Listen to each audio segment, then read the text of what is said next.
there and wait. Yeah, you can. If you want to wait over there, you us can to go to the stakeout area, which is just over there. But if you want to wait and protectively, if somebody were to have a break, and you can come back at that time. But for arrival here, yes. The hearing room, he's We'll go in there. Yeah. And C-SPAN's got that shot. I got you. Okay.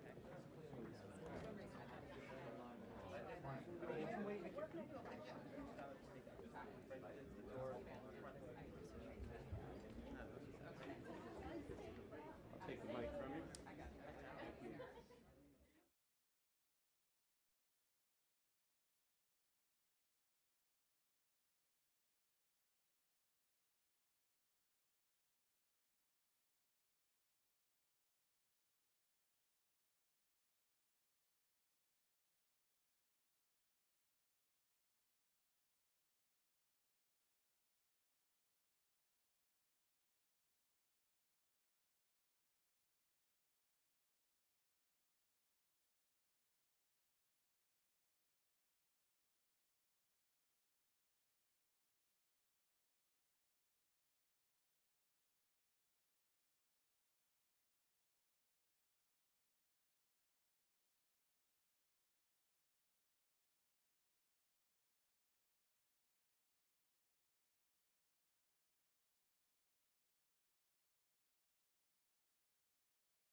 a genocide in Sudan, a much needed but still uncertain regime change in Syria, human rights abuses, human trafficking. The list of challenges facing America is long. And because of that, we must rein in and enforce accountability at the United Nations, whose agenda and wasteful practices frequently do not align with those of the United States. In Asia, it will be important to work with our allies in Japan, Korea, Taiwan, and the Philippines to boost their military spending and bolster their ability to deter China. We should work with Australia and the United Kingdom as part of the AUKUS agreement to develop and advance military capabilities to counter Chinese coercion in the Indo-Pacific.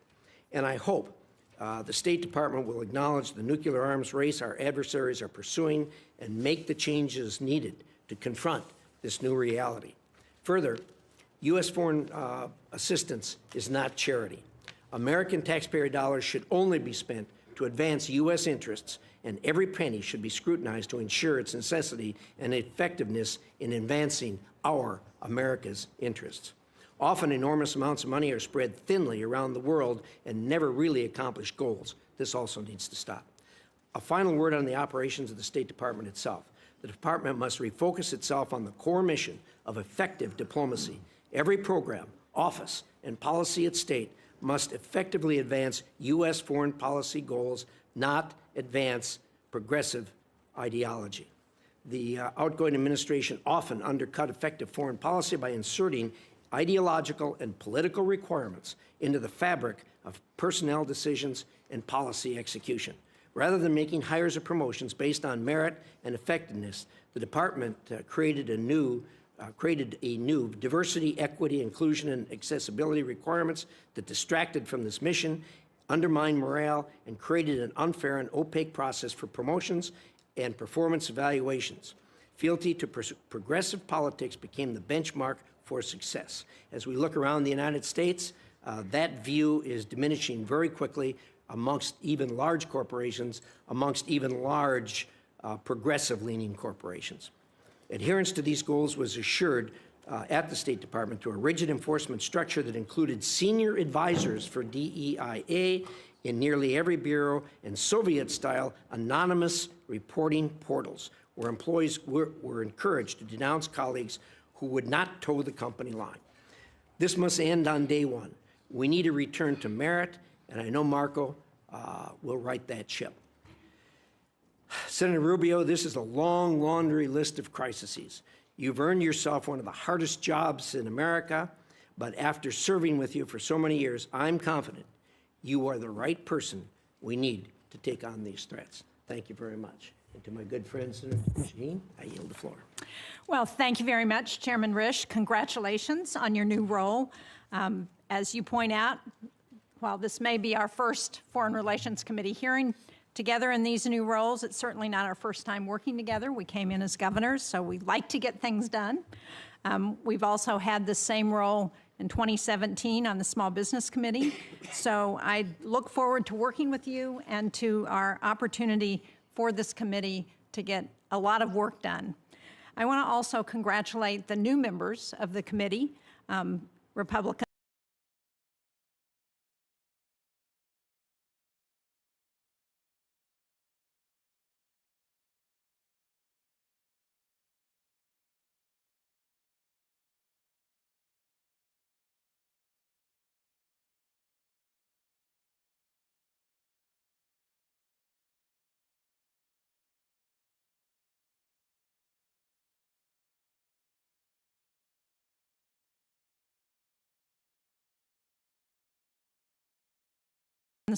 McCormick, Daines, Scott, Lee, Curtis, and Cornyn.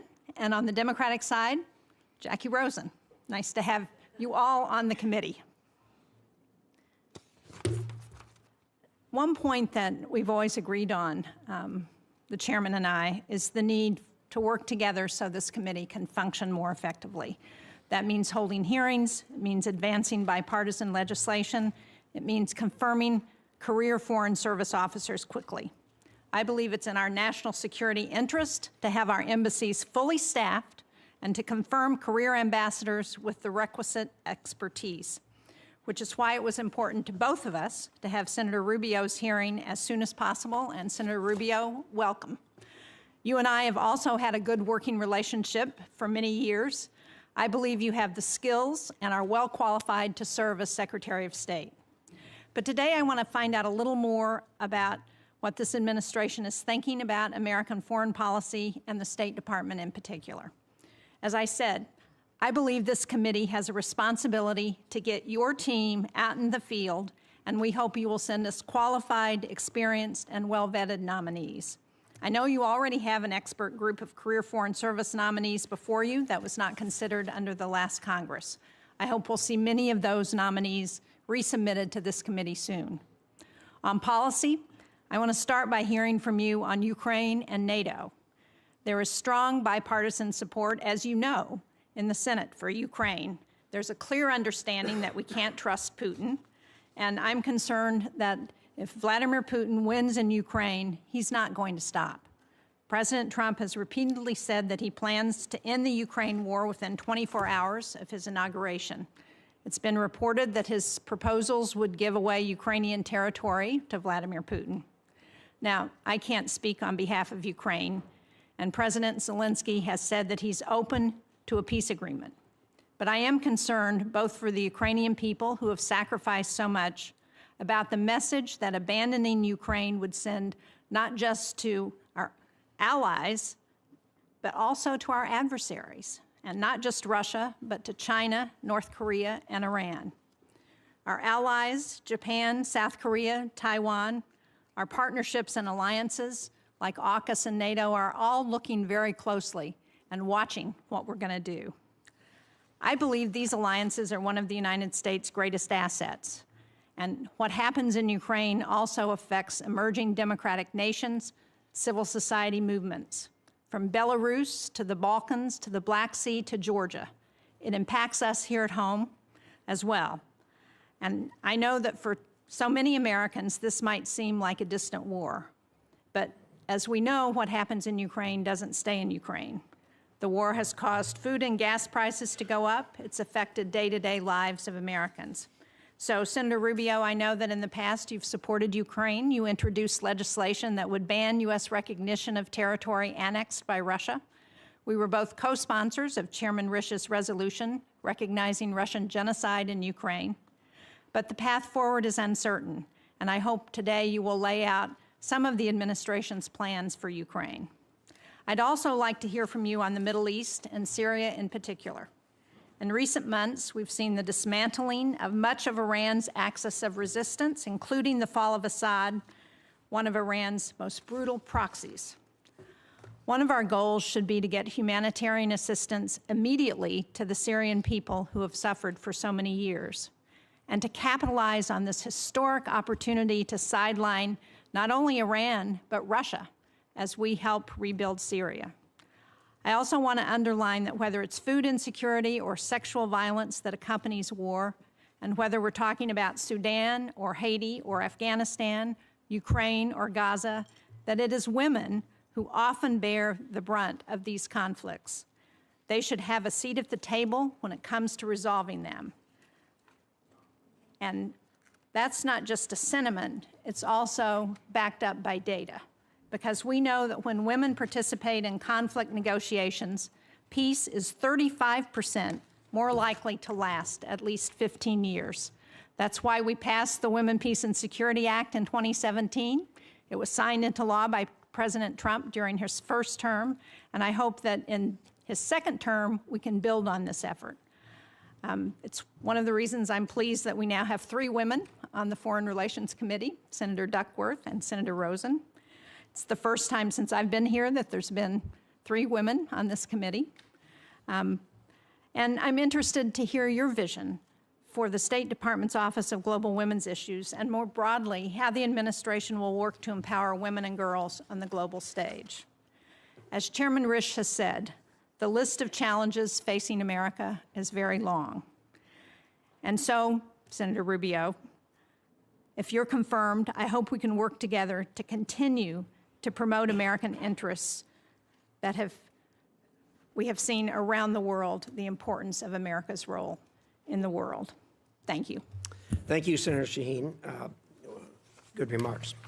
Senator Rubio, the floor is going to be yours, and I hope you'll introduce your beautiful family to start with, and we'll take it from there. Well, thank you, Chairman Risch, and I want to thank the ranking member as well, Senator Shaheen, and thank you, Senator Scott, for your introduction. And let me just say it's a bit surreal to be on this side of the room, but you all look very distinguished, and I just wanted you to know that. Yeah. We All right. know.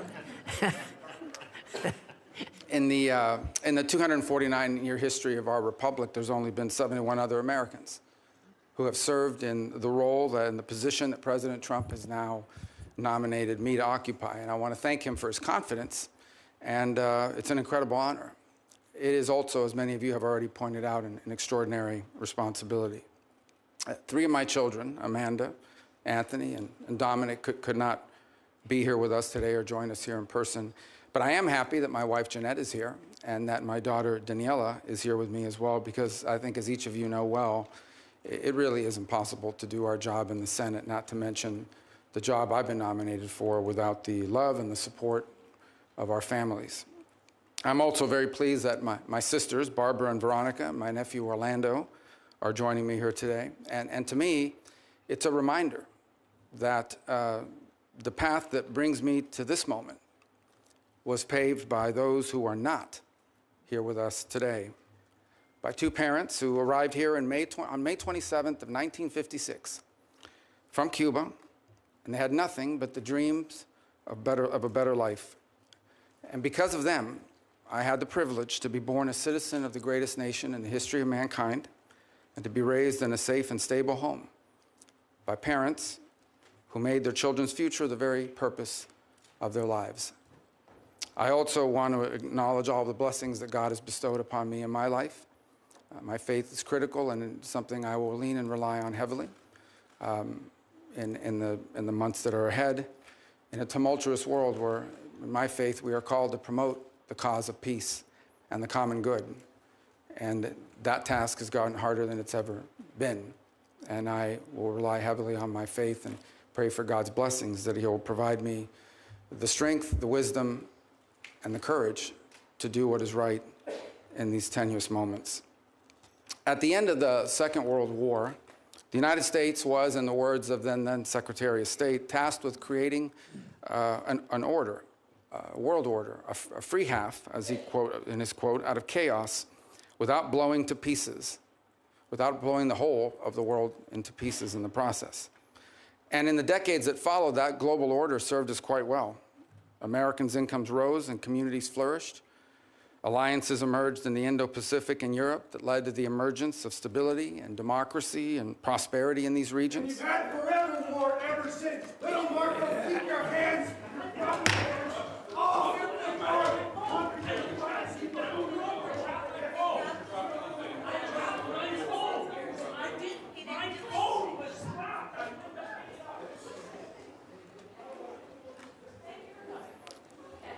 Back to order. All right, alliances emerged in the Indo-Pacific and in Europe that led to the emergence of stability, democracy, and prosperity, but it also prevented a cataclysmic world war. And ultimately, a wall in Berlin came down, and with it, an evil empire. Out of the triumphalism of the end of the long Cold War emerged a bipartisan consensus.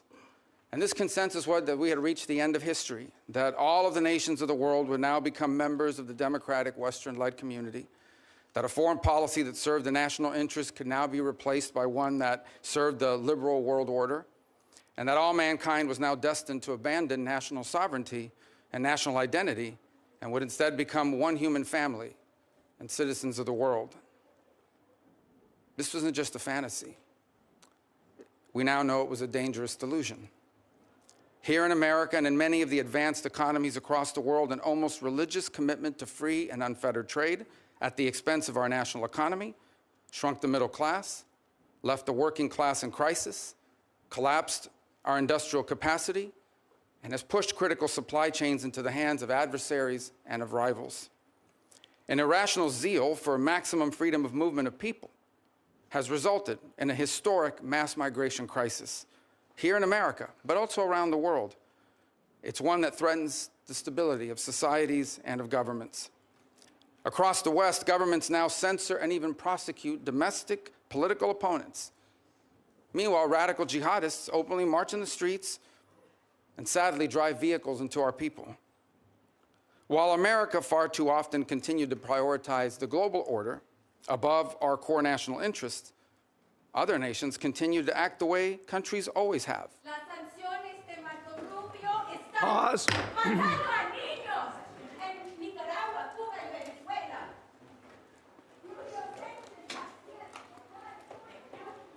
Back to order. I get bilingual protests, which is, I think is an entry cool. As you know, that's a first here for us, at least in recent times. All right. Healthcare is a human right. All right. Education is a human right. Sanctions against Back to order. All right. So while America too often prioritized the global order above our core national interests, other nations continued to act the way nations have always acted and always will in what they perceive to be their best interest. And instead of folding into the post-Cold War global order, they have manipulated it to serve their interests at the expense of ours. We welcomed the Chinese Communist Party into the global order, and they took advantage of all of its benefits, and they ignored all of its obligations and responsibilities.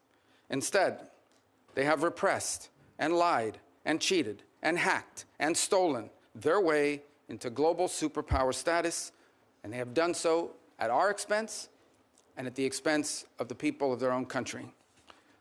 In our very own hemisphere, narco-terrorists and dictators and despots take advantage of open borders to drive mass migration, to traffic in women and children, and to flood our communities with deadly fentanyl and violent criminals.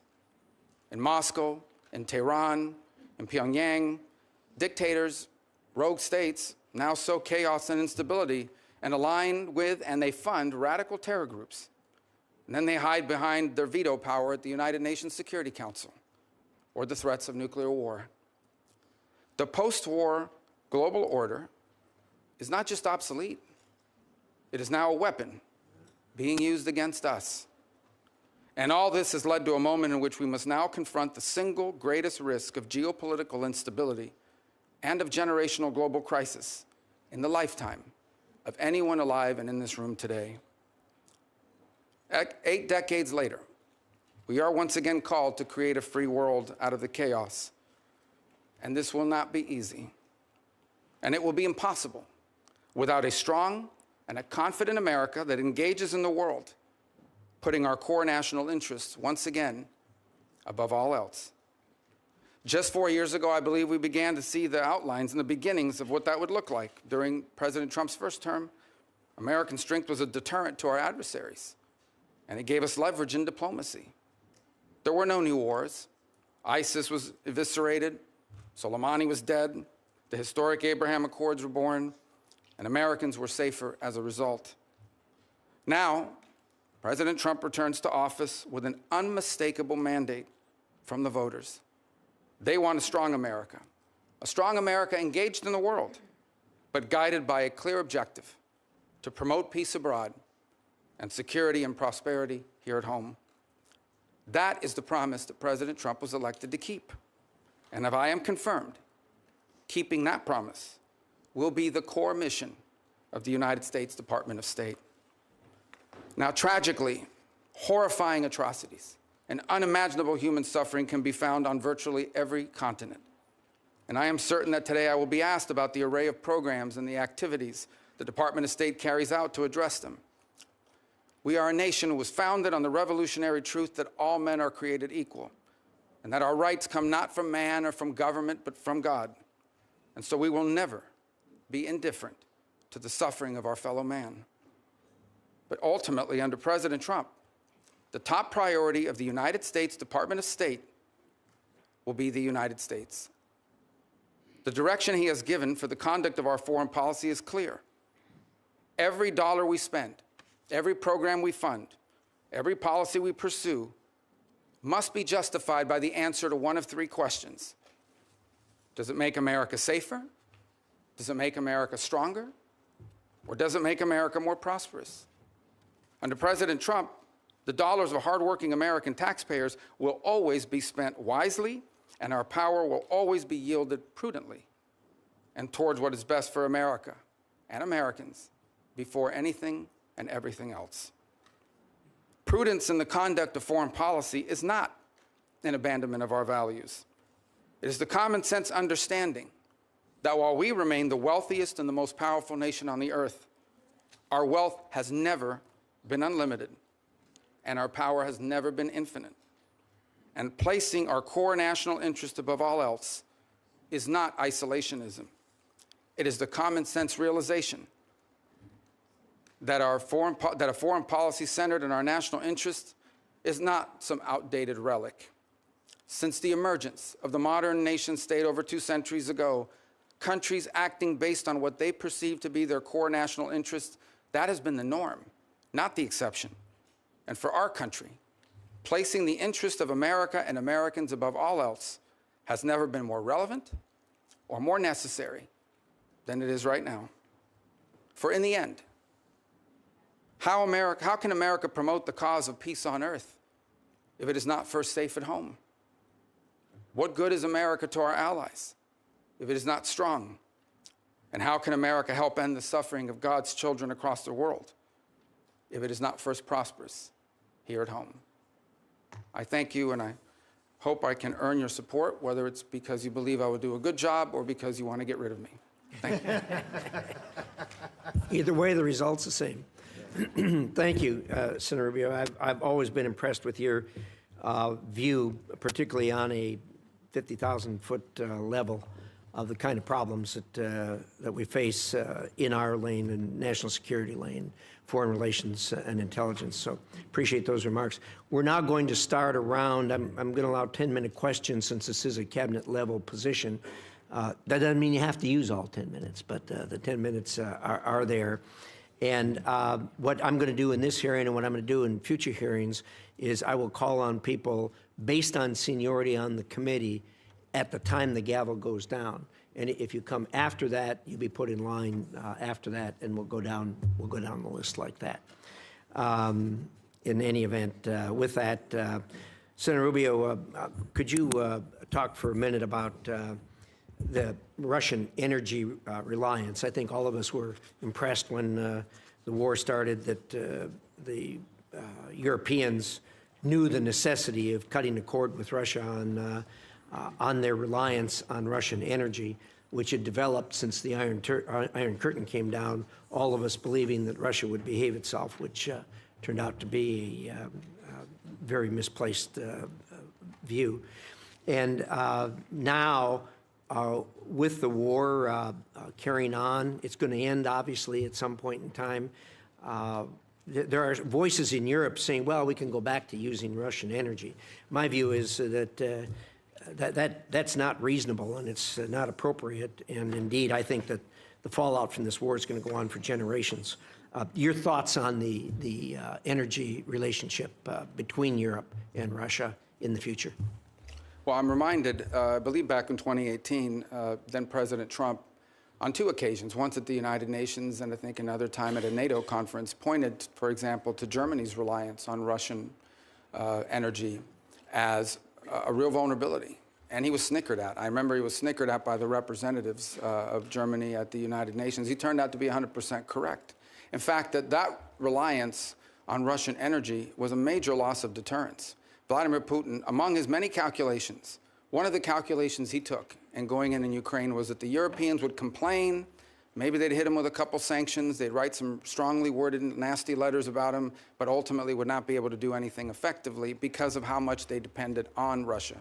And in some cases continue to depend. I believe France is the 3rd leading payer into Russian energy in the world, and I think a couple other countries in Europe follow right behind. So there's still a significant amount of dependence in that regard. And that dependence on Russian energy is a tremendous amount of leverage that Vladimir Putin holds on his neighbors in Europe. Now, there is some good news. I think, for example, I watched with great interest the German engineering marvel, where they've been able to, I think by the end of this year, after they waived permitting requirements, and within 9 months, we're able to open what is literally a floating LNG terminal to allow and receive exports, including from the United States and other places. So I do think you're seeing movement in Europe now to try to detangle itself from that level of dependence, but it remains a real vulnerability and a tremendous piece of leverage for Putin against his neighbors in the broader world. It's also a reminder, by the way, and I used to be guilty of saying this quite a bit, that the Russian GDP was the size of Italy's, not very large. I think one of the things we learned from this endeavor is that it's not just the size of the GDP, but what it's composed of. And the Russian GDP, while smaller than some other countries, is largely reliant on the production of raw materials, on the energy, on food production, fertilizer and the like. And these are critical components of national strength and a reminder of how important they are for us here domestically as well. Thank you. I appreciate that. I do think, too, we ought to acknowledge that the Europeans did a job that was well beyond our expectations the first winter. As they struggled through, they did really well as far as cutting the cord with Russia, being as how hard they were tied to that. Let's talk about AUKUS for a minute. There hasn't been much discussion about AUKUS. Well, there hasn't been much discussion about AUKUS really since the thing started. A lot of us have been pressing the administration to gear that up. It has not been forthcoming. I'd like to hear your thoughts on AUKUS, the importance thereof, and getting this thing moving as it was intended. Well, one of the things we'll have to endeavor to see, obviously, there's a tremendous amount of this that relies on the Department of Defense and other entities in government. To the extent the Secretary of State and the Department of State is engaged, it's something that I think you're going to find very strong support for in this administration. Because it's one of, I think it's almost a blueprint in many ways of how we can create consortium-like partnership with nation states that are allied to us to confront some of these global challenges, be it in the defense realm, in the technology realm, in the critical minerals realm, in the sensitive technologies and critical technologies on, for example, artificial intelligence and advances in even quantum computing. This obviously is more defense related, but it's one example of how we can leverage the power of these partnerships with allies, 2, 3 countries in some cases, broader in others, to reach outcomes and objectives, such as creating a geopolitical and strategic balance in the Indo-Pacific region and beyond. So we'll have to look at that and to see what components of whatever impediments exist can be removed by the action of the Department of State. But it also reminds us that in many of these, very few of these global issues are entirely reliant on the Department of State. The Department of Energy, the Department of Defense. We have a host of other government agencies, commerce in many cases, who also play a critical role in expediting and going through, for example, some of the lists of technologies that perhaps are not being transferred because they've been deemed as sensitive. But in the case of our strong and close allies, that's the point, right? Is that you want to be able to find yourself in a situation where you can accelerate partnership by making available to key allies these sensitive technologies that we wouldn't want to see in the hands or developed by an adversary or unaligned country. Thank you. I appreciate that. And our view is aligned, particularly on the excluded technology list. These are our closest and most trusted allies. And unfortunately, the current administration has really been difficult to work with as far as getting through that excluded technology list. And I hope you'll help expedite that. Let me talk for a minute about the International Criminal Court. Look, as you know, we've got real problems there.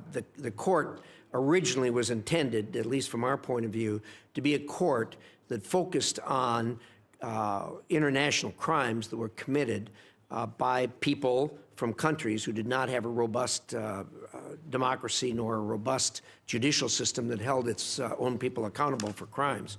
The court's gone beyond that, obviously. They are not only focusing on people who aren't accountable elsewhere, but they're also focusing on people who come from countries that solve their own problems, like the United States of America and like Israel. The most recent obvious thing that flowed from that was the indictment on the same day of Netanyahu plus a Hamas character. Any court that is a court of law has to be able to recognize good from bad.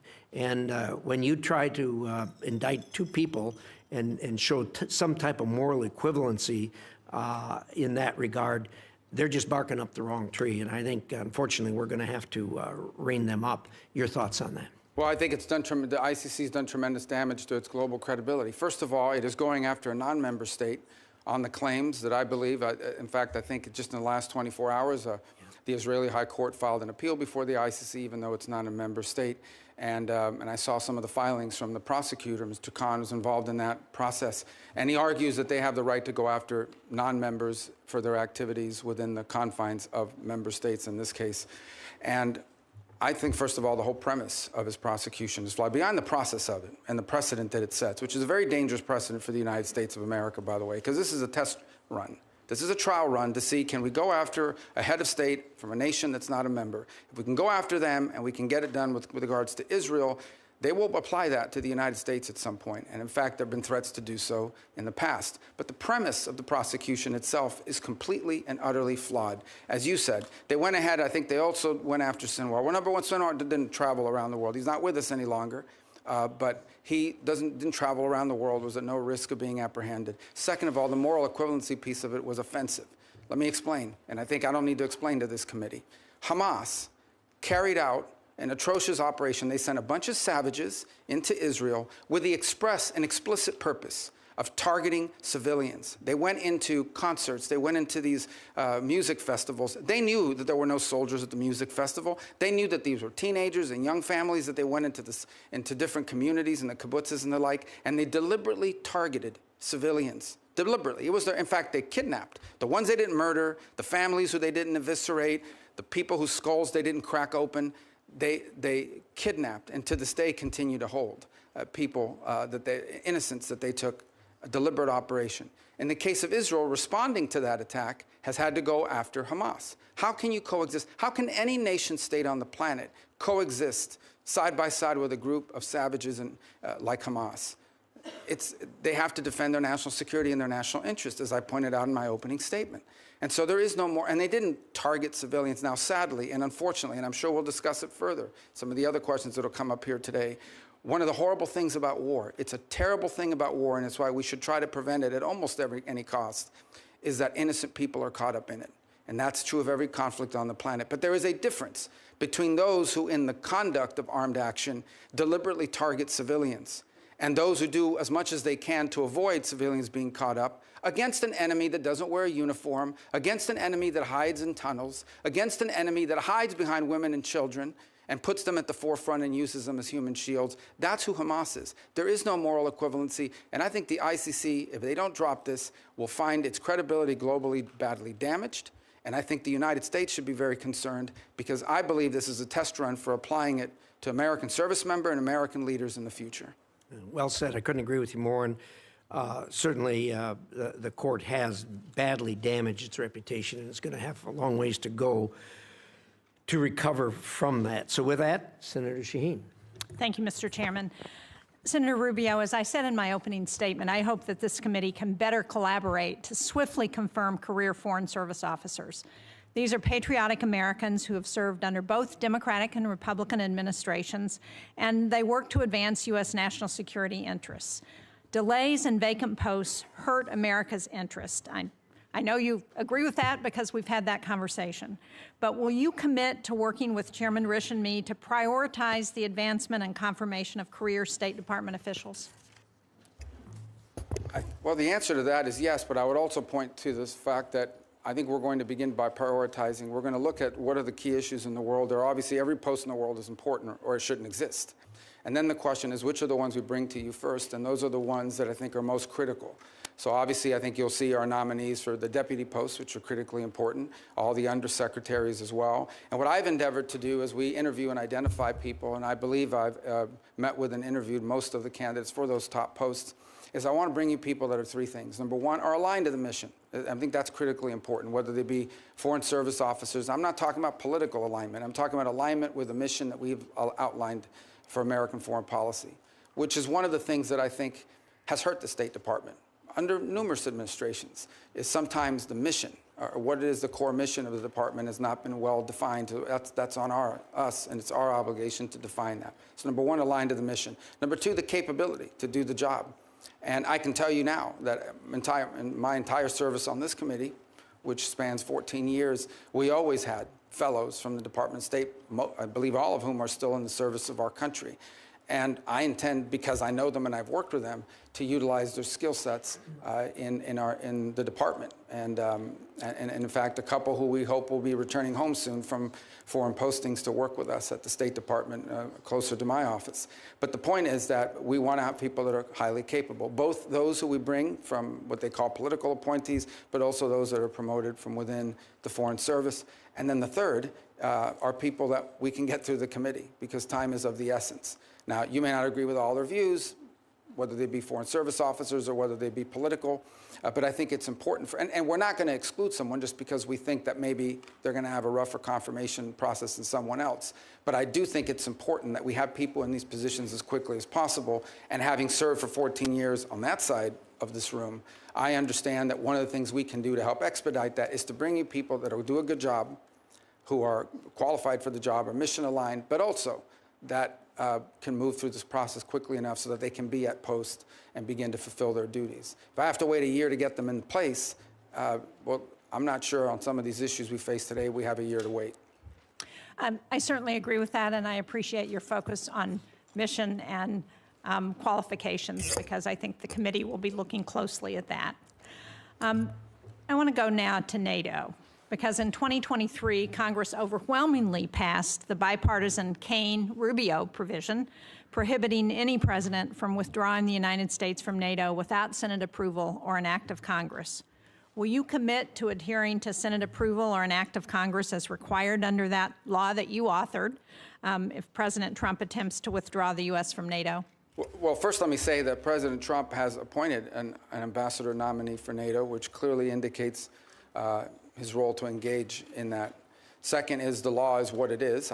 Obviously, as you've mentioned, I was a co-sponsor of the law, and so it's tough to say I'm not in support of a law that I hope to pass, and that I think it's an important role for Congress to play, because frankly, it's not just about the withdrawal piece of it, it's the contributions we make towards the power of the purse still resides with the Congress. Now maybe, as if confirmed, moving towards the executive branch, I'll become I'll forget that lesson a little bit. I hope not. But ultimately, I still recognize and understand that the power of the purse is with Congress, and it's an incredibly important power. Let me point on NATO one thing. I think there's a misunderstanding about it. The NATO alliance is a very important alliance. I believe that. I believe alliances can be, and has been very useful. Without the NATO alliance, there is no end to the Cold War. In fact, without the NATO alliance, it's quite possible that much of what today, at the time, today we know as Europe, would have fallen victim to aggression. But what's important for the United States is not just to have defense allies, it's to have capable defense allies, allies who are capable of defending their region.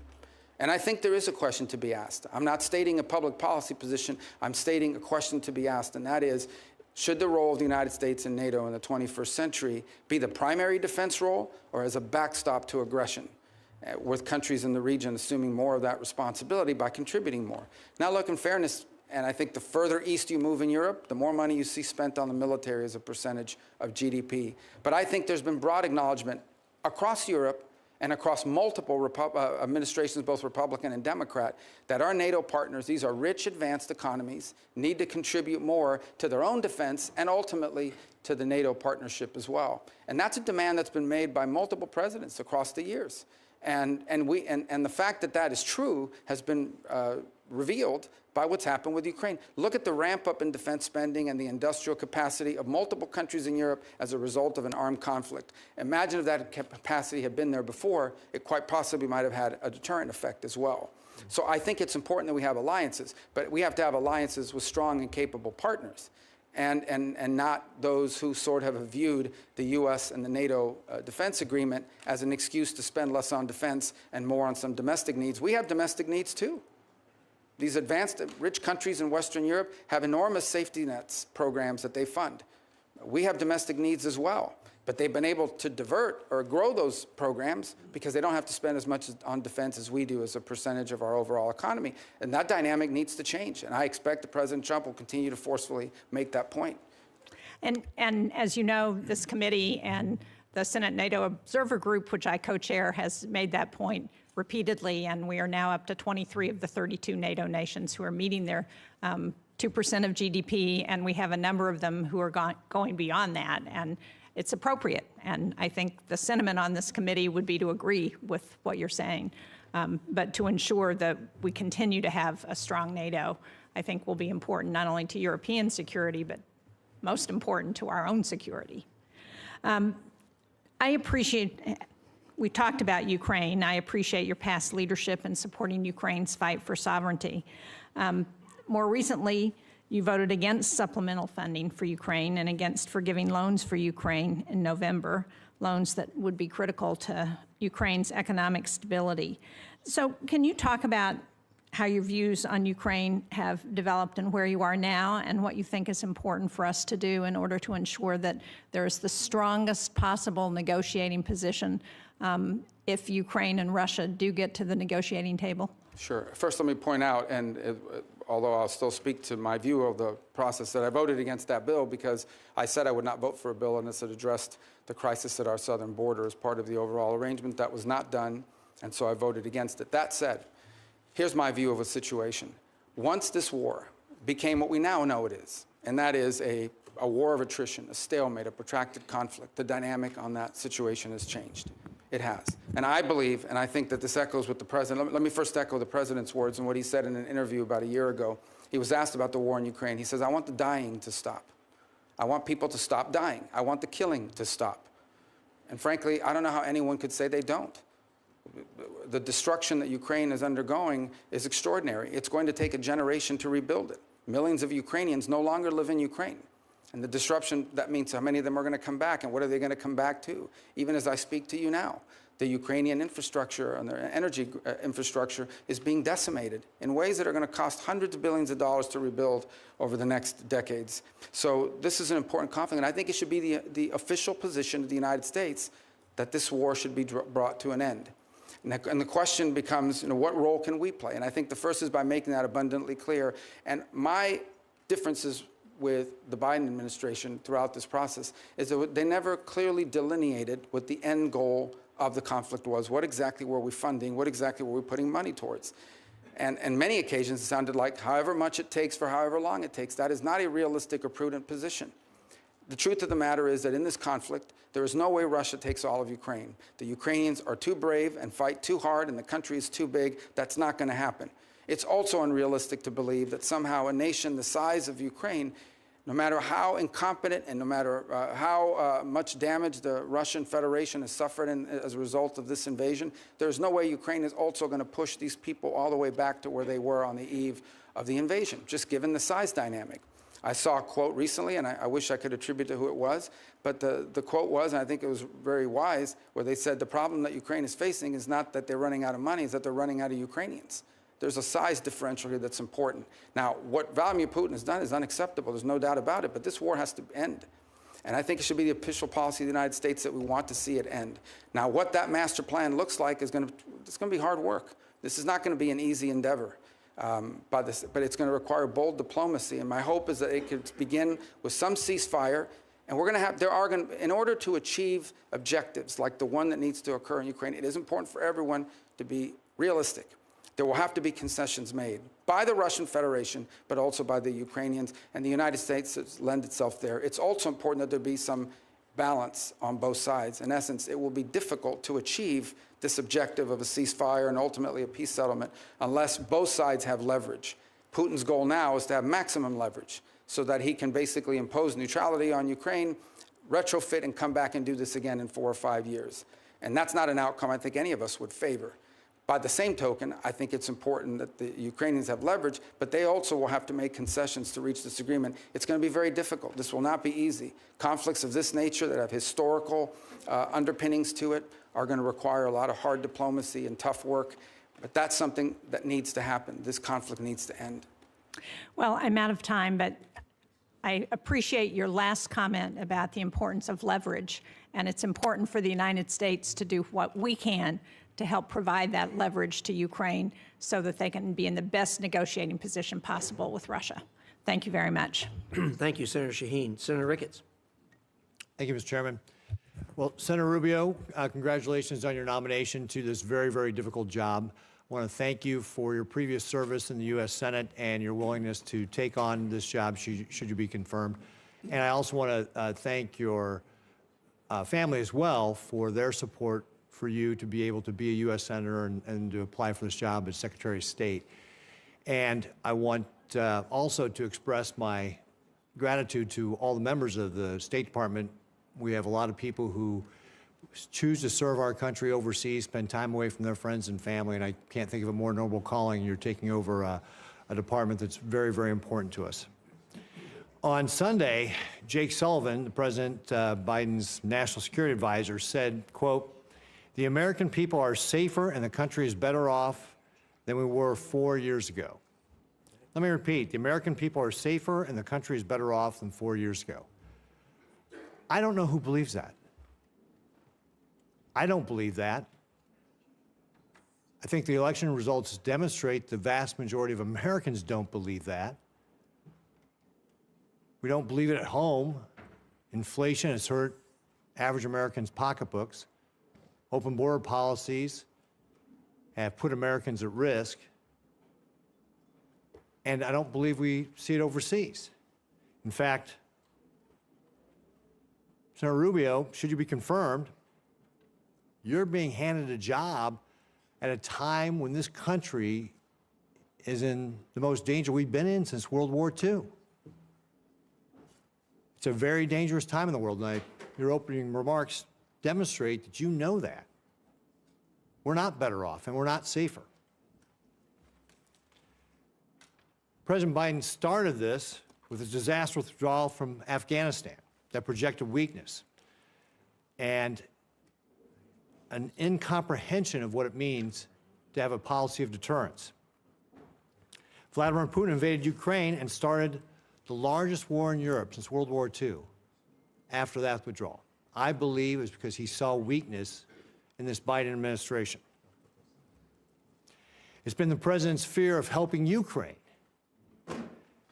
that has contributed to putting them in the untenable position they are today by slow rolling the weapons that Ukraine needs to be able to defend themselves.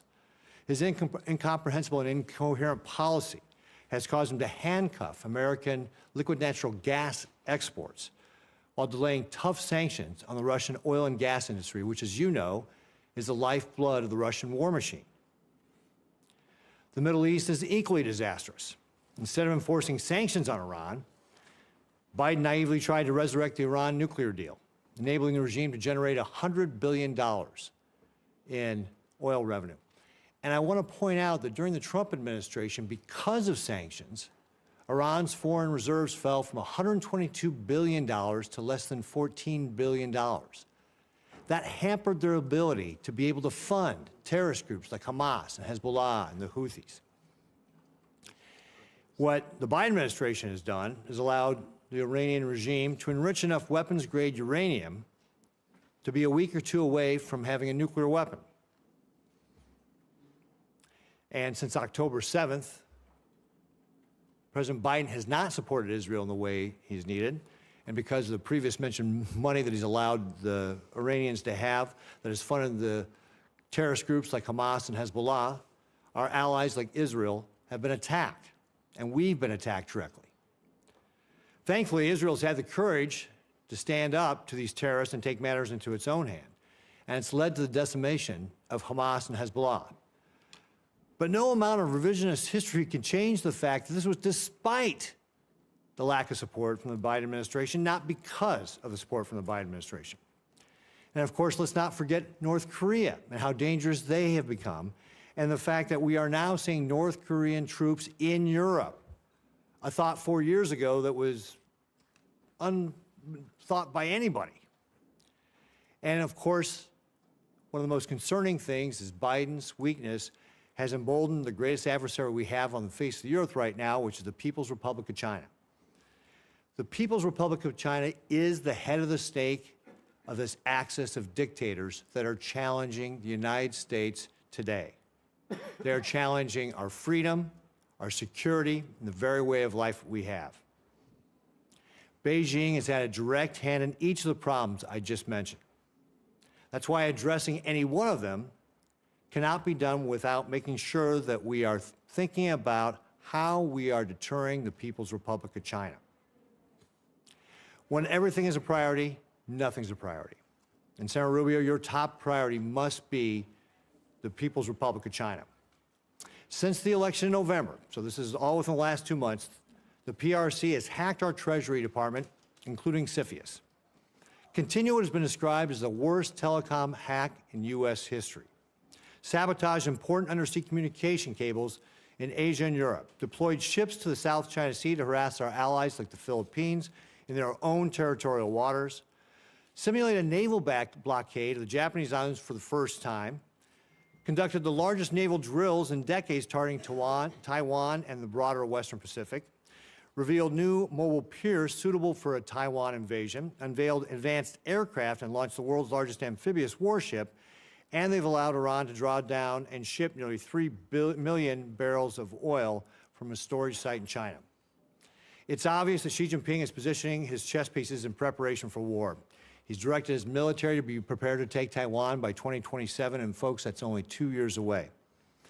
Now, it's true that does not mean that he will invade in 2027, and it's also true that it's not predetermined, but it should be very concerning to all of us that he's given his military that direction. Because time and time again, dictators tell people what they're going to do, and then they go out and try and do it. The only thing that dictators respond to is force, strength, peace through strength. This was something Ronald Reagan understood a long time ago, and it's what we have to get back to in the United States. Xi Jinping is vowed to be the world-dominating power by 2049. We should take him at his word. That's what he believes he is going to try and do. It's time for us to go on the offensive and abandon illusions about what kind of adversary we're faced. This is not a managed competition. This is a competition we must win. It will take more than an all-of-government approach. It'll take an all-of-society approach to be able to win this. As our lead diplomat, Senator Rubio, you are in a position to set the tone. And that's why I can't think of a better pick to be the Secretary of State than you. So, first of all, do you agree that the PRC is the biggest threat that we face as the United States? The Communist Party of China that leads the PRC, is the most potent and dangerous near-peer adversary this nation has ever confronted. They have elements that the Soviet Union never possessed. They are a technological adversary and competitor, an industrial competitor, an economic competitor, a geopolitical competitor, a scientific competitor now, in every realm. It's an extraordinary challenge. It's one that I believe will define the 21st century. When they write the book about the 21st century, there's going to be some chapters in there about Putin, there's going to be some chapters in there about some of these other places, but the bulk of that book about the 21st century will be not just about China, but about the relationship between China and the United States and what direction it went. And I think you're alluding to it in your statement. I know you may have another question. I don't want to eat up all your time, but I do want to say this. The Chinese believe that the United States are a great power in inevitable decline and that they are an inevitable rise. Now, they already are. They're going to be a rich and powerful country, and we're going to have to deal with them. The danger is that because of our own actions, in many cases, a dangerous imbalance is built up in that relationship. We allowed them for years to pretend that they were some developing countries, so we should allow them to continue to cheat on trade and commerce. We should allow them to continue to expand. They lied about not militarizing and populating island chains in the South China Sea and the like. We allowed them for years, before we got serious about it, to conduct grotesque human rights violations against Uyghur Muslims, as an example. One of the most horrifying things happening on the planet. And for years, no one talked about it, which, by the way, not just has a human rights component to it, it allows them to use slave labor to produce goods that, at the expense of the rest of the world. Talk about it, not just a horrific humanitarian crisis, but an unfair trade practice as well. We've allowed them to get away with things. And frankly, the Chinese did what any country in the world would do given these opportunities. They took advantage of it. And so I think now we're dealing with the ramifications of it. I agree 100% what you said, but I remind you, and I remind everyone, I guess I want to make this point, that much of what we need to do to confront China is here at home. It's not just abroad, it's also here at home. We have to rebuild our domestic industrial capacity, and we have to make sure that the United States is not reliant on any single other nation for any of our critical supply chains.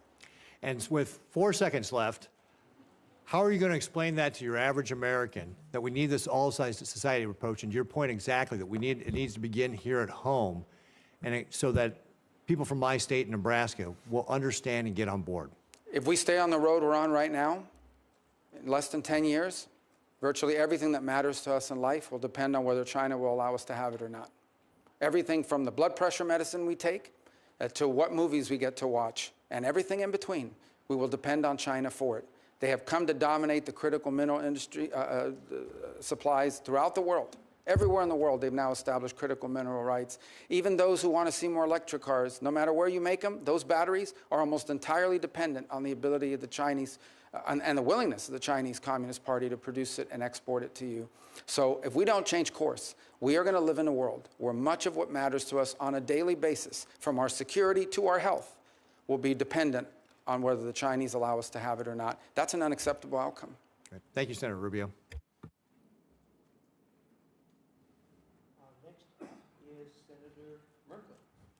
Thank you, Mr. Chair, and thank you, Senator Rubio. And I've enjoyed working with you on the Congressional Executive Commission on China, which engages in many issues related to their treatment of folks from the Tibetans to the Uyghurs, to their position regarding Hong Kong and Taiwan. But let's talk about Taiwan. I had the chance to go to Taiwan in the year 2000. It was the second presidential election there, and it was the first one where people were becoming convinced that they actually might be able to hold a democracy. I believe they've earned the right to have a voice in international affairs, and I also believe that they are at great risk right now with mainland China, Xi's plan to be aggressive militarily towards them, as my colleague Senator Ricketts just noted. Will you support in your role as Secretary of State Taiwan's right to have a voice in international affairs, participate in international forums? And will you support the porcupine strategy, providing that we will supply them with defense articles and defense services in such quantity as may be necessary to enable Taiwan to maintain a sufficient self-defense capability? By the way, that phrase is from the 1979 Taiwan Relations Act. It's in our current law. Yeah, let me just point out that on the Taiwan Relation Act, and I believe of the year 2016, I was the lead Republican sponsor in reauthorizing and reinvigorating it. I think that the multiple or consecutive presidential administrations of both parties have made clear that the policy of the United States towards Taiwan is encapsulated not just in the Taiwan Relations Act, but in the 6 assurances that multiple administrations, including the Trump administration and now the Biden administration, have made clear are our policies. With regards to your second point about international forums, ASEAN is a great example of one in which that's being tested. Last year at their conference, the Chinese were able to prevent participation by the Taiwan, any mention of Taiwan in the memorandum. And then this year they're working very hard to make sure that no one associated with Taiwan is anywhere near it. So this is just one more example of how they're being excluded. I would also point to the Western Hemisphere. I know that sounds like half a world away, but you understand this issue. The majority of nations on Earth that continue to recognize and have relations with Taiwan, the vast bulk of them, or the plurality, are within the Western Hemisphere. They've undertaken a very aggressive action in just the last 7-8 years to get these countries to flip. They got Panama to flip, then they got Panama to convince the Dominican Republic to flip. They've targeted multiple other nations, and Nicaragua most recently, to flip. So I think that's an important thing for us to keep in mind and make a priority. And I also think it's important to recognize allies in the region like Paraguay that have not flipped, and others who have stayed strong in that regard. On the porcupine strategy, because I know it may sound weird to people, or if anyone's watching this, I know what the ratings are, but hopefully not high. And but let me just say that when the porcupine strategy, what it really means is you want to make the cost of invading Taiwan higher than the benefit. We want to discourage that by the Chinese believing that, yes, could they ultimately win an invasion of Taiwan, but the price would be too high to pay. It's basically deterrence. And I think that's critical, not just to defending Taiwan, to preventing a cataclysmic military intervention in the Indo-Pacific. And that's what it would be. And I would make one more point, and again, I don't mean to want to be alarmist about it, but if you listen to Xi Jinping, and it's important when you listen to him, and I say listen, read, don't read the English translation that they put out, because the English translation is never right. You have to read the real translation on what they actually said in their native tongue. What they're basically saying is that this is a foundational and definitional issue for Xi Jinping personally. And as a result, I think we need to wrap our head around the fact that unless something dramatic changes, like an equilibrium where they conclude that the costs of intervening in Taiwan are too high, we're going to have to deal with this before the end of this decade. And so strongly support for the porcupine strategy. Thank you. And I know people in Taiwan. I just don't like saying porcupine, but yes. You know, when I went to Taiwan in November and met with the president and other leaders, they are extremely nervous right now. And part of the reason they're nervous is they're concerned about how things play out in Ukraine as possibly creating an incentive for China. And I take your point about the current stalemate and the fact that there is a range of objectives that are out of reach for other side. But I do feel like our partnership with NATO and our continued supply of war material that enable Ukrainians to keep fighting until that resolution is done is extremely important, because if Ukraine collapses, it will say a lot to China about whether we will stay the course in assisting Taiwan. Not to mention, it will be a catastrophe for democracy and a catastrophe for the Ukrainians. I don't know if you share that view. Well, I think, first of all, our goal, as President Trump has stated, is he wants the dying to stop. He wants the killing to stop. So it's very difficult to reach an accord or an agreement that begins with a ceasefire and ends with a peace agreement unless both sides have some leverage. Now, there's some leverage that exists beyond military capabilities as well. We have a significant number of sanctions on the Russian Federation, and they continue to grow and expand, and other nations do as well. And that will have to be part of this conversation in terms of bringing about a peaceful resolution. And then there's the question of the long-term security and stability of Ukraine. Beyond even if the conflict were to end, there needs to be the capability of Ukraine to defend itself. And it's a point that I made back as far as 2014, when the United States under the Obama administration chose not to provide weapon capabilities, and I think we lost deterrent during that period. I'm going to keep rolling here for a few other questions. One of the things China is doing is deeply engaged in transnational repression, which means threatening people here in the United States that they will disappear or kill or harm their family members back in China if they exercise their free rights here in our country. And also they're seeking to repatriate Uyghurs who have escaped China. And right now there are 48 Uyghurs that are in Thailand, and Thailand is on the verge of repatriating them back to China. Will you lobby for Thailand to not send these Uyghurs back to the horror they will face if they're returned? Yes, and the good news is that Thailand is actually a very strong U.S. partner, strong historical ally as well. And so that is an area where I think diplomacy could really achieve results because of how important that relationship and how close it is. I think it's also one more opportunity for us to remind the world of what exactly we're talking about here. This is not some obscure issue. These are people who are basically being rounded up because of their ethnicity and religion, and they are being put into camps. They're being put into what they call re-education centers. They're being stripped of their identity. Their children's names are being changed. It's one of the most horrifying things that's ever happened, and they're being put into forced labor, literally slave labor. And I will say our work together on the Forced Labor Prevention Act, Uyghur Forced Labor, was tremendous. Thank you for championing that. I'm encouraging other nations, including Canada, Mexico, and Europe, to follow the rebuttable presumption strategy we put into that bill, because right now, if our slave labor products or China's slave labor products are rejected here, they're shipped to Canada, and we need to expand on that. I want to turn to another point. Our companies face in China often the requirement for partnerships or location or what products they can produce or the theft of their intellectual property.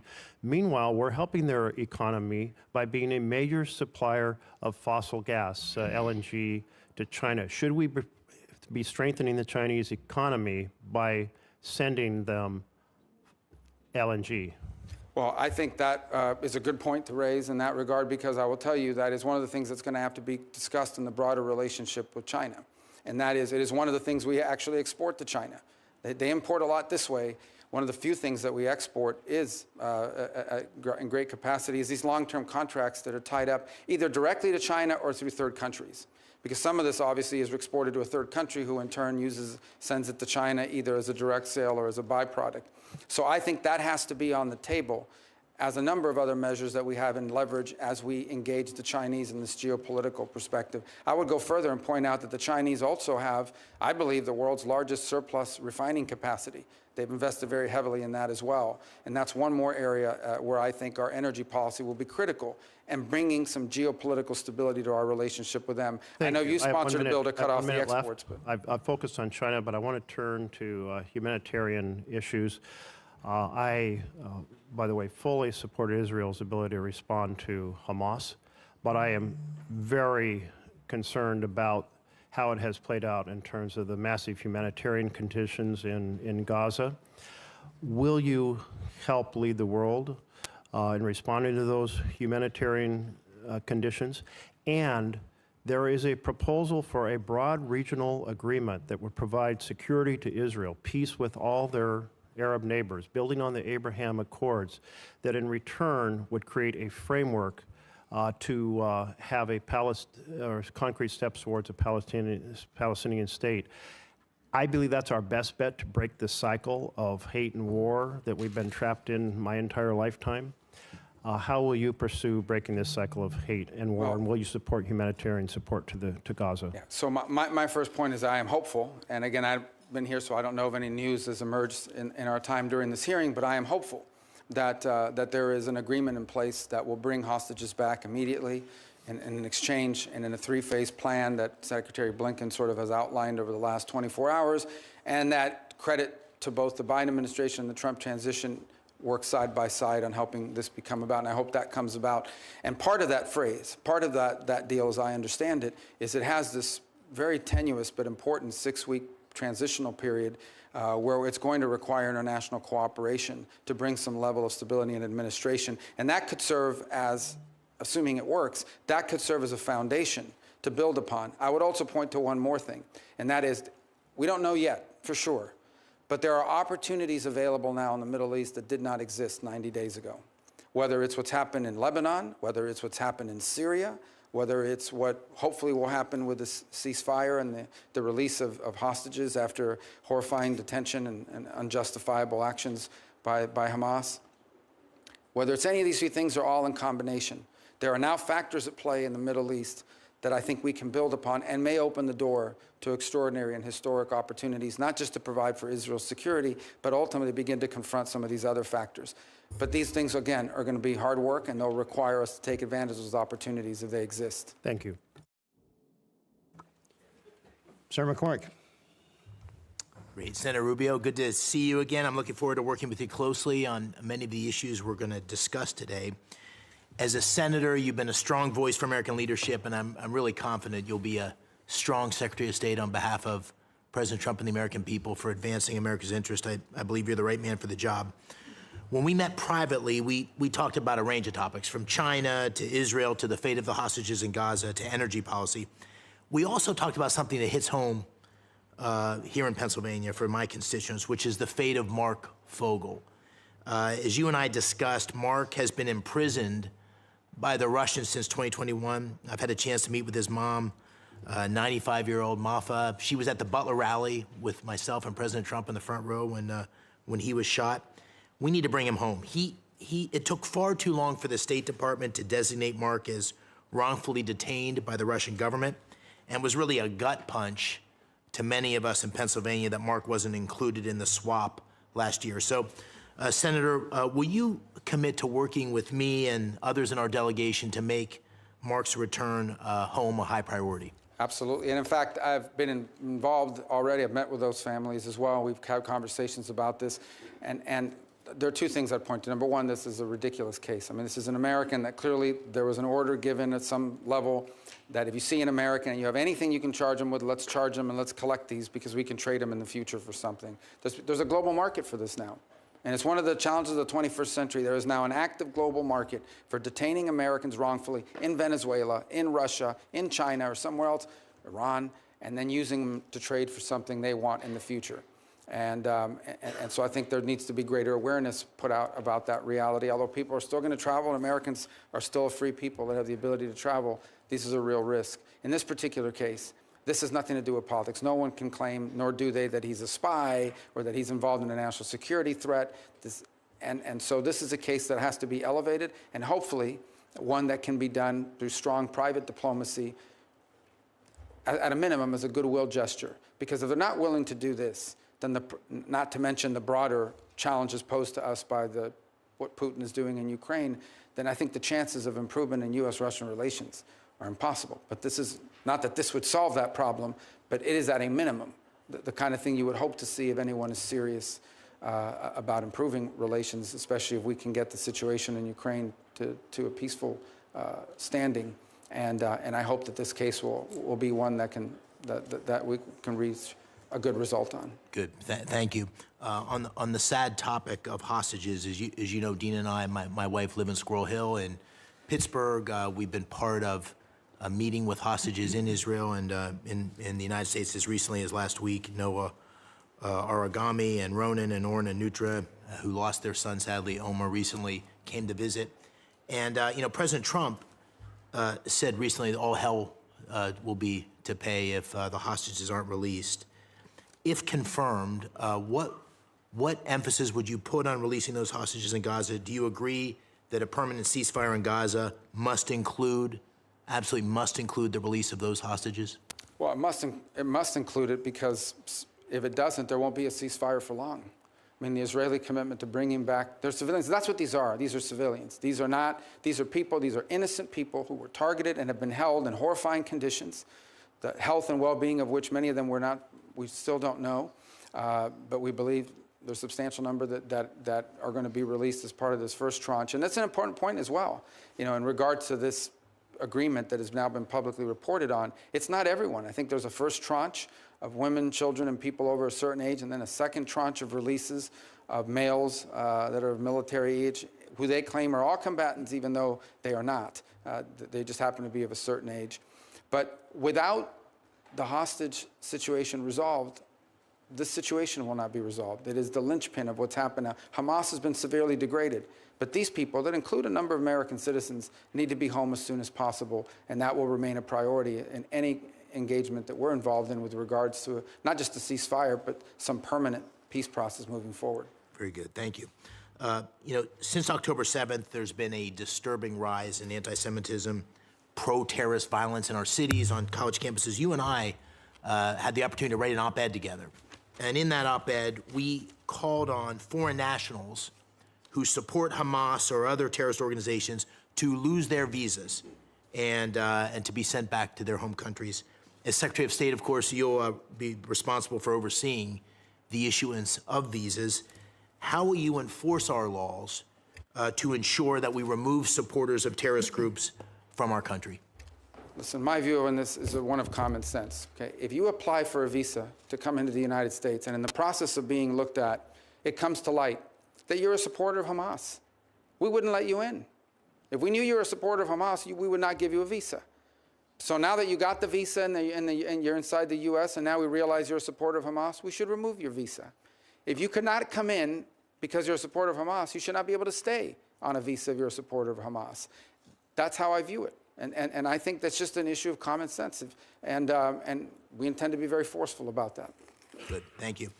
Fentanyl is killing 4,000 Pennsylvanians each year, over 200 Americans a day. President Trump campaigned on this throughout the country, in Pennsylvania, as did I, on we have to stop that flow of fentanyl. And, of course, violent criminal groups in Mexico, including the Jalisco and Sinaloa cartels, terrorize our communities here at home with this deadly fentanyl, and the Mexican people with endless violence. As Secretary, will you initiate the process to designate these groups, these cartels, as foreign terrorist organizations? And if so, can you describe for the American people the national security tools that unlocks, that designation unlocks, to degrade the cartels? Well, first of all, the designation of a designated foreign terrorist organization brings with it a host of things. It makes it illegal to cooperate or work with them in any way. or to be supportive of their endeavors. It cuts off access to all sorts of banking opportunities and the like around the world where it's important to move money around. Now, that said, it's probably an imperfect tool when it comes to these groups that you're discussing, because these are sophisticated criminal enterprises. They are terrorizing the United States, but they are sophisticated criminal enterprises, and they operate in the trafficking of people, drugs, and migrants to horrifying effect.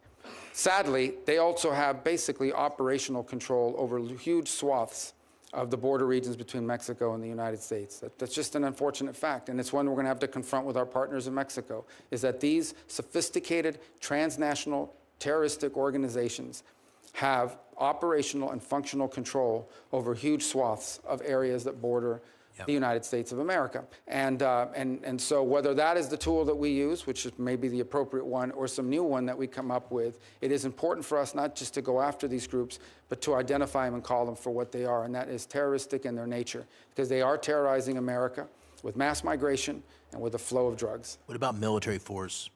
Well, that's an option the president has at his disposal. Obviously, it's not one that is in the purview of the Department of State. I think President Trump is someone that never publicly discusses his options and leaves himself the flexibility to act. I think there's a lot we can and will continue to do in close partnership with our allies in Mexico. I think there's more they can do as well to confront this challenge. And my preference would be, from the Department of State's perspective, my preference would be that we can work with the Mexicans on this issue cooperatively, because it is impacting their nation as much as ours. These sophisticated groups, these criminal organizations, don't simply threaten America, they threaten the Mexican political process. In the last election, you had multiple presidential candidates and other candidates to other offices assassinated. You've had journalists targeted and assassinated for speaking out against these groups. So these groups don't simply terrorize the United States, they're terrorizing and in some ways undermining the Mexican government and Mexican sovereignty and the health and well-being of the Mexican people. And so my hope, in a perfect world, is that we could work in close collaboration with Mexican authorities to take these groups out. Very good. Thank you. Final question.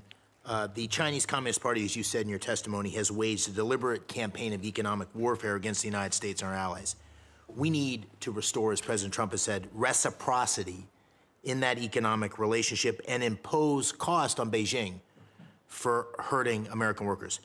How can the United States counter that campaign? How do you think about the economic tools that the administration can apply to cut off the flow of American capital and technology that supports China's geopolitical ambitions? Well, and again, much of what it comes to trade and so forth in this administration will be handled through the Department of Commerce, but we'll certainly have an economic undersecretary and a whole entire bureaus that will be dedicated to what we can contribute to that endeavor. So I'll just share my views broadly on it. Number one, I think it would make common sense to everybody that if, by and large, a relationship in which their companies can do whatever they want here, but we can't do it there, is a pretty unfair relationship.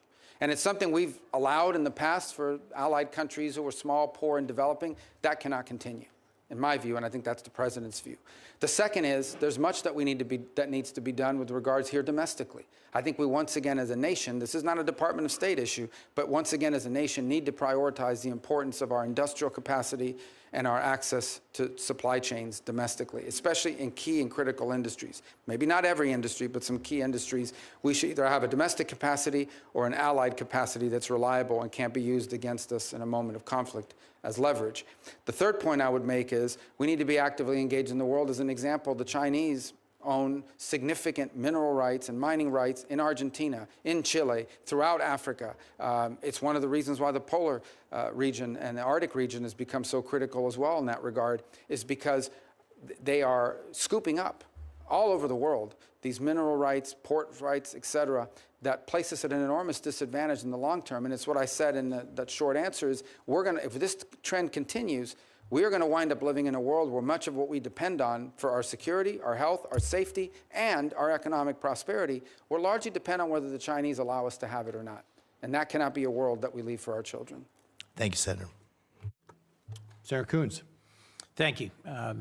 Senator Rubio, I look forward to this hearing and to our service together. Welcome to the other side of the dais, and welcome to your wife, Jeanette, your children, your family. Thank you for your service. I have three questions broadly of nominees. Do they have the qualifications to appropriately serve? Do they have a policy alignment with our core national interests? And do they have the integrity and character to serve? We may have policy disagreements, but we've had multiple areas of convergence. Over the time we've served here in the Senate together, I had my folks go back and look. We've co-sponsored nearly 60 bills together. So I hope we can continue to find constructive ways to partner. I have a number of questions to get through, so I'll try to move briskly. With regards to special envoys, President-elect Trump has appointed a series of special envoys focused on a wide range of areas. And some of these, I think, can genuinely complement, not undermine or distract from State Department's core efforts. The special envoy for hostage affairs, for example, Adam Boehler, I look forward to working with. As Senator McCormick asked about, there's a number of key issues around hostage taking of Americans. There's a bipartisan bill Senator Risch and I have on this that we hope to work with you on. Lieutenant General Keith Kellogg, Special Envoy for Ukraine and Russia, I think will be central to achieving an outcome in Ukraine that is a lasting and secure peace and prevents further Russian aggression. But others like Rick Grinnell for special missions and Masad Boulos for the Arab world concern me in terms of the potential for mission conflict or conflict of interest. How will you work to ensure that state maintains its authority and encourage the administration to conduct a full vetting of any potential conflicts of interest and to ensure there's clarity of alignment with special envoys? Sure. Thank you for the question, because I think it's a valid one. With the exception of Mr. Boulos, who I don't know, may have met once but don't know, every one of the envoys that have been named so far is someone that I've worked with in the past and expect to work well with in the future. To me, the expression of a special envoy is critically important. Where it's most successful, it's on a complex issue with a defined goal and an expression of presidential priorities. So Sudan is an example of a special envoy, and Mr. Perriello and the job he's done there. And this is in addition to the fact that we have an ambassador and we have other diplomatic presence there that can be very complementary. So the way this will work and how I anticipate it will work is these envoys work for the president in coordination with us. These are all people. With the exception of one who I'm not disparaging, I just don't know him, but I've worked with everyone else that you've mentioned, are people that are going to be focused on this like a laser. And they will need to do so not simply in coordination with the Department of State because of subject matter expertise. Let's say you reach an agreement or you reach an outcome, you're still going to need the technical support necessary to pull this off. And we have a wide array of experts in the Department of State that will help achieve that. And it'll involve other elements of the U.S. government. So as an example, if you're going to reach an agreement on migration, say in the Western Hemisphere, that also could entail the necessity to have a conversation about trade policy and tariffs that will involve commerce and others. That's the only way this will work, and that's how I anticipate it working. I've agreed to co-chair with Senator Haggerty a commission on reform and modernization of the State Department that Senator Cardin created with him. We cannot, in my view, do more with less given the challenges of the global moment. I think we need more investment in U.S. diplomacy and development as instruments of national power, but we also need to address efficiencies and make sure that we are streamlining and focusing the department and supporting its workforce, the Foreign Service. How will you work to make sure that the Trump administration's efficiency mandate will strengthen and not deplete core state functions? Well, first of all, I think the work of this new committee that's being set up as a result of the legislation that passed will be critical. My understanding is the impediment was that not all the appointments have been made. Maybe that's now changed. And we eagerly await that because I do think that there are two things that are very important. The first is when we talk about efficiency, the efficiency isn't simply just saving money. The efficiency is improving performance. A key part of the State Department is customer service. We provide consular affairs, passports, visas, all kinds of work around the world for Americans who are stranded or in trouble or need to get somewhere. Improving that experience for the consumer is one of the top priorities we need to have. How can we leverage, and I think Secretary Blinken has begun this work, we need to build on this, how can we infuse technology, AI and the like, not simply to improve the customer service aspects of the State Department, but improve the productivity. If somehow through leveraging technology appropriately, we can get people at the State Department to achieve 3 times the amount of work than they do now because it takes less time to do these tasks or frees them up to do other tasks, that would be an enormous win. And I hope the Commission will look at those aspects of this as well. I understand, Senator, if I might move to another question, that multilateral organizations concern and frustrate many of us. Some of their actions have been counter to American interest. But when we've withdrawn from multilateral organizations, and in particular some UN entities, it's also given an opening to our adversaries. The previous Trump administration withdrew from UNESCO, the Human Rights Council, the World Health Organization.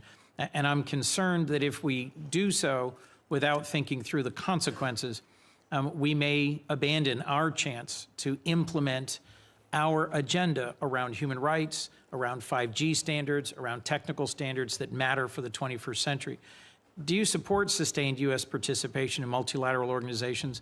And how will you work to strengthen our leadership in those institutions in ways that prevent our adversaries from advancing their competing agendas? Well, I want to point back to what I said at the opening, and that is our engagement in any international agreement or any international arrangement or any international organization has to be driven by the answer to one of three questions.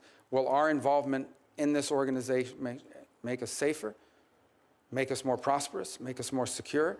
It has to be justified by an American interest. It just does. I mean, we're in an era where we need to really, it should have always been that way, but now more than ever. And so each of these will have different components to it. I think there's a second component of funding, and that is, should the United States be funding organizations who in many cases are pursuing and or achieving outcomes that are contrary to the national interest of the United States? Each of these will require a serious examination as we work through them and a justification to Congress about why we're no longer funding it or we're no longer participating. I think you do point to one that I can tell you right now is one that will be critical for us to be engaged in, and that is the setting of standards. But the setting of standards for people to understand is it's not simply from these organizations, it also becomes practical. So throughout Africa, we are now seeing the deployment of these safe city programs by Huawei.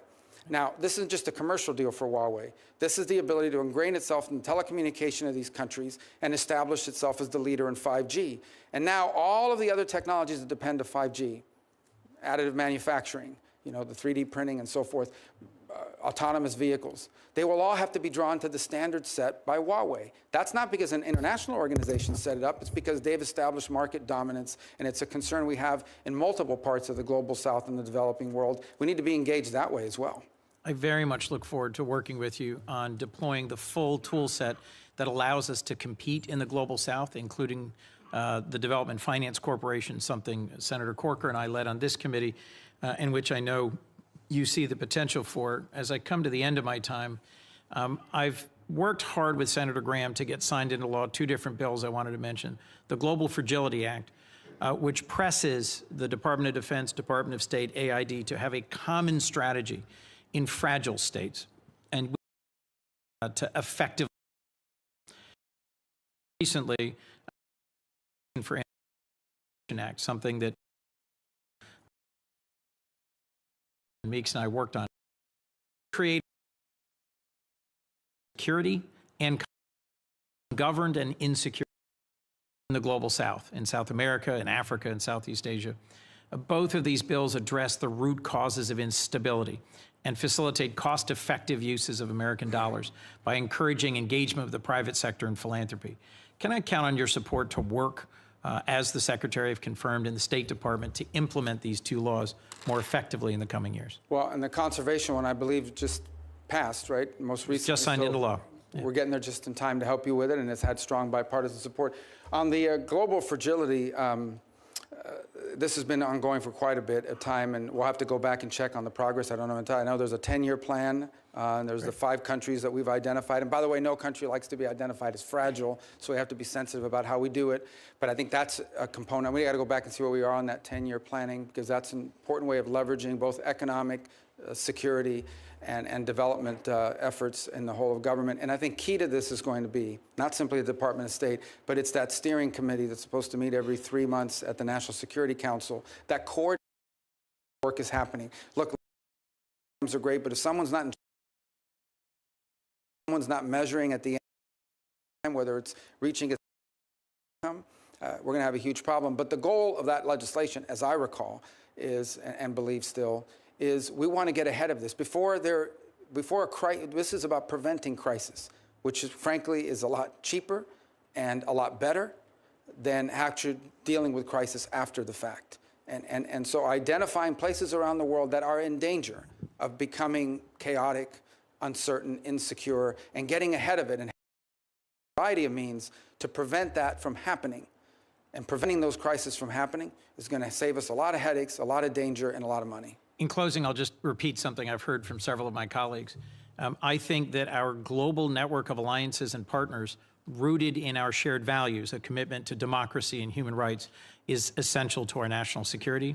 And how the war in Ukraine ends, and whether a peace agreement there lasts and secures Ukraine from ongoing Russian aggression, is critical to our credibility and security and to sustaining that network of allies and partners. I hope that's something you strongly agree with. I look forward to working with you towards that end. Thank you, Senator Coons. Next up is going to be Senator Daines, and after that will be Senator Murphy. And about that time, it's going to be noon. We're going to take a short 5-minute break at noon. Not a Senate 5 minutes, but a for real 5-minute break at noon. And those of you who have a seat here, I'd suggest you don't leave, because it's going to be difficult to claim your seat back if you're here as an observer. So with that, Senator Daines, welcome to the committee. Chairman, thank you. Marco, it's good to have you here. I've got a great view here from the dais, seeing your family behind you, seeing Jeanette, Daniela, the rest of the Rubio family. What a moment of great honor, celebration for the Rubios, culminating on Monday, when your family will celebrate the 1-month anniversary of Anthony Rubio's touchdown as a Florida Gator. So congratulations on every front, proud dad. Look, you are charged with one of the most important tasks I think the administration will have, and that is advancing President Trump's agenda and representing the interests of the United States around the world. I can't think of a better nominee for Secretary of State to serve under President Trump than Marco Rubio. You will have a lot of active conflicts we're working together on as we think about what's going on in Ukraine, Israel, Sudan, ongoing nuclear weapons programs in Iran, the tyranny in Venezuela, the New START treaty that's been completely disregarded by Russia, and not to mention what we have as we think about strategies relates to China. I could continue to list the results that we saw from the Trump administration with the Abraham Accords and really moving forward here with significant substantive advancements of American interests abroad. But look, this next administration and the leadership of President Trump and your service will be extremely consequential. This posting could not be more important. Marco, as you know, Iran's the world's leading sponsor of terror. In 2024, Iran exported roughly 587 million barrels of oil, an increase of over 10% over the prior year. These illegal oil sales fund Hamas, the Hezbollah terrorism, the Houthis, the nuclear arms programs, drone technology that's being used right now by the Russians against Ukraine. These oil sales are directly resulting in global unrest, and they're costing innocent lives. Senator, if confirmed, what would be your goals and strategies to think about addressing Iran as an adversary? You asked that question at a very interesting moment. So Iran today, 2 points I want to make about Iran, and it's really important. When we talk about Iran, I'm talking about the radical Shia clerics and not the people. The people of Iran are people of an ancient civilization, an ancient culture with tremendous pride and advances. And I don't know who take great pride in their Persian heritage and identity. And I don't know of any nation on earth in which there is a bigger difference between the people and those who govern them than what exists in Iran. And that's a fact that needs to be made repeatedly. In no way is the clerics who run that country representative of the people of that country and of its history and of contributions it's made to humanity. And it's a point I wish we would continue to make. Iran and that regime is at its weakest point in recent memory, maybe ever. Their air defenses have been badly damaged. Their Shia crescent that they were trying to create has been badly damaged in Lebanon, in Syria, where they've been basically forced and driven out. Their economy is in shambles. They now are, on some days, having 6, 8, 12, 9-hour blackouts. They are on the verge of potentially, if not having done so already, having to pull back on the energy subsidies that they provide people in that country that are incredibly popular, and it would be unpopular to reverse. So they're in a lot of trouble. And now what we need to be wise about is the following. I imagine that within that regime, and I'm just saying this because of common sense, there are 2 schools of thought. There's one group that's saying, now is the time where we need to find ourselves an off-ramp. Not going to turn into really nice guys, but we're really in trouble here. We need to find an off-ramp and buy ourselves some time And then there's another group that's probably saying, now is the time to prove that we are a nuclear power or a nuclear-capable power, enriched from 60 to 90, and press go, and that's how we're going to buy ourselves immunity from foreign action. And this is a tenuous moment in that regard, but it's one we need to acknowledge. My view of it is that we should be open to any arrangement that allows us to have safety and stability in the region, but one in which we're clear-eyed. Any concessions we make to the Iranian regime, we should anticipate that they will use, as they have used in the past, to build their weapon systems and to try to restart their sponsorship of Hezbollah and other related entities around the region, because they seek to become the dominant regional power. That's their stated goal, and it's been clear by the actions that they've taken. I think it is interesting that in a year in which, I think by October of this year, the Europeans and the E3 countries of the UK, France, and Germany have to confront whether they're going to do the snapback provisions or not, because Iran is clearly in violation of the agreement that we're no longer a part of. And in fact, IAEA inspectors have not even been in the country since 2021, if I'm correct. So I think early this week on Monday, they engaged the Europeans in talking about nuclear arrangements. So whether that's indicative of the direction they're going on that, we're going to find out. What cannot be allowed under any circumstances is a nuclear-armed Iran. What cannot be allowed under any circumstances is an Iran and an Iranian regime that has the resources and the capability to restart and continue their sponsorship of terrorism. And what cannot be allowed under any circumstances is an Iran with the military capability of threatening and destabilizing its neighbors and potentially reaching the homeland as well, both kinetically and directly, and also through their surrogate groups who have long planned contingencies for attacks. And let us not forget that this is a group, these are individuals that have spent the last 5 years actively and openly plotting the assassination of the president-elect and of multiple members of previous administrations. Think about this for a moment. When is the last time you heard that a foreign government is actively, openly, and admittedly seeking to assassinate the former Secretary of State, the former and soon-to-be once again President of the United States, and others? And that people have been arrested for plotting that. This is who we're dealing with. And anything that we do with Iran needs to be clear-eyed about who that regime is, but also who the people of Iran really are, and because they're not their leaders. Marco, thank you. Shortly after the election and prior to Thanksgiving, I took a quick trip over to Central Asia. As I discussed that with you a bit, to Turkmenistan and Tajikistan. In fact, in the last 12 months, I visited all 5 of the Central Asian countries. In fact, I was bedded down, speaking of Iran, 20 miles from the Iranian border in Ashgabat, Turkmenistan. They have the 4th largest reserves of natural gas in the world. But this is a part of the world that is often neglected, but of such strategic importance. You've got Iran, you've got Afghanistan, Russia, and certainly China, as they talk about living in a submarine, as they look at multi-vector diplomacy, want to engage with the United States as the Russians and Chinese are competing for their favor. One of the first trips that I made after the election, the reason was Central Asia. There'd not been a U.S. senator there in 13 years. 13 years to Turkmenistan or Tajikistan. Very important strategically.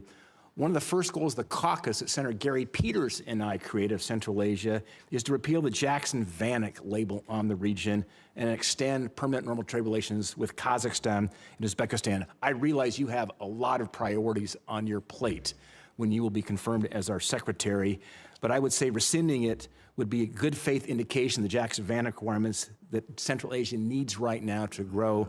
My question is, would you work with me and Senator Peters to have your team work with us to remove this designation? Yeah, and I believe the permanent removal will require legislative action. I don't think Senator Murphy has a bill on that as well. Yours is 3 countries. Look, I think this is a relic of an era that's passed. There are some that argue that we should use it as leverage for human rights concessions or leverage to get them to go stronger in our way as opposed to Russia and the like. But I think in some cases it's an absurd relic of the past. I think it's Kazakhstan, who the Department of Commerce has already said is a market economy. In fact, I think they hosted the WTO ministerial just a couple years ago. So it's just they've met the conditions. Yeah, so we will work with you on this because I think it's important. Thanks, Mark. I think it's a neglected part of the world. I look forward to working with Senator Murphy on this. You know, that C5+1, which is Central Asian countries plus the United States. Hope we can work with President Trump actually to think about maybe hosting some kind of a summit there. Very strategic. After the withdrawal from Afghanistan, we need more friends in Central Asia, and look forward to working with you on that. In the time I have left, when I open up my comments, talked about all these conflicts around the world, sometimes we forget some of the most important relationships are right in our backyard, thinking about Mexico. With the nearshoring going on at the moment, a lot of production coming now into more of our time zone and hemisphere coming from China and so forth. Laredo, Texas is now the largest port in the United States. I think it's one of the underreported facts in our country. You talked about the cartels. They have command and control, certainly on the border at the moment. My question is, you think about Mexico, and you've been so active on Latin America and looking south of the United States, with President Sheinbaum now just coming into office. What are your thoughts around how do we become better engaged with Mexico to help them with their issue as it relates to the cartels, basically, which are running the country, it seems, at times? Well, and I wish we had more than 30 seconds to do it, because it's one of those issues that I think don't get enough attention beyond the problems. Look, Mexico's economy in many ways is a very vibrant one and has made tremendous advances and continues to be a very strong regional power. They can become frustrating at times for us because they have enshrined even in their constitution, a sort of non-aligned, non-interventionist foreign policy with regards to some of the abuses. And so it's been disappointing, for example, to see the position they've taken with regards to Venezuela and others. By the same token, our economic interests are so deeply intertwined. I think there are three areas of friction. The first is on trade and violations of trade agreements and so forth that have been laid out, and some of the things that I've seen, even as a senator from Florida, in the agricultural sector, that are going to continue to be an irritant in our relationship that we hope we can resolve. The second is the security situation at the border. And I think there's great interest, and should be on the part of the Mexicans, to bring this migratory problem at the border under control. People forget an increasing number of cases. The people crossing the border are not Mexican nationals. They are people that are transiting through Mexico. And in fact, in southern Mexico, you have seen a significant uptick in resentment against migration by Mexicans who are bearing the brunt of the costs of becoming a key element of the migratory path. And the third is the violence. And this violence at our border has to be addressed. I think they pose a threat to the United States, most certainly. The flooding us with fentanyl, the criminal activities occurring within the United States, facilitated by these groups who have become vertically integrated. These are not the Colombian cartels. These transnational groups are now vertically integrated. They are the suppliers all the way down to the street level and all the way up to the production level. They are vertically integrated criminal enterprises, but they are also threatening the sovereignty and security of the Mexican state. And as I pointed, there are journalists and there are politicians who have been assassinated for standing up to these cartels. And it tells you the amount of leverage they have over the government as a result of it. So it is in their interest, as well as ours, that we work cooperatively to take these groups apart and not allow them to continue their reign of terror, not just in the border region of Mexico, but spilling over into the United States. Right. Thanks, Marco. Thank you very much for the edification of the committee. I've just been advised that there's been a ceasefire announced in Gaza. Before we all celebrate, though, obviously we're all going to want to see how that executes. With that, Senator Murphy, you're up, and then we're going to take that short break. Thank you very much, Mr. Chairman. That is indeed good news. Senator Rubio, I want to talk to you about a topic that I think is going to be real trouble for you and for U.S. national security interests, at least for the first few minutes of my time, and that's the growing personal financial entanglement of President Trump, his family, and Middle East governments. I'll give you an example of what I'm talking about. For nearly 8 years, the Trump organization has been pursuing a real estate deal to build a hotel complex in Jeddah, Saudi Arabia. During President Trump's first term, the Trump organization actually voluntarily committed to refrain from pursuing real estate deals with foreign companies, especially those that are backed by foreign governments. And so the deal didn't go through. And then it remained stalled for the entirety of the Biden administration.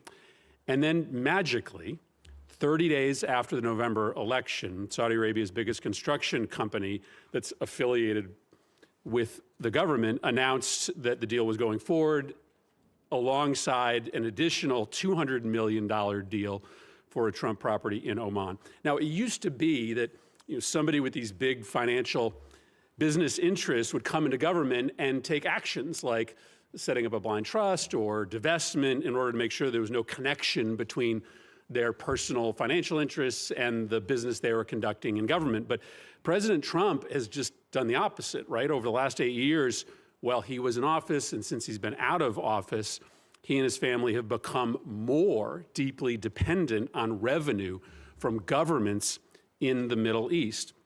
During his last presidency, Middle East interests sent about $10 million to Trump properties. After he left office, Trump's son-in-law, Jared Kushner, who was his primary Middle East envoy, was handed $2 billion in investment by the Saudis, even though a Saudi investment board said the investment was a bad business decision. That investment actually comes up for renewal in 2026, giving the Saudis massive leverage over the Trump family. And then to make matters worse, right after the election, the Trump organization said that in this term, the president-elect's second term, it would drop its previous prohibition on doing new deals in the Middle East with private foreign companies aligned with foreign governments. So the Trump organization is going to be signing new business deals in the Middle East with private companies that have connections to foreign governments at the very moment that you are going to be conducting sensitive diplomacy in these countries. That's just extraordinary.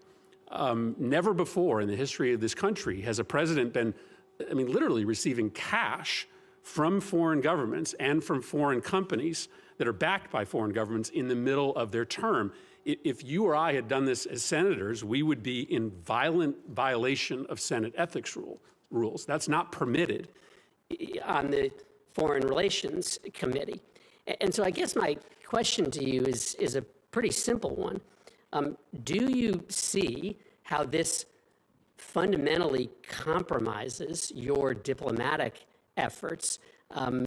Do you have an issue, or will you raise an issue with the president about his growing financial connection with the governments that you're going to be negotiating with? Well, first of all, I am neither authorized nor in any position to give you sort of any insights into any of these arrangements you've pointed out. You know, you mentioned Jared Kushner as an example. He's a private citizen, happens to be a Floridian.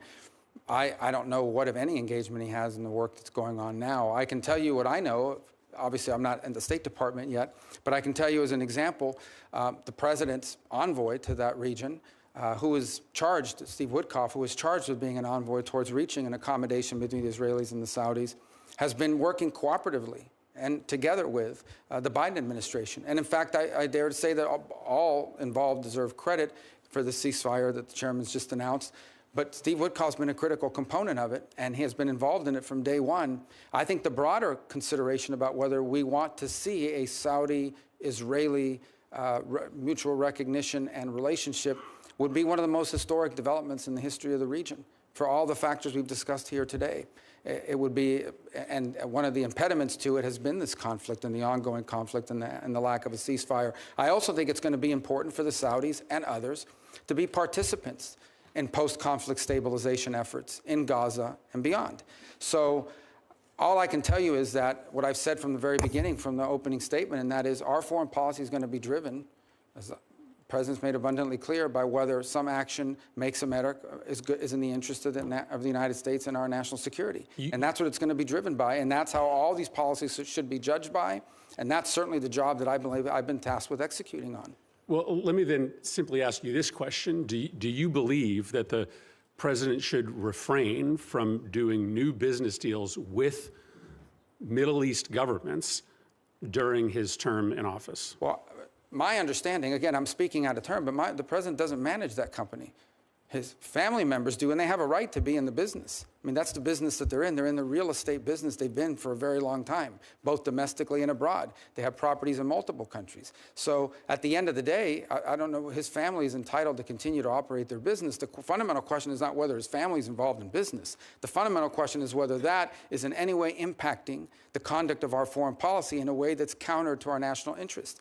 And the president's made abundantly clear that every decision he makes and every decision we are to make at the State Department should be driven by whether or not it serves the core national interests of the United States. And that's how I hope our policies will be judged by, not what business his family is conducting while the president is here in Washington working not on his business, but from the Oval Office. You are correct. That is the fundamental question, whether or not a policy is being pursued in U.S. national security interests or due to the president's personal financial interests. That is the reason why, as United States senators, we are not allowed to have complicated existing financial arrangements with foreign governments, because you do not want to create the impression that there is a conflict of motivation. And I just wished that this president applied to this incoming administration the same rules that we hold ourselves to as United States senators.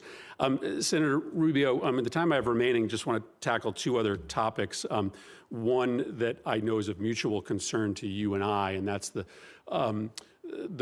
need to confront China in non-military ways as they try to exert influence around the world.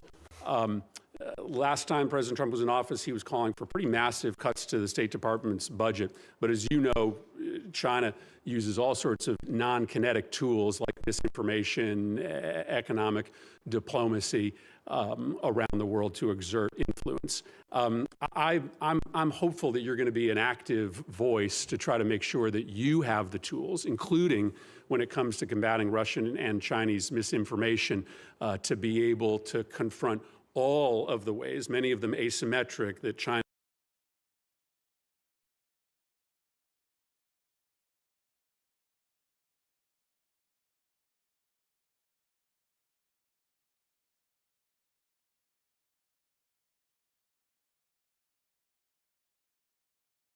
in particular, but Russia as well presents challenges to U.S. interests. Just wanted to get your commitment to make sure to build that full, comprehensive foreign policy toolkit.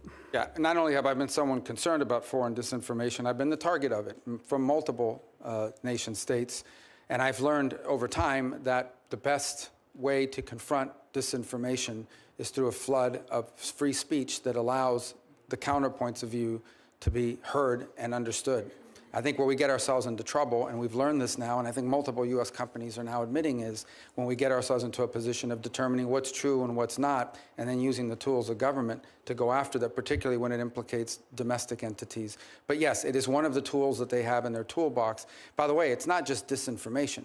It's flat out influencing nation states' views of the United States writ large by promoting conspiracy theories internally in other countries that undermine us and that undermine our standing, whether it's in Africa, and increasingly you see it in the Western Hemisphere as well. And one of the best ways to combat that is to be present, to be there, to show what we do, and to brag about what we do. One of the things that frustrates me the most is there are literally programs within the USAID where they do not allow us to label it as made in America or a gift of the American people because it might offend someone locally. I think it's important for the world to know that what the United States is doing to help their societies, we do not do a good enough job of promoting what we have done historically and continue to do to help our fellow man around the world. Yeah, China is spending $10 billion per year on that propaganda and misinformation operation. They celebrate when budgets get sent up to the Hill that propose big increases in military spending and giant decreases in the kind of tools that are available to you. So I do look forward to working with you to make sure that we've given you that full suite of tools necessary to confront our adversaries. Thank you, Mr. Chairman. Thank you, Senator Murphy. We'll take this break now. I appreciate everyone getting back here in 5 minutes because we've still got a long ways to go. And so with that, we'll be at ease for 5 minutes.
Committee will come to order. We will continue on with our 10-minute rounds of questions, and by my list, the next person up is Senator Barrasso. Thanks so much, Mr. Chairman. Senator Rubio, congratulations. I'm grateful for your willingness to serve our nation in this new role. Thank you as well for your family's commitment to continue with your service here to this country. I think President Trump made a wonderful choice in nominating you to be Secretary of State. Your extensive foreign policy experience and your deep understanding of international relations, I think, makes you a perfect choice for the position.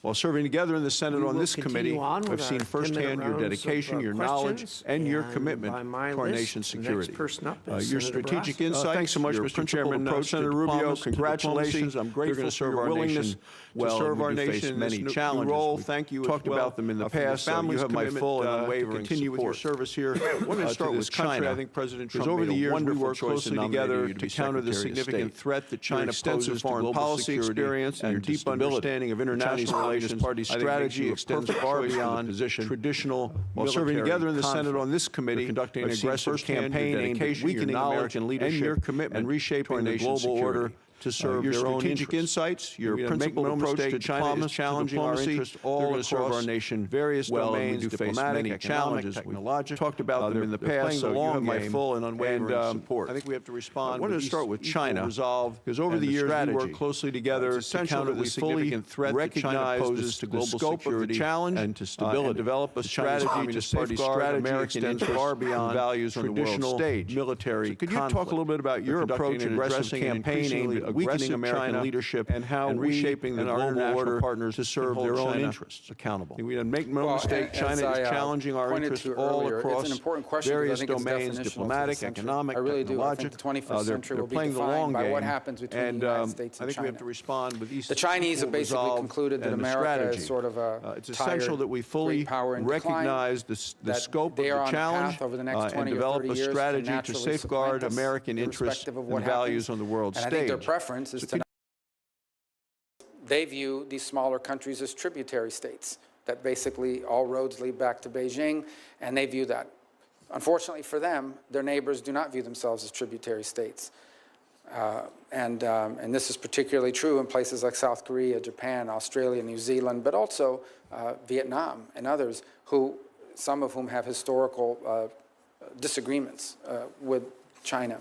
So at the core of our strategy has to be twofold. Number one, ensuring that there is a proper geopolitical balance between the United States and China to avoid any sort of conflict that could be deeply destabilizing and worse for the world, but at the same time ensuring that it doesn't come at our expense, that we don't find ourselves in a world in which we are dependent on China, or any foreign power for that matter, for the raw materials that we need, for the ability to make medicine, for the ability to fuel our economy, the ability to feed ourselves or our people. We cannot be a country that becomes dependent on foreign powers, and so much of that involves not simply how we engage in the world, but also what we do here domestically. That is not the responsibility of the Department of State, but it is important for us to point to that much of what's happened with China and much of what's happening now is what we are not doing, whether it's through our own industry and the development of our own industries, or access to raw minerals and raw resources that are critical to fueling and or building a modern economy. You talk about China playing by a different set of rules, and they do the ones that we think of as traditional rules. But and I appreciated your comments to Senator Ricketts about China and even the definition of them as a developing nation. I think it's a big problem. They can't be allowed to continue to play openly with a different set of rules. In addition to the hidden rules, I oppose China exploiting its status as a, quote, developing nation within international organizations. I think it helps them gain an additional unfair advantage in what you described as this unbalanced relationship. China is not in any way a developing country. You just mentioned they're a rich and powerful country. That's not a developing country. It's the second largest economy in the world. Clearly has the financial resources and access to capital to meet its own needs. So I think we need to end China's preferential treatment and hold it accountable on the global stage. I mean, we see it in the World Bank, we see it in other locations. Are there things that we can do and you can do as Secretary of State to try to eliminate this unfair advantage that they have? And it's an open unfair advantage. Yeah, absolutely. I think we need to, first of all, and I mentioned this in my opening statement, we have to acknowledge that many of the global institutions that were created not just in the post-war era, but the post-Cold War era have been weaponized against us. And I can use a number of examples. The first is, you think about the Security Council of the United Nations, which was created ostensibly for the purpose of preventing global conflict. Sadly, two of the greatest drivers of instability in the world today hold a veto vote at the Security Council. It's basically rendered the Security Council almost irrelevant. By the same token, I would say I am not against multilateral organizations so long as that or any foreign arrangement we have serves the national interest of the United States. I do not believe, and the President has made this abundantly clear, President Trump, that under no circumstances should any foreign entity or multilateral or international organization have veto power over the national security interests of the United States of America. The second point that I would point to is that the Chinese have very aggressively played this. They have figured out, and it isn't hard to figure out, that even the smallest nation state has a vote at the United Nations General Assembly. And they have worked hard to not just court, but entrap a handful of votes around the world, and including in our own hemisphere. If you look at the Caribbean Basin, in Grenada and places like that, where they go into these countries, and they don't just provide $1 million or $1 billion to build the stadium, they also give you $5 or $6 million under the table for your family and friends. They do that in place after place. We've seen that practice as well in Africa. So we need to understand that there has to be, in many of these parts of the world, look, we're not bribing anybody. We're not going to do that, and it's certainly illegal for American companies to do it. But it's hard to engage these countries who in many cases have legitimate needs when they say, the Chinese, we prefer to have your stuff, we prefer to have American investment, but you're not offering any, and so we're left with the only alternative, and that is to take the Chinese investment, even though it comes with strong strings attached that include things like debt diplomacy or debt traps and expectations of diplomatic cooperation at these international forums. My final question has to do, because you used the phrase, we need to be able to fuel our economy, and I'll talk a little bit about energy. Look, people who live in poor and developing nations, they want to be able to fuel their economy as well. They need a stable energy source to grow their economy, to improve lives. Many of the countries you've traveled to and I have, we've seen what energy poverty can do to people to make it harder for them. You know, we have an ability to help these countries develop a stable energy supply.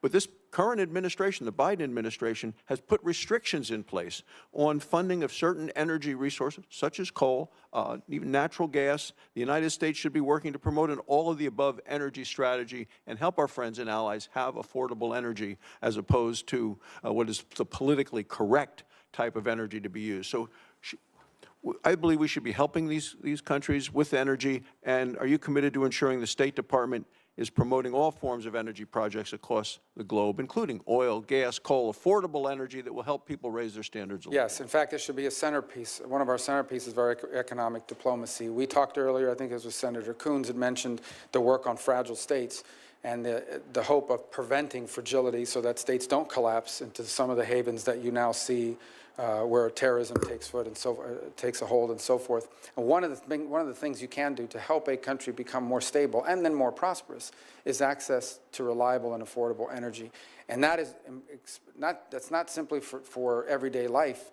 That is critical if you want to build a manufacturing sector. It's going to be especially critical in a world in which all these new technologies like AI are going to require a tremendous amount of power generation that's going to draw upon global energy resources to begin with. So absolutely, it needs to be at the centerpiece, and we'll work very closely with the Energy Department in ensuring that it's a centerpiece of our foreign policy. Thank you, Mr. Chairman. Thank you, Senator Barrasso. And next up, we have Senator Booker. Thank you very much, Mr. Chairman.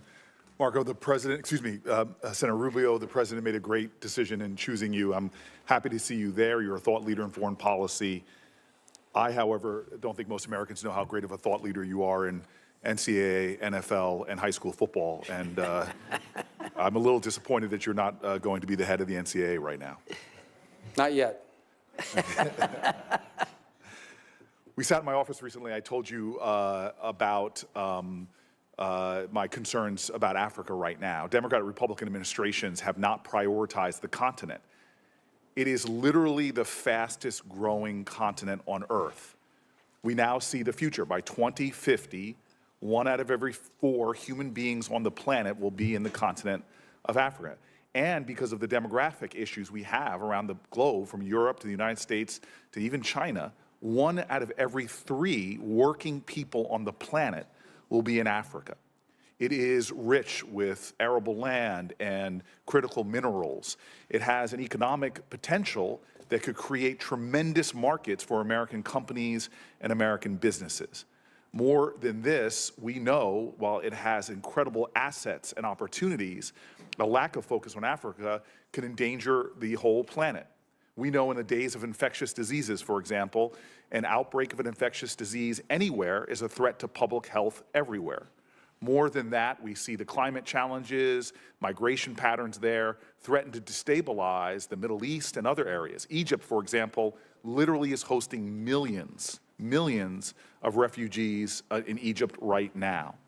Now, my frustrations in my 12 years here is that we as a nation have not really prioritized it. We do not have ambassadors in some countries where China and Russia, who understand the African opportunities, are investing heavily. I've gone around the world, and in my times in African countries, I often encounter people that saying, hey, the Chinese are here, where are you? And it's not just ambassadorial placements. Other critical positions in embassies just aren't being filled. And therefore, we're being outplayed by the Chinese and the Russians. African countries and leaders have told me time and time again, we prefer you. We'd rather deal with you. We'd rather work with you. And we can see by legal immigration patterns that their people would rather our way of life than the Chinese or the Russians. But we are simply being outplayed in ways that we can counter if we had a real focus and a real strategy for engaging Africa. And the impact of U.S. engagement is real. And the backbone of our diplomacy is that diplomat abroad, is that Secretary of State on down, people saying this is a priority. I said this to you in our office, and I want to make it plain now that we are at a point in this country that what we do in the Senate and in the White House and in the State Department are planting seeds for the future. We could reap a tremendous harvest in 10, 20 years, prioritizing and emphasizing our work in Africa. And not to do so undermines the 3 points that you said at the beginning that I agree. Our foreign policy should be guided by what makes us safe, strong, and prosperous. And the future, in so many ways, is Africa. Could you just talk to me a little bit about how you are prioritizing it, how you understand the critical opportunities and the dangers of not engaging at a higher level than either the Biden administration, Trump administration, Clinton administration, Bush administration have done? Yeah, and I'll preface it by saying that obviously I'm not been confirmed yet, the president's not in office yet. There will be a national security strategy that will frame much of what we do in foreign policy. So what I'm going to share with you basically here today is, as someone who will be at that table, some of the impressions that I would share with regards to our historic involvement in Africa and also some of our challenges moving forward. So the first, and you've already highlighted all of the things about the growth that's going to happen. I think they'll double in population between now and 2020, 35 or what have you. So it's extraordinary. That isn't just an interesting number. That's also markets. Those are also consumers. Those are also places that I think provide an extraordinary opportunity, properly positioned, for America to become more prosperous. Literally, more people that can afford to buy the things Americans provide, both in services and goods, and vice versa. So I think there's an extraordinary opportunity.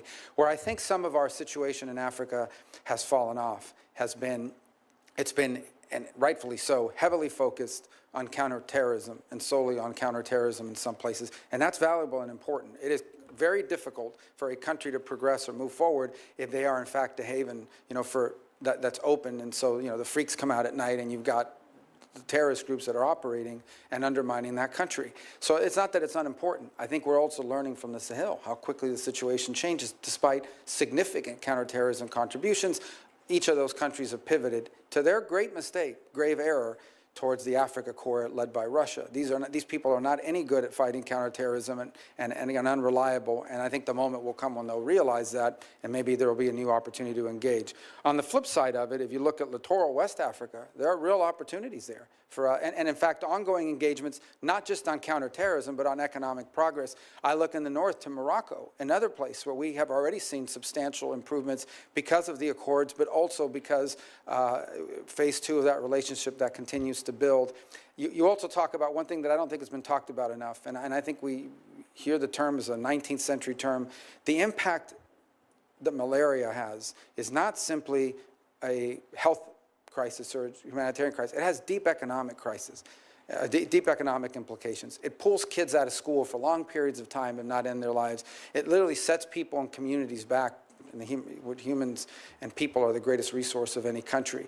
And the cost benefit of an investment, leveraging private partnerships to deal with things like malaria, pays extraordinary dividends if appropriately done and channeled. And that is something that I think could, as part of an overall approach to Africa, be included in things that you could argue are improving our prosperity, our security. Thank you, Senator Rubio. You've affirmed a lot of this to me in our private talks. I just want to make an emphasis publicly here that the disinformation in Africa, and you've mentioned disinformation writ large, but, for example, the Washington Post published an article in October detailing how Russian propagandists targeted U.S. anti-malaria programs in Burkina Faso.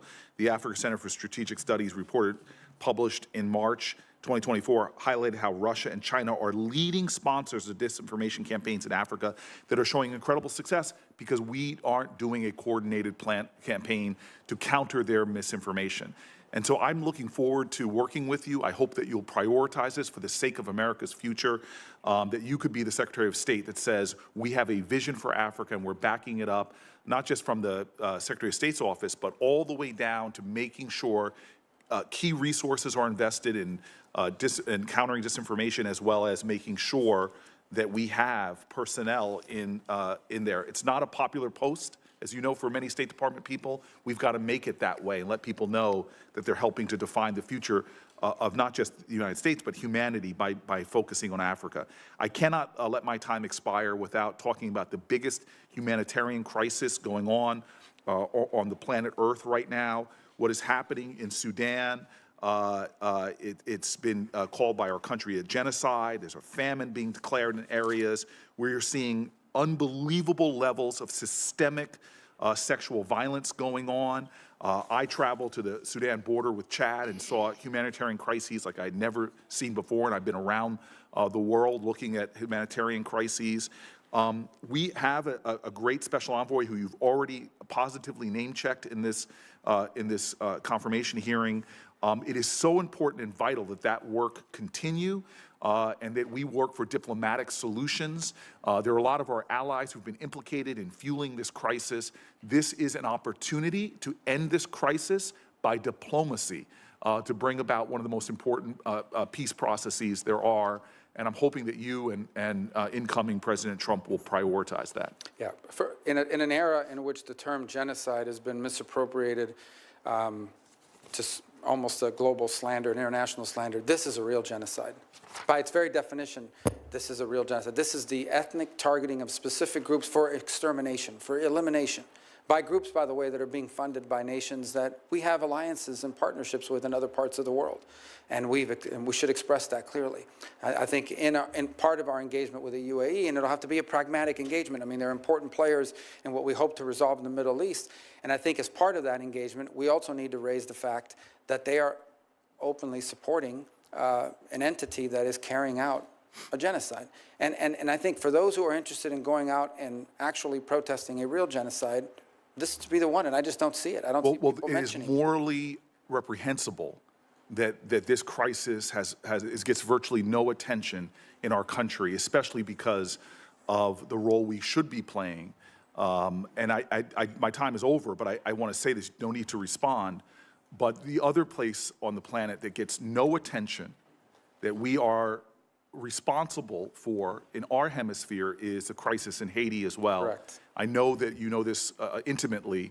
And again, I just want to keep calling out these moral omissions of our country, often, at least in the press, of an inability to focus our compassion, empathy, and understanding of our interwoven destinies with places like Africa and places like Haiti. Thank you, Senator. Thank you, Senator Booker, for that. Those are things that needed to be said. Having said that, you have underlined probably the most difficult crises we have on the planet, and I think everybody's ready to sign up on a path forward. So far, nobody's laid out that path forward. And you're right. We have an obligation to at least try to design a path forward. And when that happens, I have no doubt that we'll pull together Republicans and Democrats and as Americans to do something about this. But I'll tell you, the identifying who are the people there that are the good guys that you can partner with is very, very difficult, as you know. Thank you. Thank you, Senator Rubio, for your comments in that regard. We will move now to Senator Paul. Senator Rubio, congratulations on your nomination. One of the questions that I've asked over time to secretaries of state as well as ambassadors and others from the State Department is, can you name for me instances where sanctions have changed behavior for the better? Now, I'm not going to ask you that question now. I'm going to wait till you come back to ask you. There's a preview of what I'll ask you the next time. But the reason I bring that up is that I think hopefully people think of sanctions as a way of trying to modulate behavior. You want better behavior out of a country. A country's doing something you don't like. You'd like them to change their behavior for better through sanctions. And I think it rarely works. And I think we pile more on. Now, some would say, well, sanctions are just to punish them, and we just want to, Russia invaded Ukraine, we're just punishing them. And so as punishment, they kind of work. I don't think they're deterring Russia's behavior or changing it. But really, sanctions can have effect in a couple of ways. I think the threat of a sanction, the same way the threat of a tariff can have an effect on behavior. But once placed, I think a sanction or a tariff only has effect on someone's behavior if you remove it. Now, you mentioned earlier a little bit about discussing ways to unwind some of the sanctions ultimately on Russia. People mentioned, well, we never want to let them sell energy again. No, you have to let people enter back into the world. That's how you're going to get behavioral changes. And it really will have to be part of the peace. If there is going to be a negotiated peace, the one aspect that makes us part of that war are all the sanctions. And so it really should be offered up of removing that and going back to normalcy when we can find a resolution to the war. I'll give you an example of where I think often the State Department loses its sight of its mission. Instead of being the Department of Diplomacy, which I think it's supposed to be, it becomes just an extension of the Department of War and muscle, and we show how strong we are through the State Department. But really, when bellicose statements come from other parts of the government, I see the State Department as the one that shows up and tries to still have a conversation. In the past, I think because of remarks, you had been banned from travel to China. The ambassador that's been nominated also has had statements that make us question whether or not he'll be received in China if he becomes the ambassador to China. When Blinken and Yellen went to China recently, they decided, and I'm not arguing with the goal was to get China not to sell dual-use parts to Russia to use in the war against Ukraine. A noble goal, I share the goal. But they got to China and they shamed them in public and called them names and told them they're terrible people and they should quit doing it. I would argue that there's another way to try to get behavioral changes. I would argue that the opposite of sanctions is trade. And so we have a lot of sanctions on China. If I'd been the one going to China with a mission, I would have said to China very quietly, we may not be able to undo everything, but perhaps we could undo one bit of sanctions that will enhance your economy by X amount if you'll agree to quit selling dual-use parts to Russia. And I think that's just it's a different look on things, and I don't think we're getting it very often. I guess my hope is that you will think about a different way of doing business other than just saying, let's sanction everybody and let's call people names we don't like, because I don't think it helps. I think it actually makes the situation worse. And that doesn't mean we curl up in a ball and just say, do whatever you want, but there has to be some give and take. There has to be something we take back. And so I guess my general question to you would be, we know a lot about the stick, we know about sanctions and this and that. Do you see any possibility of any carrot with China to make relations better with China? Well, let me first say, indeed, I've been strongly worded in my views of China. Let me just point out, they've said mean things about me, too. And I'm not sure that they're fans of mine in that regard here. My role now as the Secretary of State is to lead the diplomatic wing of the country, and that will involve engaging them. The fact of the matter is, in a mature and prudent conversation, and I would expect that they, at the end of the day, are also mature and prudent practitioners of foreign policy. They've got 1 billion people and nuclear weapons and a large economy. We have 400 million people, the largest economy in the world in nuclear weapons, and it is in their interest, our interest, and the interest of the world for two great powers to be able to communicate. In fact, Despite everything I have said, I have consistently throughout my career said that it is that geopolitical balance between our countries, or imbalance, developing imbalance, that is the greatest risk to global security and prosperity, because that could quickly trigger not just a trade and economic conflict, but an armed one, which could be catastrophic. Never in the history of mankind have two powers like the United States and China ever faced off in a global conflict, and the outcome would be catastrophic, and we should want to avoid it, and so should they. So the bottom line is this: yes, we are going to have to deal with China. They're too big and too important in the world, and they're going to have to deal with us. And my goal is that it is dealt with in a way that furthers our national interest. What cannot continue to happen is that China continues to assume all of the benefits of the international system and none of its obligations, all the benefits of global trade and commerce and none of its obligations. Your point on sanctions are important. I think that one of the things that's happened over time is we have adopted this view that we're going to be involved in less armed conflicts, which I think is a positive, generally speaking, right? Most would agree. The only other alternative left in the toolbox then is economic sanctions. And while I do think that you can question whether it has an impact over changing the behavior of a country, it can achieve two things. The first is it can deny a nation state the resources they could use to fund more of that activity. Let there be no doubt. If the Iranian regime had more money because of no sanctions, they would have spent more money on Hezbollah and Hamas and their missile program and the Houthis and others. So I do think there is value in that regard. And the second is, to be frank, leverage. When you sit down at a table, let's say we talk about Ukraine and the need to end that conflict, when you get and sit at the table, and the United States is involved in those conversations, hopefully, to reach a peaceful settlement of that conflict, you're going to have to give, not just get. And sanctions and the release of sanctions could be a part of that, assuming that the conditions are appropriate. So I do think sanctions also have a role to play in that regard. But I would not diminish the part about denying resources for governments and countries to carry out nefarious, denying them the ability to have the resources to carry out these nefarious activities. I think you're right, and the point is probably valid with regard to Iran. Probably not so much with China. I don't think we've denied China resources, and I think their resources extend beyond what we can do. I think our sanctions are more, prodding them, but not really damaging their economic prospects. With regard to the concept of diplomacy and how we make things better, or attempt to make things better, I think if we have absolutes, we tend to not understand really the way diplomacy has to work, because it is about engagement, it's about hearing the other side. It's not about accepting their position, but it's about at least knowing what the position of the other side is. With regard to NATO and Ukraine, to a person, the State Department under the previous administration is adamant, and so are many Republicans, that there is absolutely no way we will ever say that Ukraine could be a neutral country, that absolutely they will be, and it is our absolute prerogative to invite anybody we want to into NATO. Well, we can say that, and we have the ability to do that, but there are consequences to that, and one of the consequences is that, at least from the Russian perspective, they see that as one of the reasons why the war has developed there. And so I think that if you are looking at peace, you have to look at first you have to get to a ceasefire before you even get to real discussions. But if you had a ceasefire between Russia and Ukraine, I think our sanctions need to be on the table as far as negotiating the removal of them. But I think also the idea of Ukraine being a neutral country as far as a military alliance, if it's not on the table, Ukraine doesn't have that much to offer. I mean, Russia now occupies a good 15–20% of the country. It's been a big bloody war, and they've done it in a sort of World War I fashion, but I don't think they're going anywhere. It is at a stalemate. But the one thing Ukraine has to offer is they won't become part of a military alliance allied against Russia. Just not taking it off the table enhances our ability to negotiate and enhances Ukraine's ability.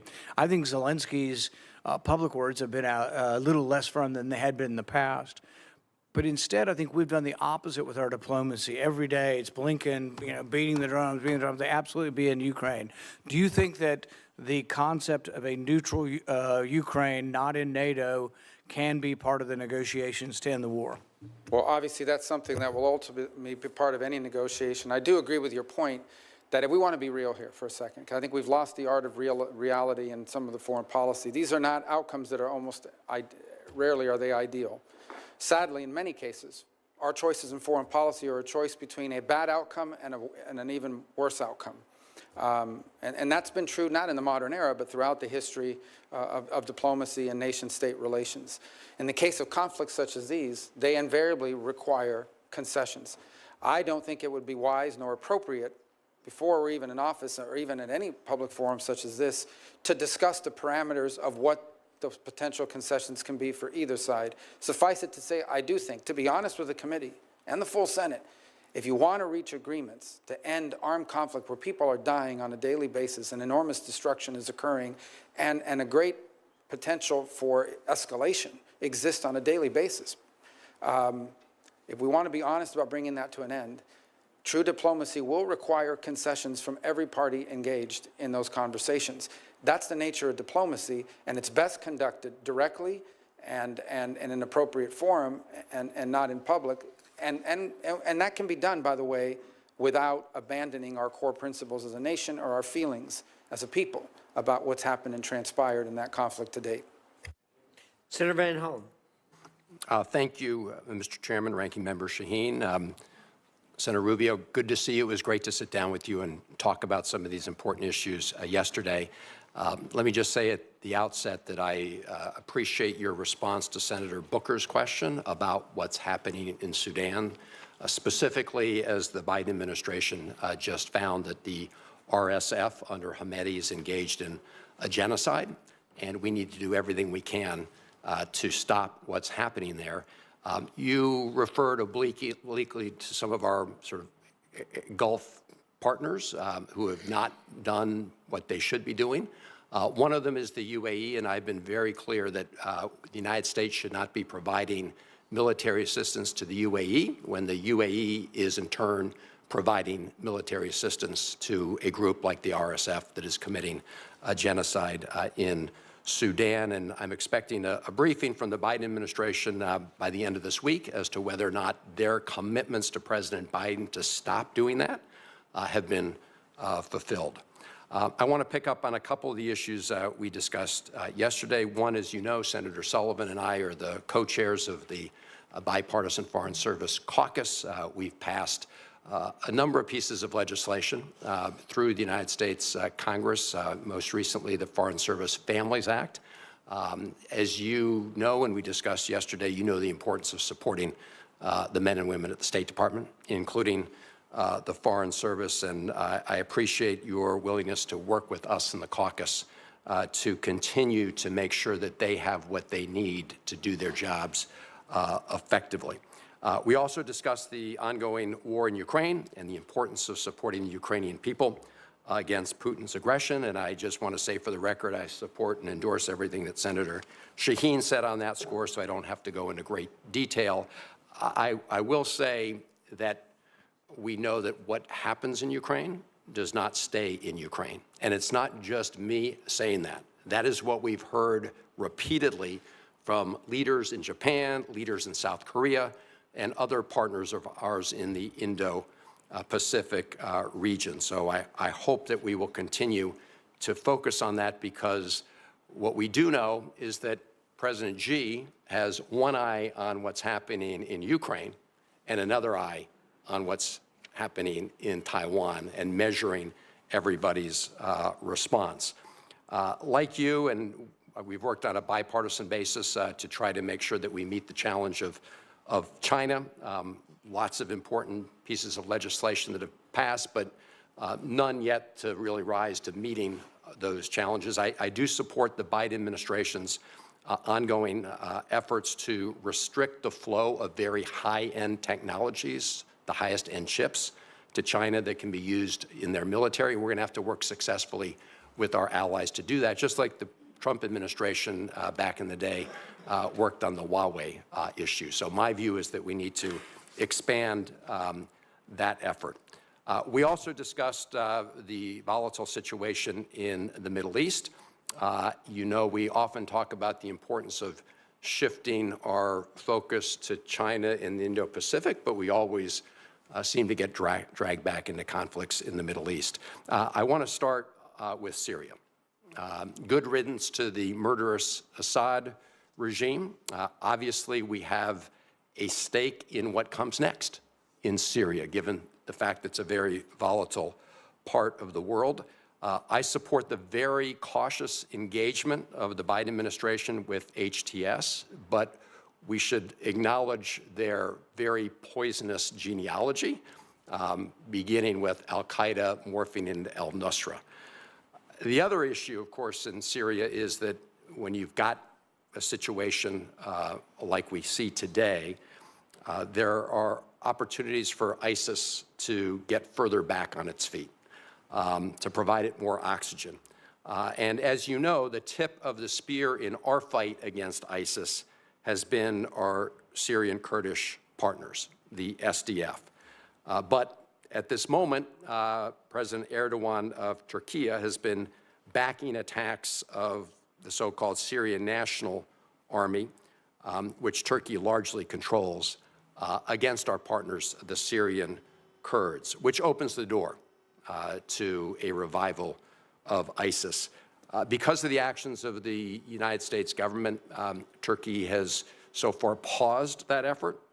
Senator Graham and I have introduced legislation to impose sanctions on Turkey should they renew those attacks in an aggressive way. We talked about this. I know that you recognize the importance of that partnership with the Syrian Kurds, but just a very straightforward question. Do you agree that we should continue to support our partners, the SDF, in the fight against ISIS? Yeah, well, absolutely. Not only that, but I think we also need to recognize that there are implications to abandoning partners who have a great sacrifice and threat, actually jailed the ISIS fighters. One of the reasons why we were able to dismantle ISIS is because they were willing to host them in jails, a great personal threat to them. And obviously that situation is very tenuous.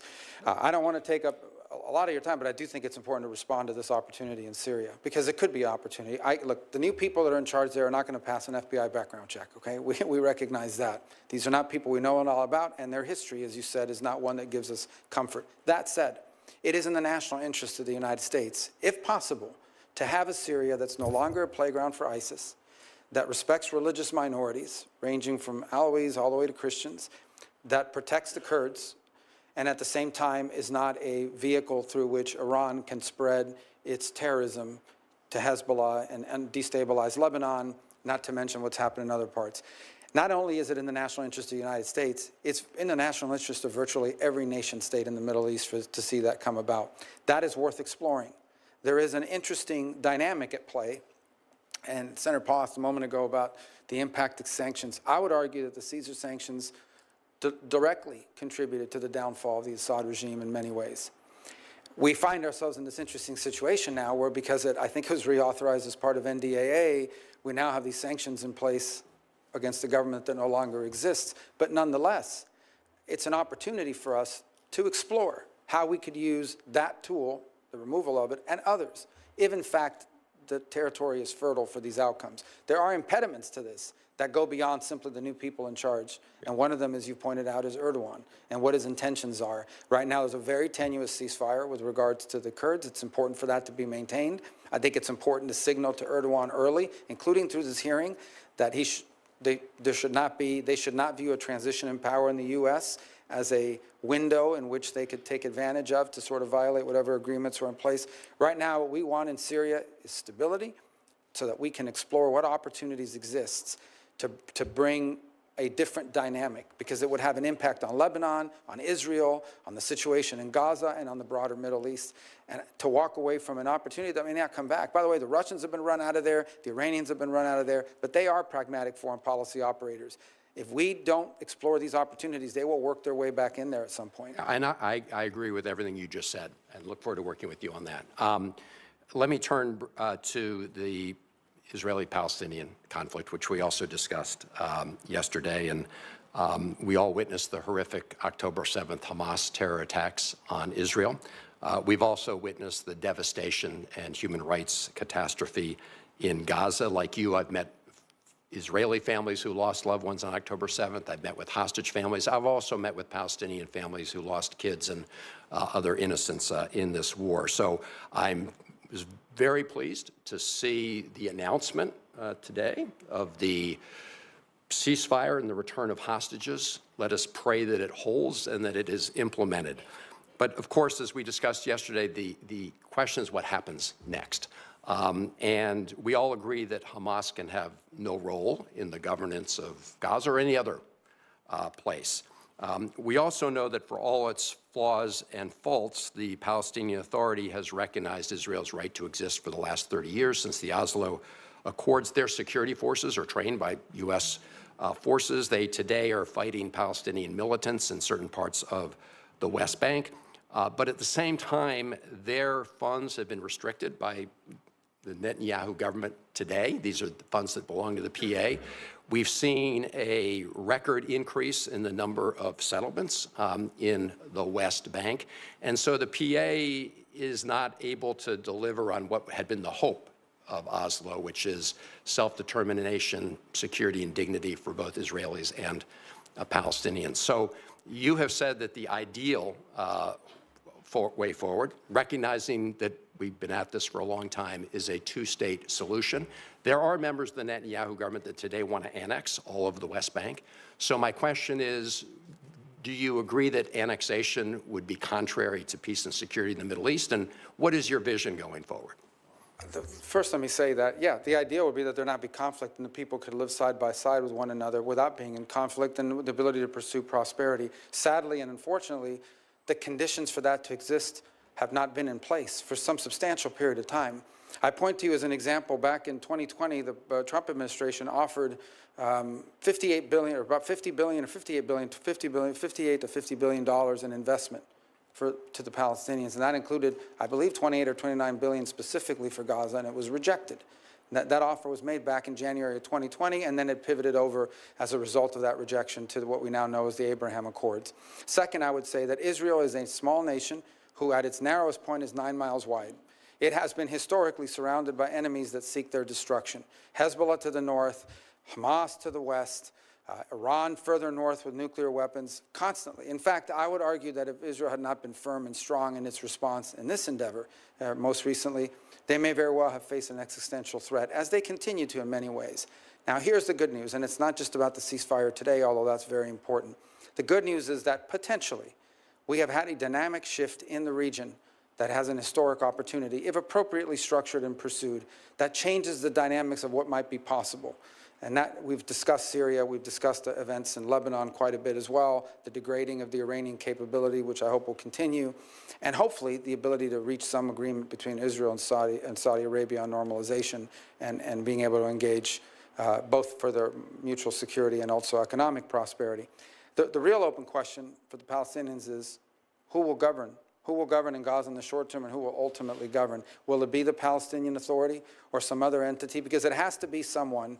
That was the initial goal for Gaza when the Israelis withdrew from there, and they turned it over. And they turned it over with greenhouses, and they turned it over with all kinds of economic development.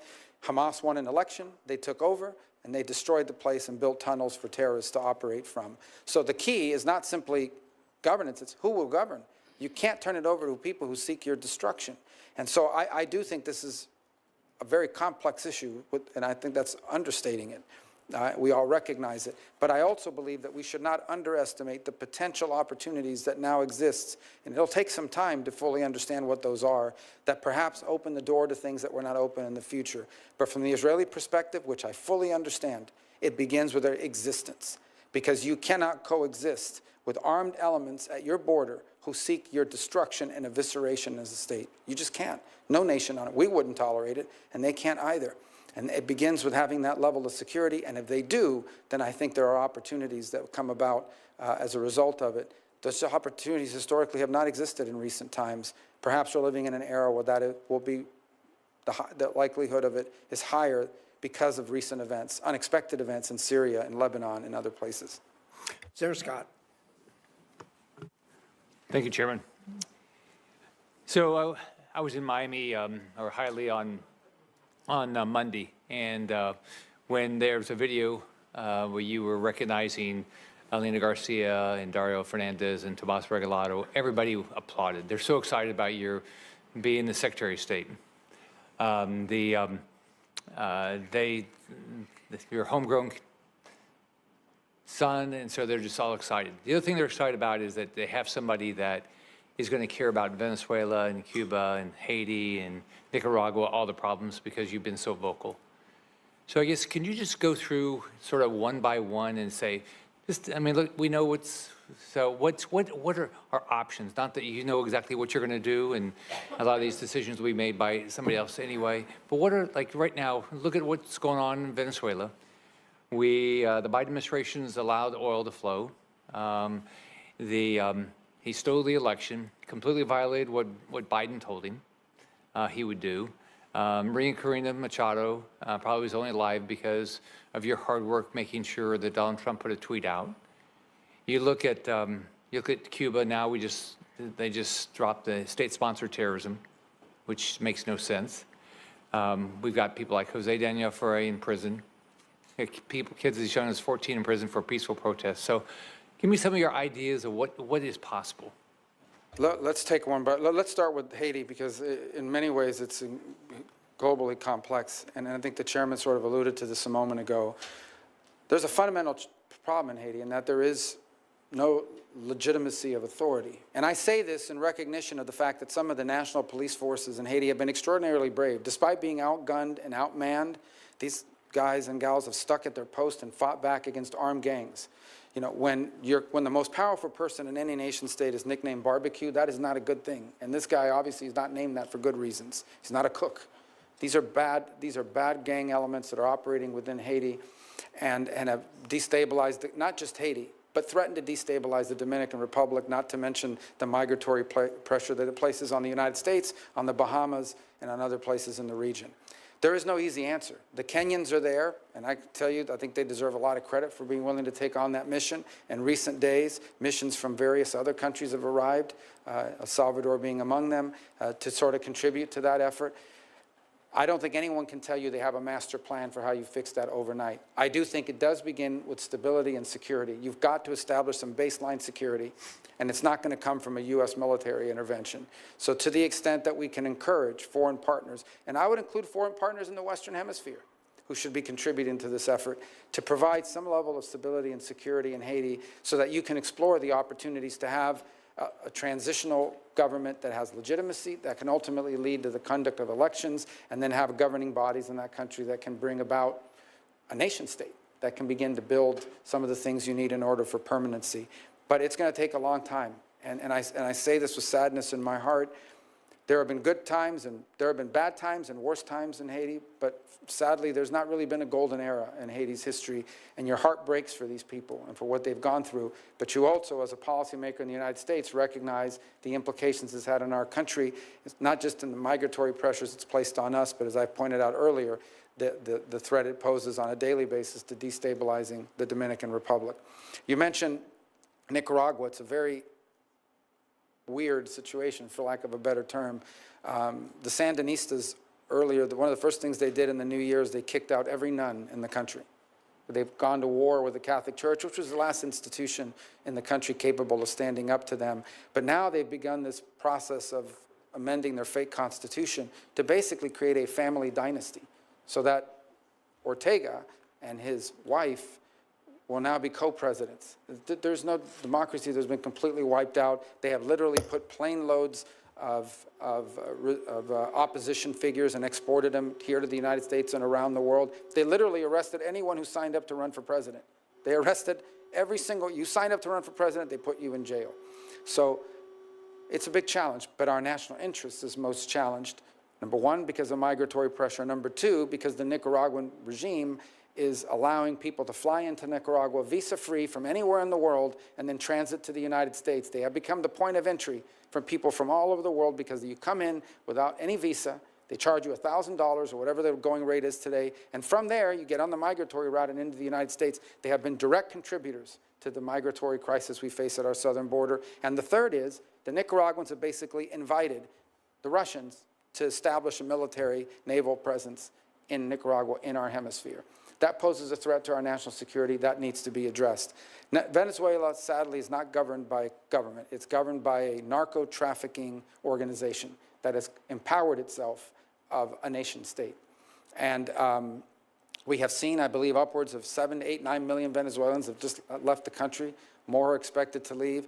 I was in strong disagreement with the Biden administration because they got played the way that I knew they would get played. They entered into negotiations with Maduro. He agreed to have elections. The elections were completely fake. They leveraged migration against us to get those concessions, and now they have these general licenses where companies like Chevron are actually providing billions of dollars of money into the regime's coffers, and the regime kept none of the promises that they made. So all that needs to be re-explored.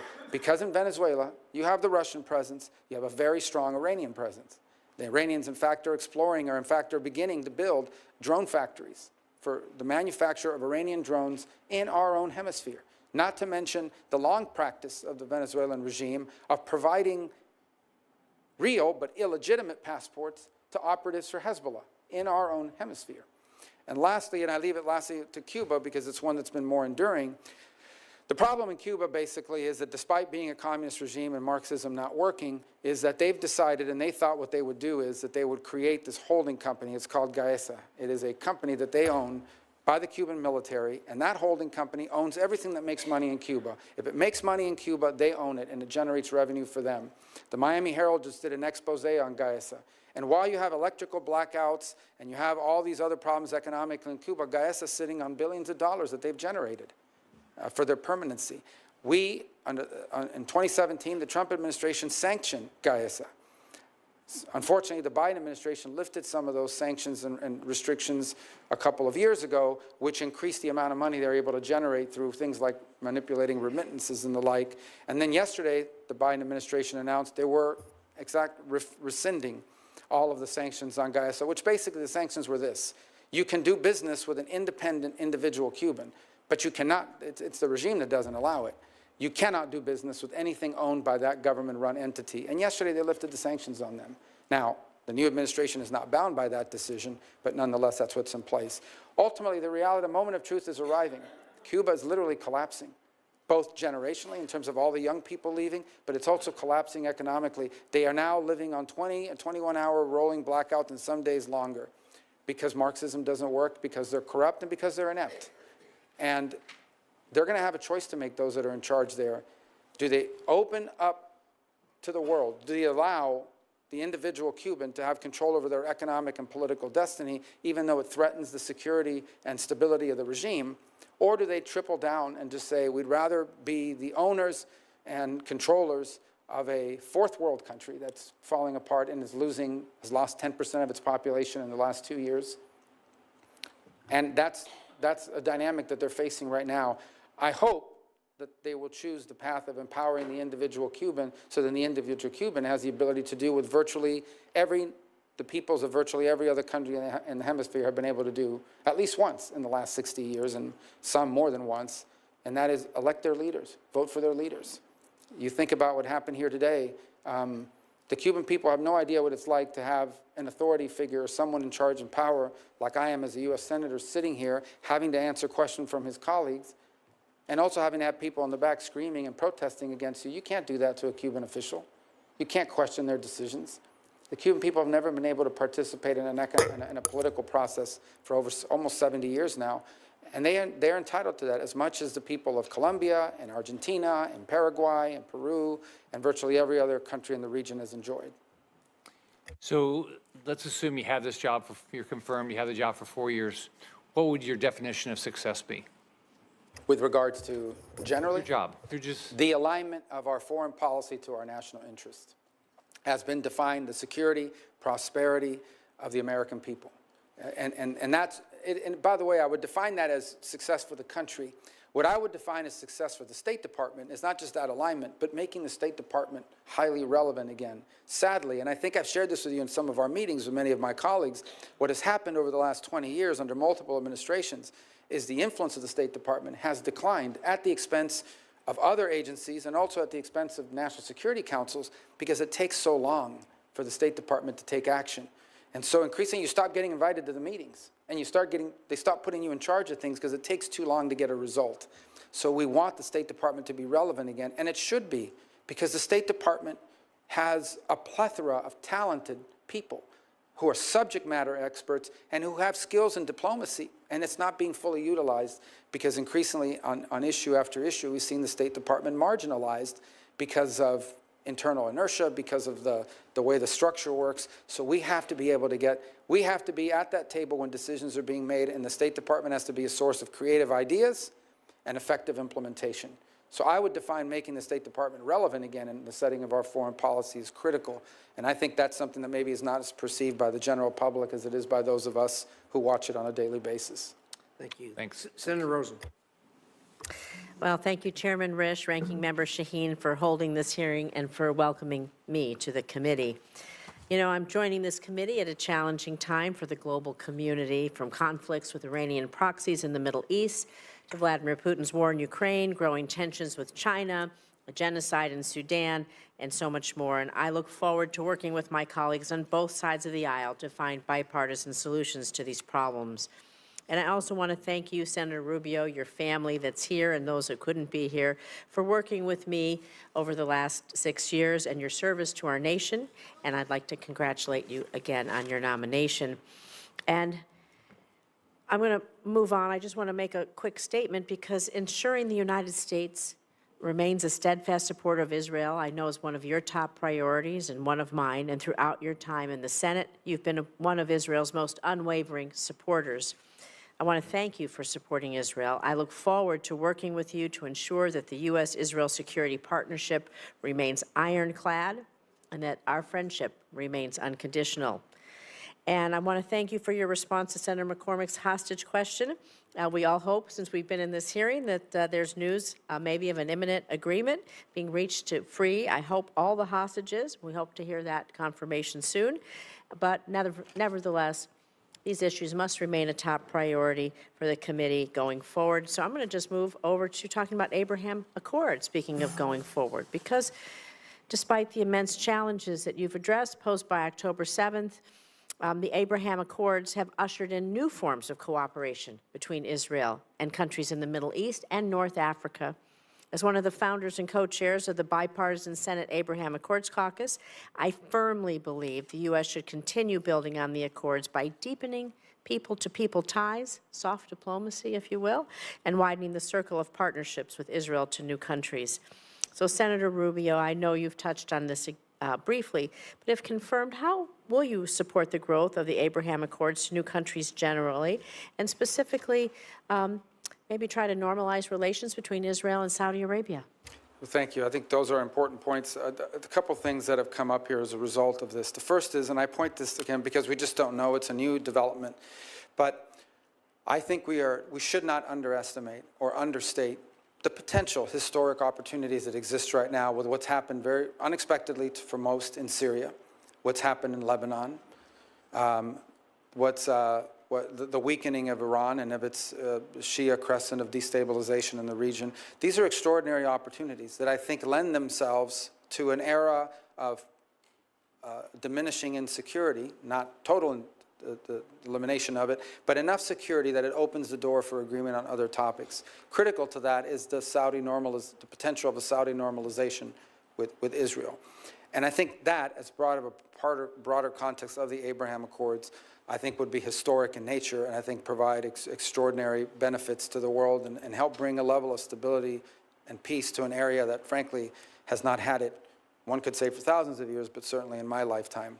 You talk about what we could do to build on it. I think the most important part of any arrangement of countries that enter into these agreements that historically have been difficult is there has to be a benefit to it. They have to perceive that there's a benefit to it, particularly among themselves. Like, what is the benefit to a country? What benefits will Saudi Arabia derive from being in recognition of Israel and vice versa? And I could think of a variety of things, whether it's advances in what their investments in high tech, and how Saudi Arabia wants to diversify its own economy, the ability of cross investments, and also, frankly, of security.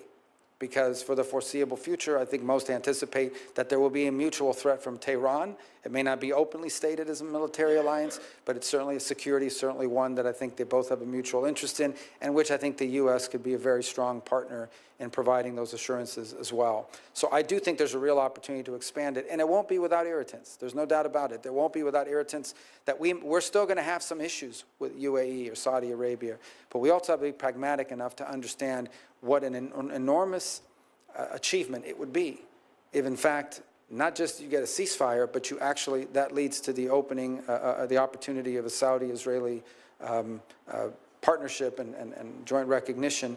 What that would mean to the region is historic. And you've talked about potential opportunities going forward, and we talk about maybe not just with other countries, but how does the private sector get involved in creating building and sustaining the normalization in areas of water insecurity, power insecurity, healthcare, technology. We know that there are ways that we can do this. They have been doing it. How does the private sector feed into this? I think from an economic and development perspective, they're the linchpin of it. I think one of the things that could come about as a result of an agreement between the Saudis and the Israelis is that companies and institutions in both countries would now be open and able to invest in and or partner in the economies of each other. So the Israelis, as an example, have made extraordinary advances in agricultural production. Because of geographic constraints. They've had to be incredibly creative and nonetheless have been able to, and I think the Saudis would benefit from that greatly. Likewise, I think that we know, as a startup nation, that the technological capabilities and advances that the private sector has made in Israel, and that I think would be a great interest to the Saudis in partnership. In reverse is I think some of the energy resources that Saudi Arabia could provide, some of the financing for projects that they work together on. The linchpin of all of these is private sector engagement, but without the governmental imprimatur, or without the government creating the pathways for that to be possible, because of recognition, because of diplomatic relations, that's what opens, because those don't exist, that hasn't been able to happen. This would open the door for that, and I think be transformative. Thank you. I want to continue a little bit on this theme because, of course, a lot of this also has a nexus with combating anti-Semitism, and, of course, anti-Semitism domestically and abroad. I probably founded the Senate, the first ever Senate bipartisan task force to combating anti-Semitism. You and I have done a lot of work there. You're a member of the task force, and we work closely with the Special Envoy's office at the State Department. We know that global rates of anti-Semitism, they are skyrocketing. It's critical the White House ensures the Special Envoy and their office is sufficiently staffed, supported, and resourced. So I know we've talked about this in our meeting, and of course, like I said, we worked on this before. Can I have your commitment that you'll work with the White House to do two things? Quickly nominate a qualified candidate to be Special Envoy. Quickly and qualified, we really need to get somebody on board. Yes, and I think it needs to be someone that, as we've discussed, also enjoys broad support across different sectors. But the key ultimately is, there was I don't know if it was a study or a survey or something that came out yesterday, but it showed something that's really disturbing. I think it said 60% of people on Earth hold anti-Semitic views, according to this poll, or in 60% of the countries, but I think it's at 60%. Look, unfortunately, bigotry and hatred has been a part of human nature from the very beginning, but anti-Semitism is a unique danger. The suffering that it inflicted on the world historically, but in the last century, is unimaginable and can never be allowed to be repeated. And it's something that we should make sure we're constantly speaking out against and identifying for what it is.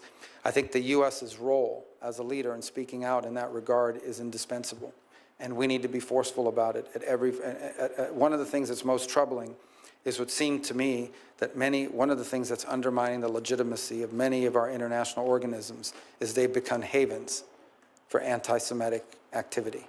That oftentimes is disguised as anti-Israel, but I believe is frankly anti-Semitic. And of course, we've seen incidents of that in the United States as well. We cannot ignore what anti-Semitism has cost humanity in the past, because if that lesson is forgotten, it will very quickly repeat itself potentially in every region on the planet. Thank you. I want to just quickly, a yes or no. We know you've talked a lot about how important deputies are in mission sets of different things. We know that if we don't have a deputy envoy in place, they keep the wheels turning. They keep the organization going for waiting for the special envoy to be confirmed. Do I have your commitment that we'll quickly put in a deputy envoy to make sure that the work can continue until? Yeah, we'll work to do that as soon as possible. Thank you. I wanted to, I only have 56 minutes. I do not have 56 minutes. I have 56 seconds. That would be a little crazy. I know that the first Trump administration created the Women's Global Global Development Prosperity Initiative. It was the first whole-of-government initiative to promote women's economic empowerment, dedicated global resourcing for these activities. As Secretary, will you commit to continuing to expand on the WGDP initiative, and if so, in what ways? Yeah, and that was a high priority of Ivanka Trump, who's no longer going to be in government, but was at the time, and she worked on that very much. And I was a supporter of it then, and look forward to being a supporter of it now, if confirmed. Thank you. And we got that 56 minutes went awfully fast. There you go. I yield back, Mr. Time Chairman. flies.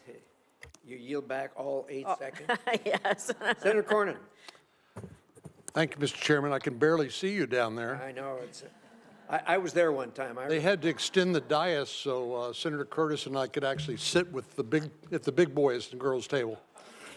So, Senator Rubio, it's great to see you. I have complete confidence in your ability to lead the State Department. I think it's an inspired choice, and you couldn't be better prepared for that job. I do want to ask you a few questions, some of which I know Senator Cruz is here as well. He and I share a concern about Mexico. You've heard some concerns, particularly about the cartel activity, but I want to talk to you about water. In 1944, there was a water treaty between the United States and Mexico, and we have had chronic problems getting Mexico to cooperate and release the water that's been absolutely critical to the life and the livelihood of our agriculture community in the Rio Grande Valley and elsewhere.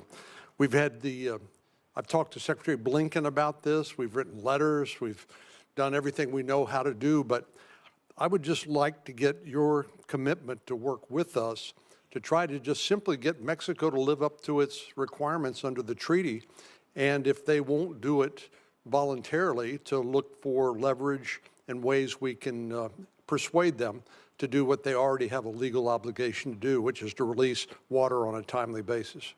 Absolutely, and I think one of the reasons why we need to do that is twofold. The first is because it has real implications, not just for the state of Texas, but broadly for the United States. But the second is because I think this has become part of a pattern, and I would argue part of a pattern in a number of international arrangements, but in particular international arrangements with Mexico, in which you can strike any deal you want or sign any document you want, but if you're not willing to prioritize its enforcement, you are encouraging others to get away with the same thing, and at the same time, you're undermining the willingness of people to commit to enter into agreements in the future. And this has become we've seen it with USMCA, frankly. We've seen it with a variety of other commitments that have been made by partners in other parts of the world, and we're seeing it with this treaty. Where there is a treaty, they have obligations under it, and they don't seek to meet it. And it's part of the broader challenge that I alluded to in my opening statement, which is we've entered this era where we've entered into all these international arrangements, but oftentimes they've been weaponized either through noncompliance or through a creative reinterpretation. And that extends to trade all the way down to treaties such as this. Speaking of Mexico, I know that in different quarters we've had people suggest that the cartels be identified as a foreign terrorist organization. And as I've looked into that, it feels like the right thing to do because, of course, the cartels are wreaking havoc and misery and death and destruction, not only here in the United States, but also in Mexico. But I worry a little bit about some of the unintended consequences. For example, does that create some new category of asylum, perhaps, for people who claim that they are victims of cartel activity that otherwise wouldn't exist? What's your view about the designation? Well, and I think this question was asked earlier, so I'll tell you what I said. The first is that they most certainly are terroristic in their nature. They terrorize Mexicans, they terrorize on the U.S. side. They are involved in the trafficking of women and children, of labor, and both labor and sex trafficking, deadly fentanyl, and drugs writ large, as you can imagine. And I think, pose a grave danger in the process of trafficking people, trafficking terrorists into the United States. So they are terroristic in nature. What I said was that whether it's that designation or some new designation that we create, it is important that they be identified for what they are. I also pointed to something you just alluded to in your question, and that is they pose a grave risk to Mexican sovereignty as well. We have seen multiple journalists and politicians and candidates assassinated, murdered in Mexico by cartels because either they're not the cartel's chosen candidate or they're a journalist that's spoken out against the cartels and you find yourself murdered. And I don't think we should underestimate, and I hope the Mexicans do not, the amount of leverage that they have created over the Mexican government. And in some parts of Mexico, they are, in fact, have operational control of territories, particularly near the U.S.-Mexican border. So this is something that I hope we can work with jointly and cooperatively with the Mexicans to address, because it's in their interest as well as ours. Ultimately, I do not think I speak out of turn when I say that you can expect President Trump will do whatever it takes to secure the United States of America and the American people from the threat that they pose.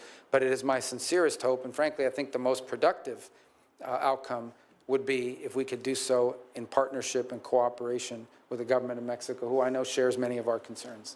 Well, that certainly is should be our first choice, but I have the same confidence you have that President Trump will send a very clear message and follow that up with decisive action to persuade Mexico to do what it is in its best interest, and because it's an intolerable situation right on our southern border. We can't get a divorce. We got to make the marriage work somehow, and but it's a troubled marriage, shall I to continue the analogy. Let me talk to you briefly about the Foreign Agent Registration Act, which is within the jurisdiction of this committee. This is something I've been concerned about for some time, because we have lobbyists that work here in Washington, D.C. that actually represent foreign nations that, unbeknownst to members of Congress, they're actually advocating not on behalf of the American people and American interests, but on behalf of the interests of foreign nations.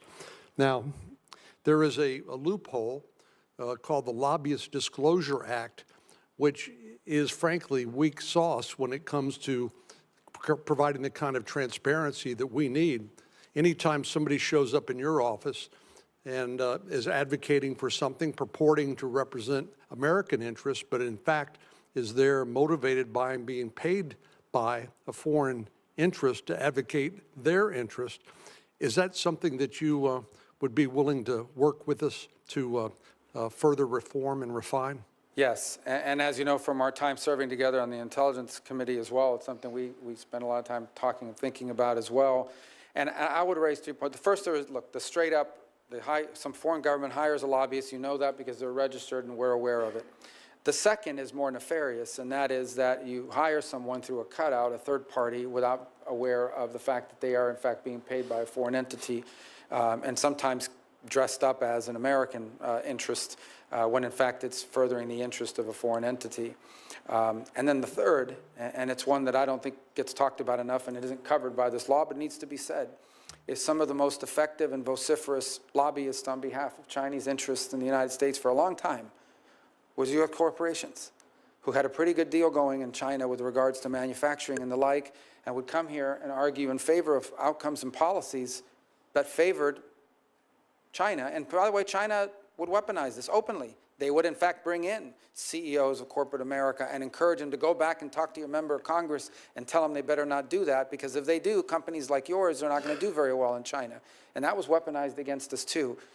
That's not illegal, but it's most certainly troubling and something we need to have our eyes open to as well as we move forward.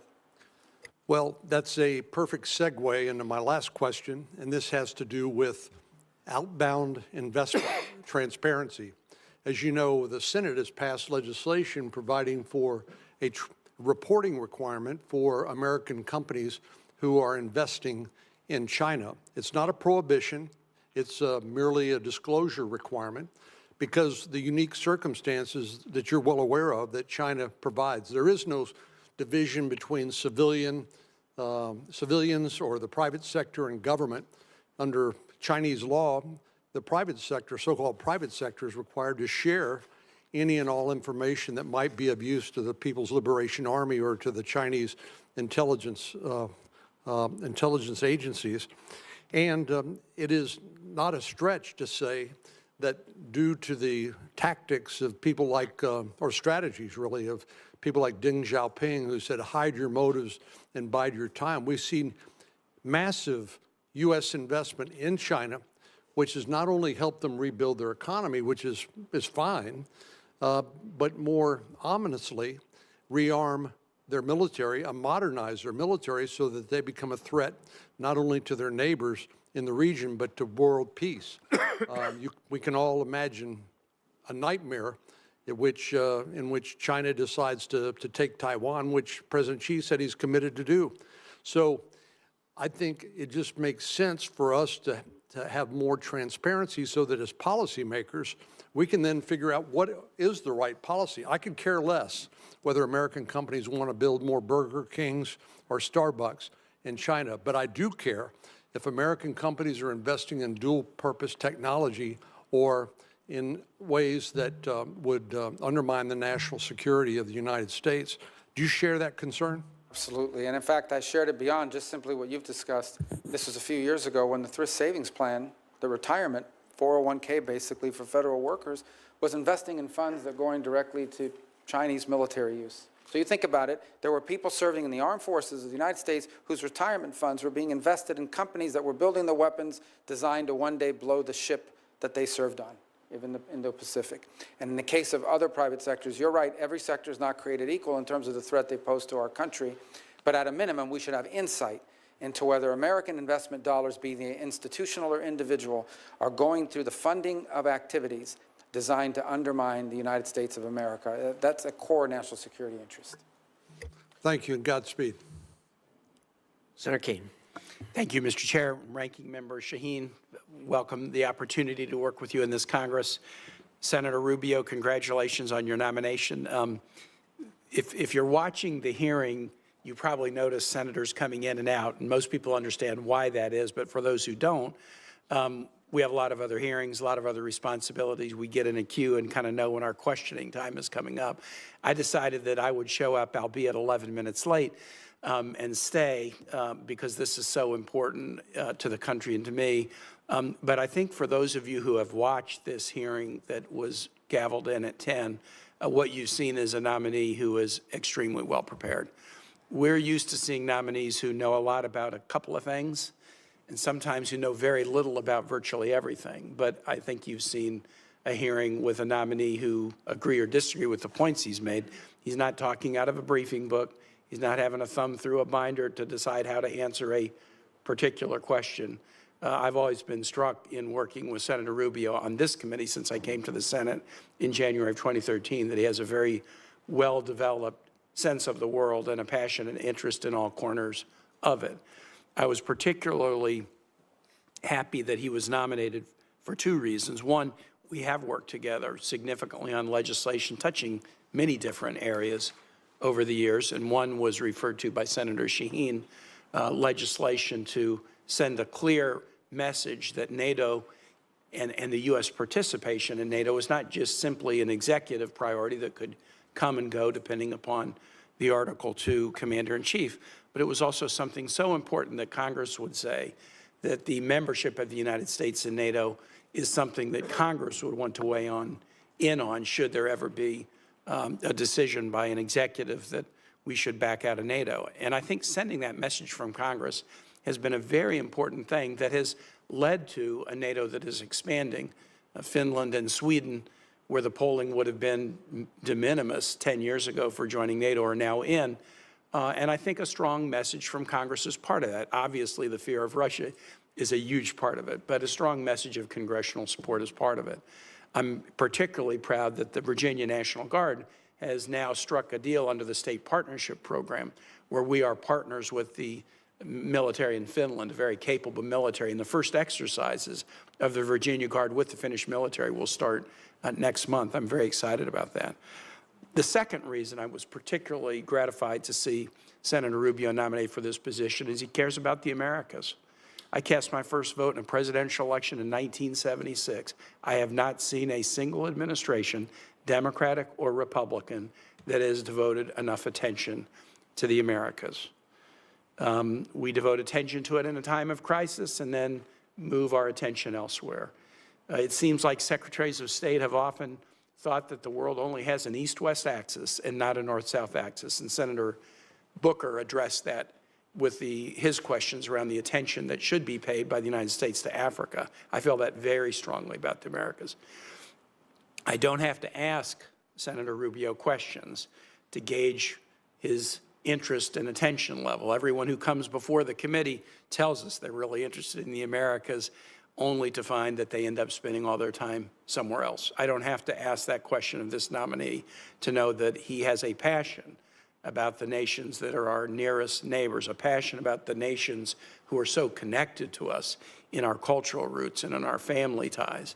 And it is so important, not just because China and other nations are now getting into the area. I don't want to have a new Monroe doctrine that we only care about it to keep Europe out of it. We only care about it to keep China out of it. We ought to be paying attention because we're connected to these nations, and things will go better for us if things go better for them. So to you, Senator Rubio, I'm very, very happy that you're nominated for this position. 2 comments, then one particular question. One, the status of career ambassadors. I think it is a norm for every administration to ask ambassadors to tender their resignations, and it is certainly the norm for the political ambassadors to be politely let go the day that the new administration comes into place. And I think that's an expectation that everybody has. We get that. For the career ambassadors that are in place, they have been asked to tender their resignations to the incoming administration, and that's normal. But I would hope that the administration would consider, if their career, keeping him in place until their successors are ready. Because to swap out a career ambassador for a career chargé does not advance our ability in any way to operate in nations. There is a cachet that comes with being a confirmed ambassador that really helps you with continuity and diplomacy in these nations. So I know that that's a decision that the president makes, but I hope as you have a conversation with the national security and diplomacy team, you might encourage the administration, yes, you're going to replace the politicals with career chargés, but don't replace the career ambassadors unless you're ready to put somebody in place, which we know can often take quite a while for the administration to even forward nominees, much less the time to get through the committee process. That would be a comment. And then the second is more for colleagues, really, rather than for Senator Rubio. One thing I've tried to be consistent on in my service on this committee is fight against unilateral executive application of military power unless it's in pure instances of imminent self-defense, active self-defense or self-defense against imminent hostilities. And I have been able to get this committee to pass significant war powers resolutions under 3 different presidents now, President Obama, a Democrat, President Biden, a Democrat, and President Trump, a Republican. And I just wanted to assure everybody that I'm going to continue to be a stickler that the nation shouldn't be at war without a vote of Congress, except in the instances of imminent self-defense. And I will do that because I have done that under presidents of both parties, and I'll continue. Senator Rubio, now to the question. And you alluded to this very briefly in one of the comments that you made about the nation of Paraguay. Not only do we not devote enough attention to the Americas, but when we do, we devote attention to the headaches.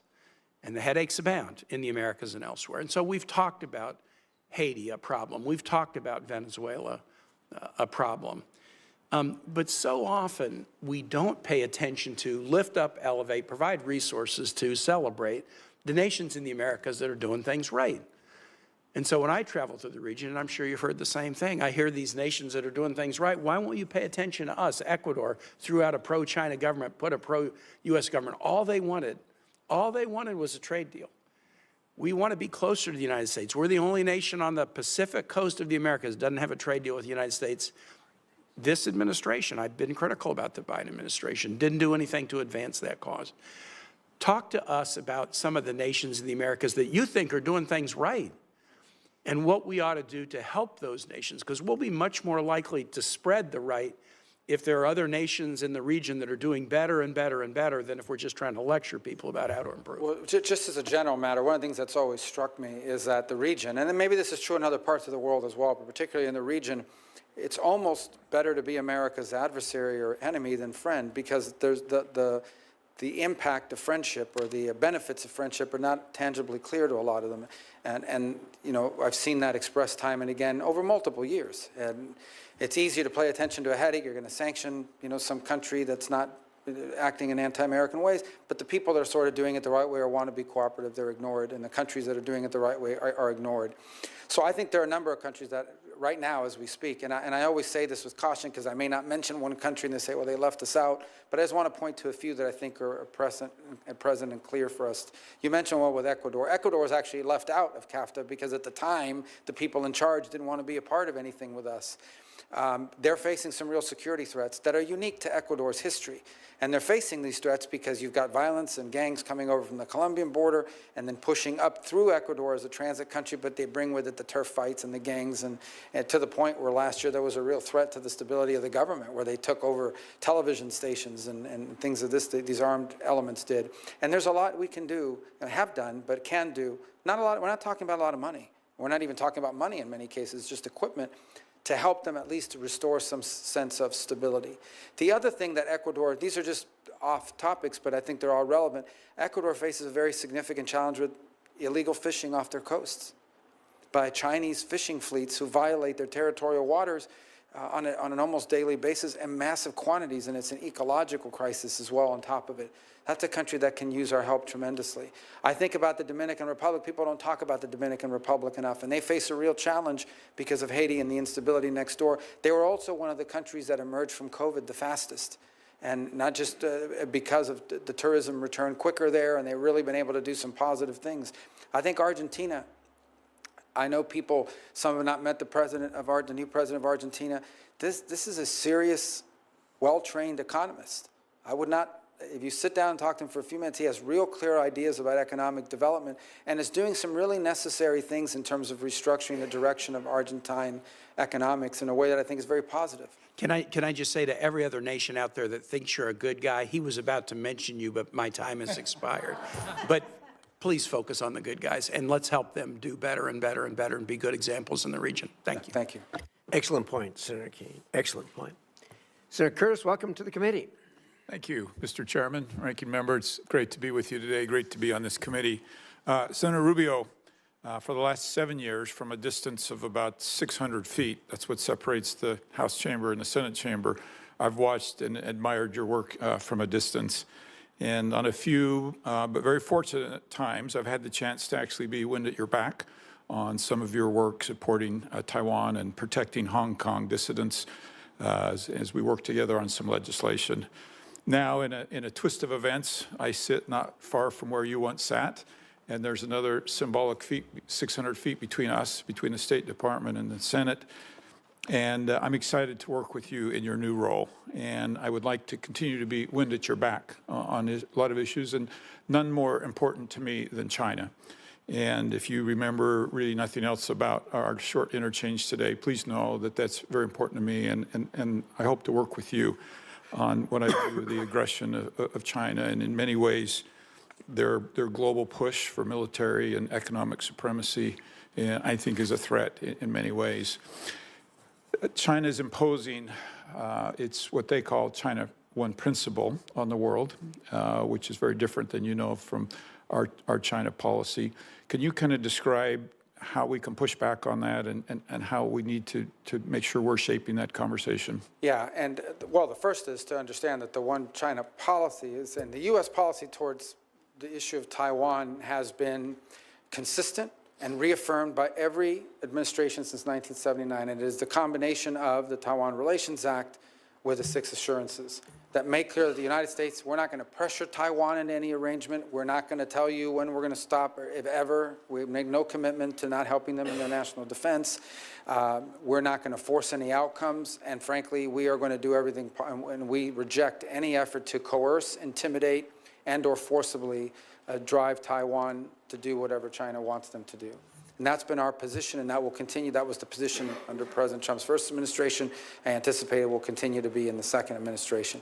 I think within that context, it's important for us to find every opportunity possible to allow Taiwan to engage in international forums where important issues are discussed, and they're not represented Irrespective of what China claims about one China principle, they're not represented. And so the views there need to be made, they need to have an opportunity in these forums to be made clear. But I think stability is critically important. Here's the one thing I would point to here with regards to stability. If the Chinese are in fact serious about stabilizing U.S.-China relations and finding avenues of which we can be cooperated and avoid conflict, then they will not do anything rash or irrational when it comes to Taiwan or the Philippines for that matter. The actions they are taking now are deeply destabilizing. They are forcing us to take counteractions because we have commitments to the Philippines and we have commitments to Taiwan that we intend to keep. And so if they want to destabilize the relationship, or they want to help at least create some pathway for stabilization of our relationship with them, even as we remain engaged in global competition, and in some cases more adversarial than others, they really need to stop messing around with Taiwan and with the Philippines, because it's forcing us to focus our attention in ways we prefer not to have to. As a matter of interest, I actually lived in Taiwan in August of 1979, 3 months after that act that you referred to, and I think you're very accurate. I think for a minute about Europe, and there's some countries it feels like in Europe, because of their presence, Poland, Czech Republic, and Baltics, that are more in tune with this issue. But as a whole, it feels like some European nations are in denial of some of the things you've just said. You talk a little bit about how we work with our NATO friends over there and how we get them to appreciate this and actually play a part in this? Well, I think in the case of NATO, I think I would expand it to really talk about the European Union and the EU, which I think is increasingly every single day coming to the realization of the threat that China's mercantilist policies and unfair trade policies are posing to them. They are flooding the European market with their cheaper electric cars, or attempting to do so. There's a dispute now about the importation of aluminum on sector after sector. You're seeing the EU confronting the reality.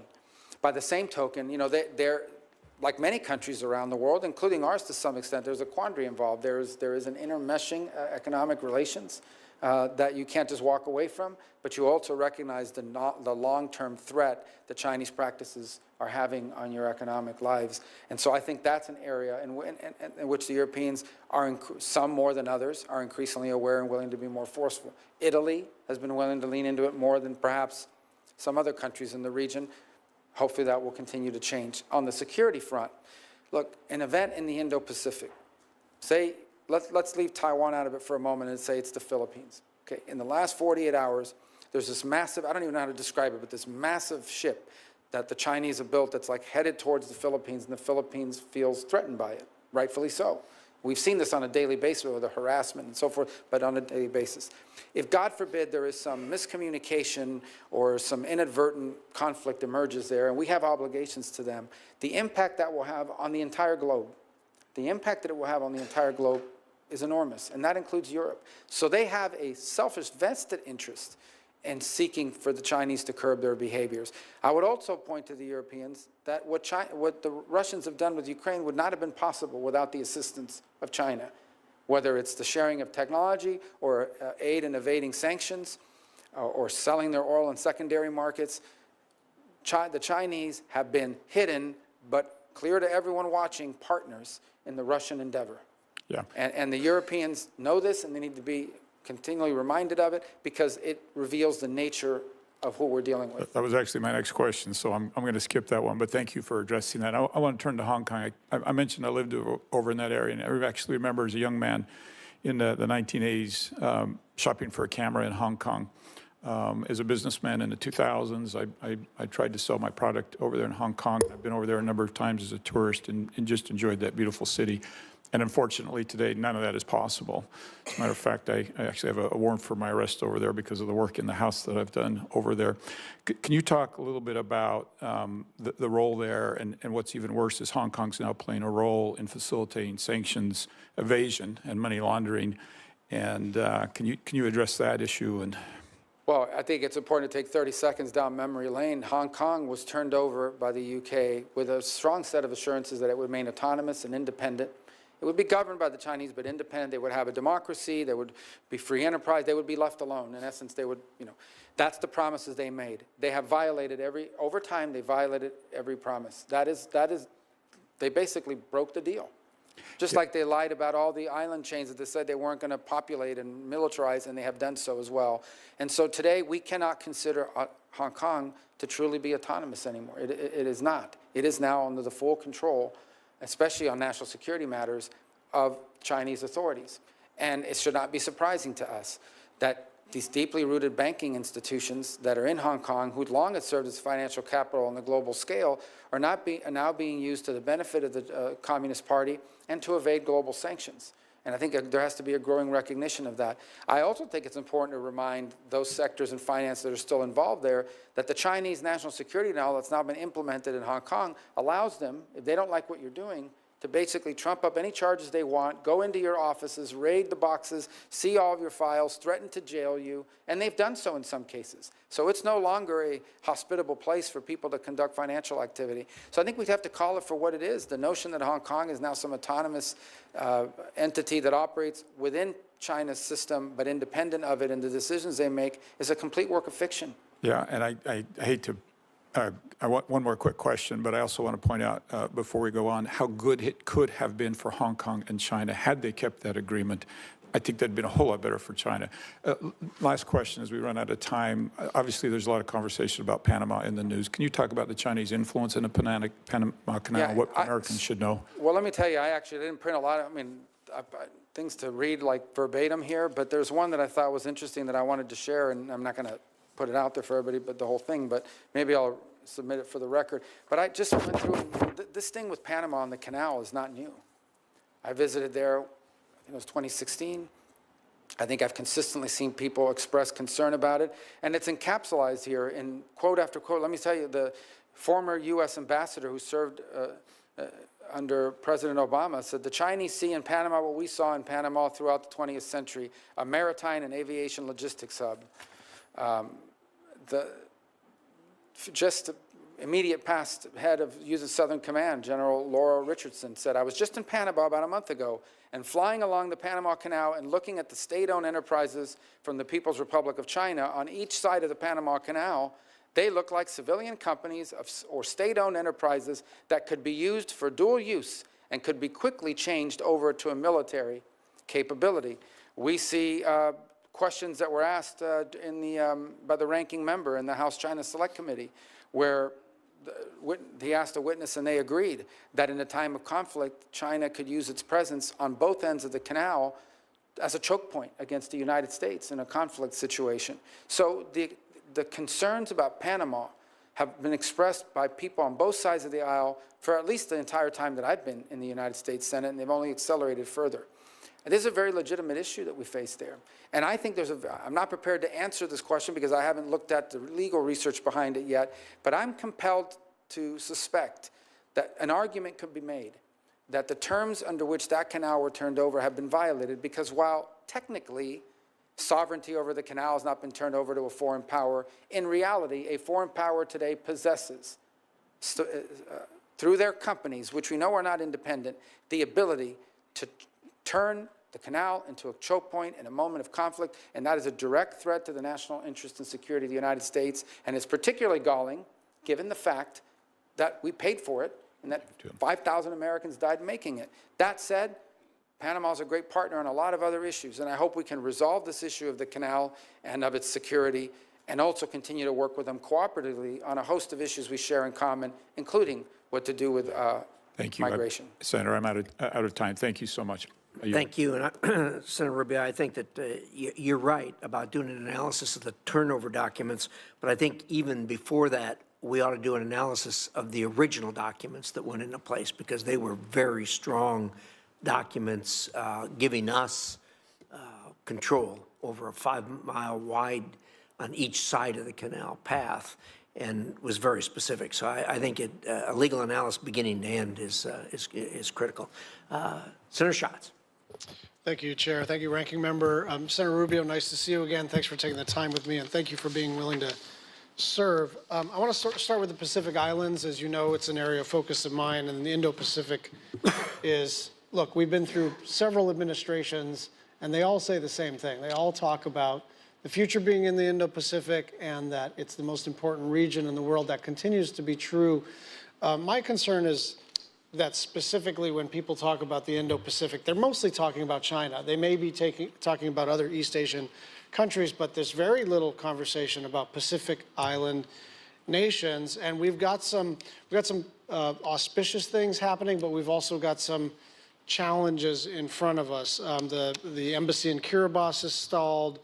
The Solomon Islands, as you know, are sort of contemplating making themselves available for PRC military forces. So we passed the Compact of Free Association. It's a bit of a mixed bag. And I'd like to just hear your theory of the case here about how to have some continuity. Obviously, it's a new administration. It's going to be a new State Department.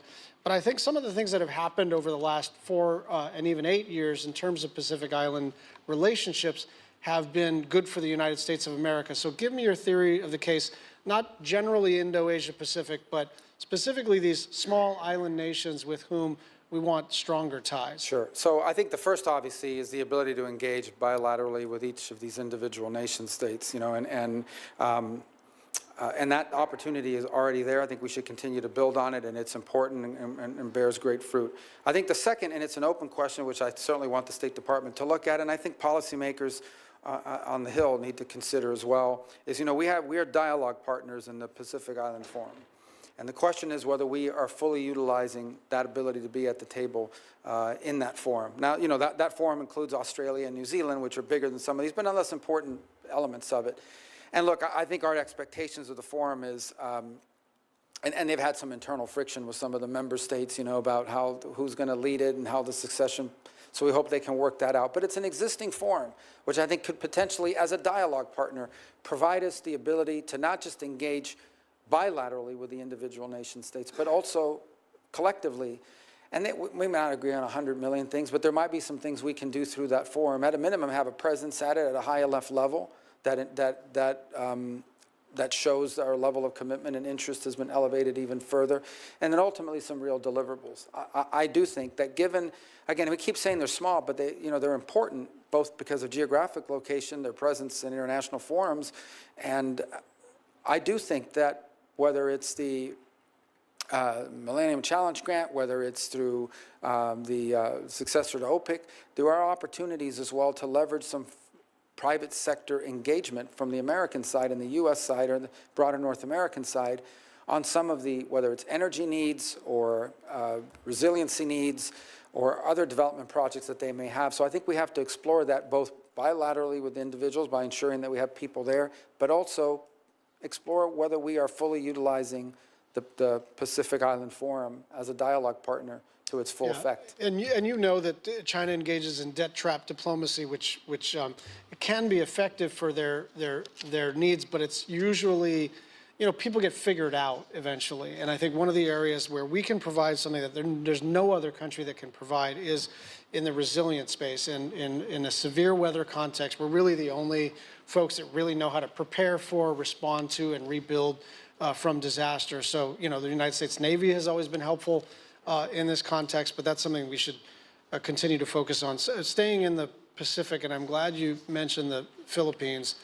My theory of the case here is that not that China has decided that its risk appetite is higher, but rather that the things that they are doing are not so risky at all. And that's because we have not been in a position to impose consequences. And I think one of the places where we have a good and growing partnership, and obviously bilateral economic and treaty obligations, is the Philippines. And in addition to the Enhanced Defense Cooperation Agreement, and in addition to the Luzon Corridor economic partnerships, I'm just wondering how you see that growing democracy, one of our best allies on the planet, how you see that as strategically important for the United States. Well, I think it's important. First of all, it's always been strategically important for the United States. Obviously, our military presence there diminished greatly as a result of some of the decisions that were made within the Philippines, but now you see a willingness to see us return. Look, we're not looking to militarize the Philippines, and this is not, I think it would be a mistake to solely view it as a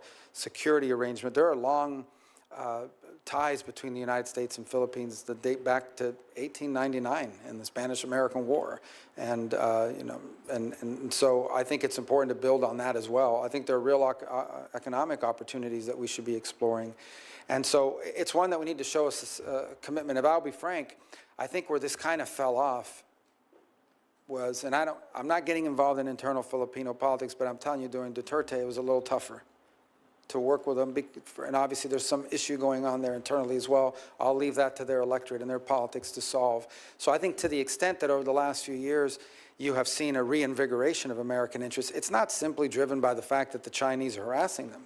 It's also driven by the fact that there's been a more welcoming attitude towards our posture and our position there. And that's one that when that opportunity presents itself, we should embrace, but then we need it to show results so that it becomes enduring.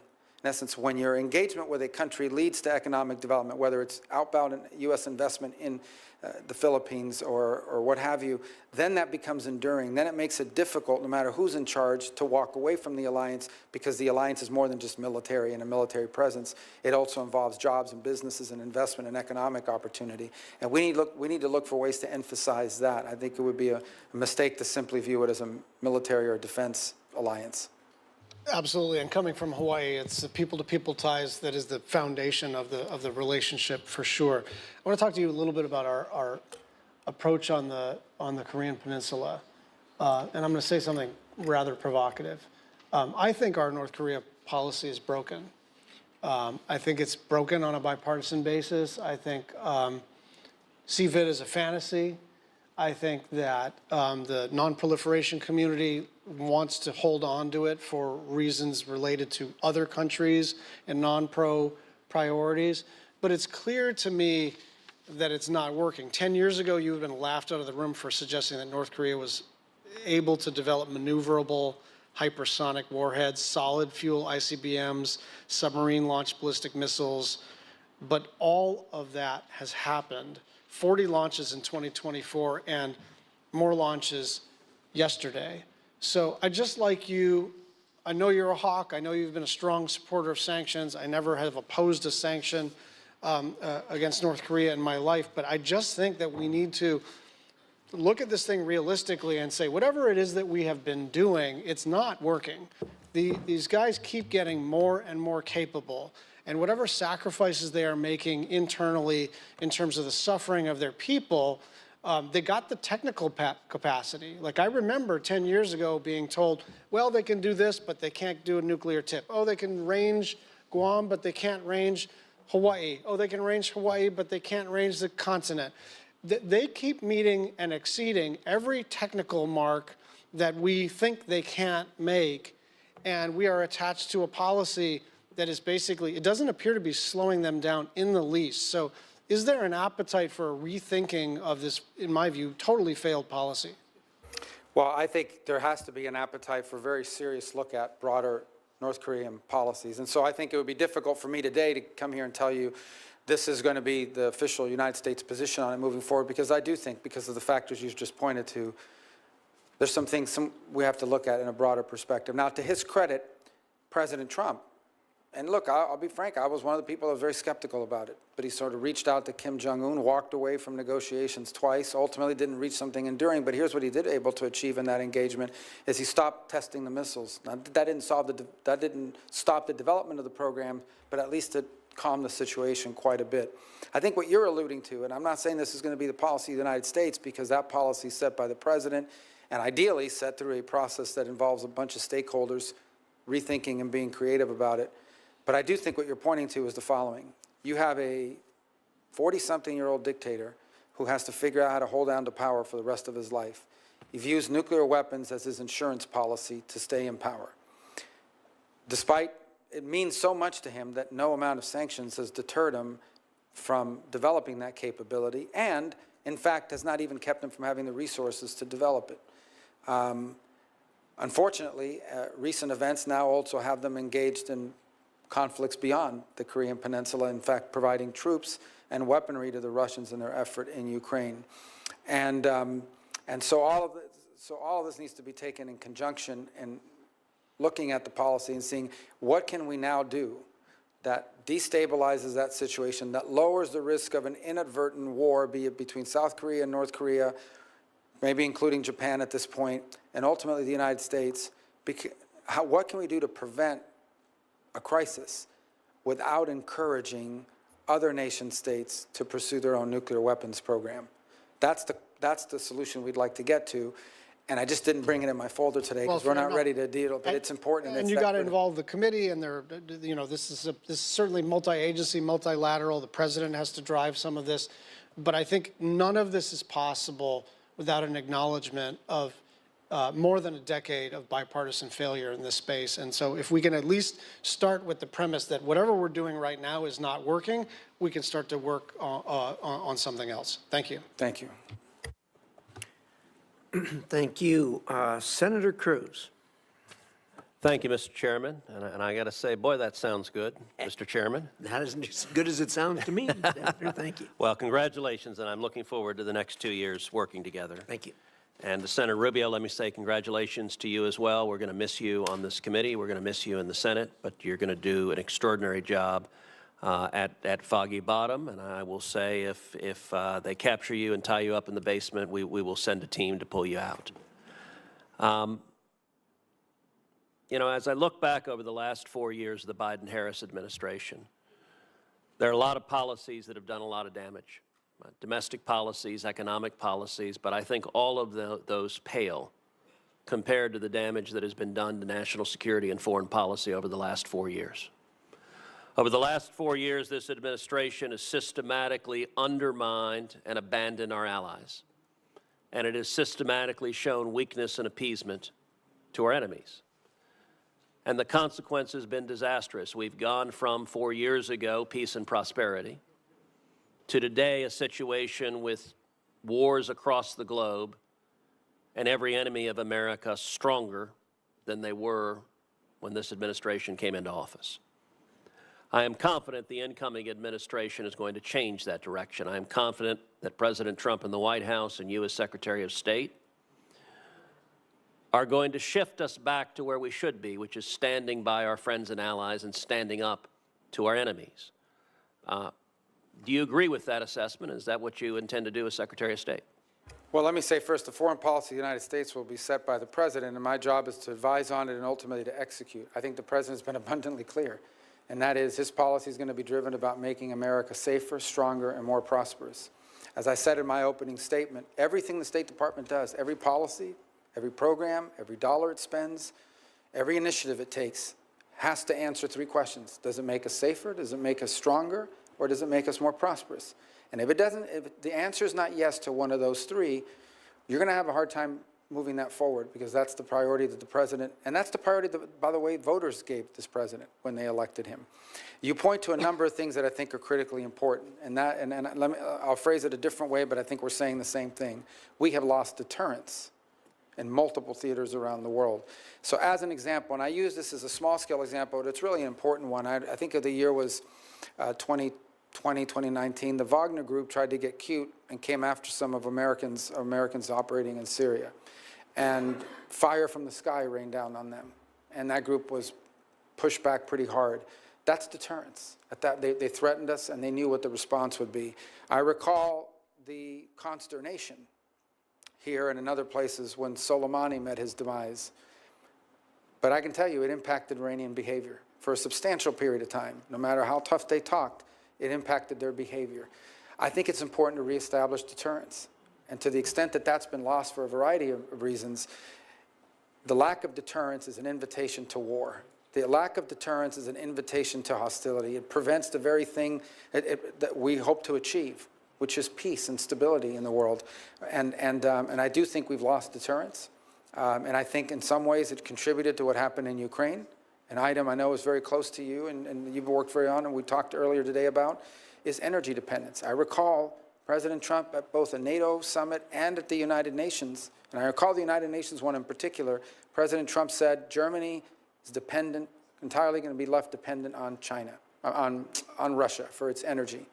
And they laughed at him. There were diplomats in the hall that were snickering. That's exactly what happened. It is one of the reasons why Putin believed he could invade Europe, is because Europe would not push back because they depended on him so much for energy.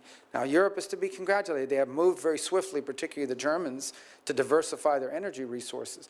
But one could argue that we may never have had that invasion had that dependence not existed, because maybe who would have thought the European response would have been more forceful than he anticipated. So I do think reestablishing deterrence and strength is important, because it prevents war and it gives us leverage in diplomacy, where we hope to solve 99.9% of the global disagreements, we hope to solve through diplomacy, not through armed conflict. I think that's very well said, and I want to give several specific examples. Number one, you and I are the only two Cuban-American senators. You're about to leave me as a lonely sole member of the Cuban-American caucus. Thank you for that, Marco. If there are 3 Cubans, they always call it a conspiracy, so. Now I have no one to play dominoes with. But look, issues of Cuba, both you and I share family stories of parents who fled oppression and came here seeking freedom. As you know, as you talked about earlier today, this week the administration delisted Cuba as a state sponsor of terrorism. I think it was an absolutely shameful and reckless decision. I think it was a political decision on the way out. I think it was designed to hamstring the incoming administration. I am unequivocal that I think the Cuban government are evil communist bastards. Given your new job, I suspect you might be slightly less forceful in saying so and slightly more diplomatic, but I know you're hard on the question. But let me ask you this. Do you believe Cuba is a state sponsor of terrorism? Without a question, and I'll tell you why. Number one, the FARC, which is, elements of the FARC and the ALN for that matter in Colombia. These are narco-terrorist organizations, and have been. They started out as ideological organizations and now figured out they're Marxists, but they want to make money selling cocaine. So they've done that. They have had the full support of the Cuban regime throughout their entire existence. We know that Cuba has been friendly towards Hamas and Hezbollah, openly friendly towards Hamas and Hezbollah. We know as well that the Cuban regime, for example, hosts not one, but 2 countries' espionage stations within their national territory, 90 miles from the shores of the United States, and that provide valuable insights and cooperate with these elements. We know that they have strong ties to Iran as well, and the terrorist elements associated with them. And we know for a fact that there are fugitives of American justice, including cop killers and others who are actively hosted in Cuba and protected from the long arm of American justice by the Cuban regime. So there is zero doubt in my mind that they meet all the qualifications for being a state sponsor of terrorism. Well, it is clear you're going to be confirmed to this position. You're going to be confirmed with an overwhelming bipartisan vote. I think it is likely you'll be confirmed on January 20th, on the first day the president is sworn in. When you are confirmed, I think it is also likely, I hope on that very first day, you will reverse that determination. You may not feel prepared to make that commitment now, but is there anything you want to say on that? Well, I would just say, again, I don't want to speak ahead of the administrations. These decisions, as I said, the president sets our foreign policy, and my job is to execute it. That's how our system of government works. I would just remind anyone on this recent deal with Cuba that just happened over the last 12 hours, nothing that was agreed to is irreversible or binding on the new administration. And I think people know my feelings, and I think they know what the president's feelings have been about these issues when he was president previously, and nothing that the Biden administration has agreed to in the last 12 or 18 hours binds the next administration, which starts on Monday. Good. Let's turn to Israel. In the last 4 years, this administration has been the most anti-Israel administration we have ever seen. They have systematically undermined the government of Israel, particularly at a time of war. The Biden State Department secretly asked other parts of the administration to suspend anti-terrorism sanctions so they could pour unaccountable hundreds of millions of dollars into the Hamas-controlled Gaza Strip. They refused to implement mandatory congressional sanctions against Hamas terrorists for using human shields. They made incredible efforts to secretly circumvent mandatory congressional prohibitions on money going to the Palestinian Authority because of the PA's support for pay to slay. Even after October 7th, they secretly poured millions and even cash from American taxpayers into Hamas-controlled areas. Meanwhile, they secretly implemented boycotts of Jews living in Judea and Samaria through the Development Finance Corporation and binational science and technology foundations. They secretly manufactured files used to impose crippling financial sanctions on Israeli Jews and refused to provide those files to members of Congress. Those sanctions were renewed just yesterday. I have every confidence that President Trump and you will reverse these policies broadly and specifically, but I'd like to ask you about some of them quickly. Can you commit to ending anti-terrorism sanctions waivers related to Palestinian terrorism and implementing sanctions against those terrorists? Yes. Can you commit to ending discriminatory policies, including Biden administration's secret boycott policies against Jews in Judea and Samaria? Yes. And can you commit to reversing the discriminatory sanctions against Jews living in Judea and Samaria? Again, yes. I think that the policy of, again, without speaking out of turn, I'm confident in saying that President Trump's administration will continue to be perhaps the most pro-Israel administration in American history. And the final question, you and I talked at great length about the 1944 water treaty with Mexico. Mexico is in violation of that treaty. It is doing enormous damage to South Texas. Farmers and ranchers there are experiencing drought. As the Secretary of State, tell me what the State Department can do to encourage and incentivize Mexico to comply with the treaty and provide the water that they are obligated to provide to the people of South Texas. I think raise it in every engagement. We will be engaged with Mexican partners. We have to engage with the Mexican government, and it's important to elevate it and raise it at every one of those engagements. And I don't just mean like sending a letter or somebody sending an email or just mentioning it. I'm saying making it a priority, and it's a priority not just because it matters to Texas. It's a priority because these international agreements and arrangements only work if they're complied with. And if they're not complied with, and it becomes habitual, other nations believe they can begin to violate them as well. It undermines this entire commitment to multilateral agreements and so forth. And I think it's in the crevices of those agreements, whether they've been in place for a long time and no one's paying attention anymore, or it just doesn't matter enough and you ignore it because you don't want to destabilize the rest of your relationship, but it encourages it to happen more and more. It is not the only irritant we have in our bilateral relationship with them and in our agreements. I imagine they have some with us as well. But it's one that needs to be prioritized and raised consistently as a priority, not just as an asterisk or a footnote. Thank you, and you're going to do great. Thank you. Thank you, Senator Cruz. Senator Duckworth. Thank you, Mr. Chairman. I just want to say, Senator Rubio, I want to start off by noting for the record that when I first got to the Senate and I was in my first year and you just run for president, and I didn't think you would know who I was. I was pregnant with my daughter and trying to change Senate rules so that I could bring her onto the floor so I could do my job and vote, because I can't come through the normal back door to vote because there's stairs there and it's not accessible for wheelchairs.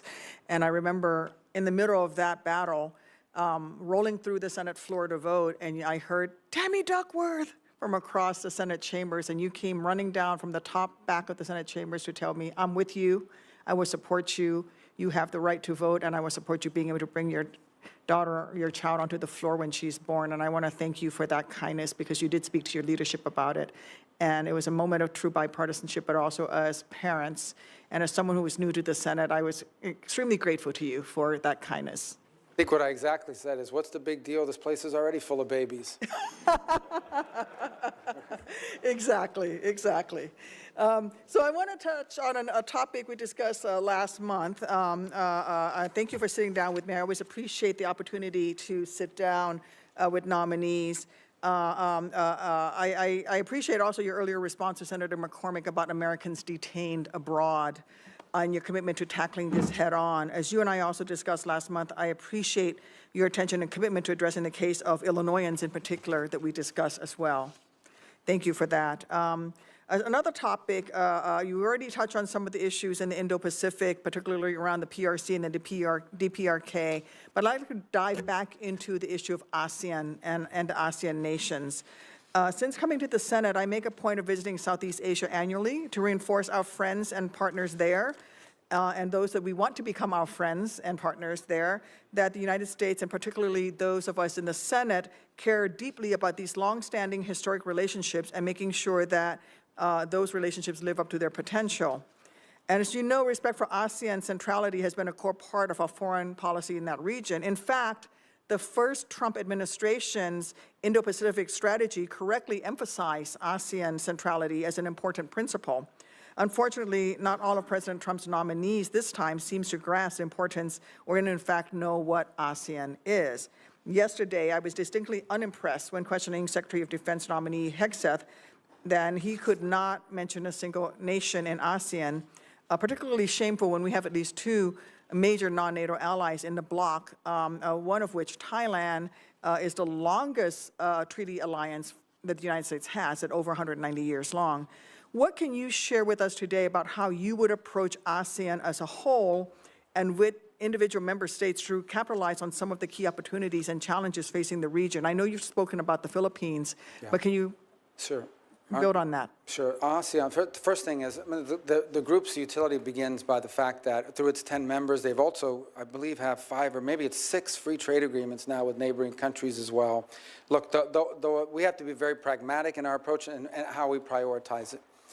I think the group will always struggle to coordinate unanimity on the issue of their relationship with China. Okay, if you look at the continental, Laos, Myanmar, Cambodia, because of their geographic presence, because of history, they lean a little bit more in the Chinese direction, and other countries do not. I think it would be a mistake for us to sort of make it as a condition of our engagement with ASEAN to say, you must pick a side, and you must pick a side now. Are you with them, or are you with us? I think what I can safely say is that the overwhelming and vast majority of the nation states in ASEAN, if not maybe all, do not want to live in a region in which China is the predominant power and they are viewed as tributary states to Beijing, and welcome U.S. engagement in the region as both an economic and defense counterweight. And so I think we need to view this as, it would be a mistake to go in with sort of a Cold War mentality of pick a side and pick a side now. I think the broader approach is to say they have a vested interest in us being involved. We have a vested interest as an Indo-Pacific nation in involving ourselves through this forum and finding opportunities, both holistically through the 10 nations and individually through whatever bilateral opportunities present itself. Earlier, you may not have been here, but I was asked a question about Thailand, and there is a group of Uyghurs that are in Thailand that they're saying may be deported. And I said, this is one of our strongest, longest relationships in the region, and maybe one of the longest and strongest in the world. And that's where these relationships really come to bear, not to browbeat them in a public forum, but through strong diplomacy and using the benefit of that relationship to go to Thailand and see if we can't get them to not deport these people into the hands of Chinese authorities, knowing the atrocities that have been committed. So that's a value added to this relationship. That is a bilateral relationship we have with Thailand.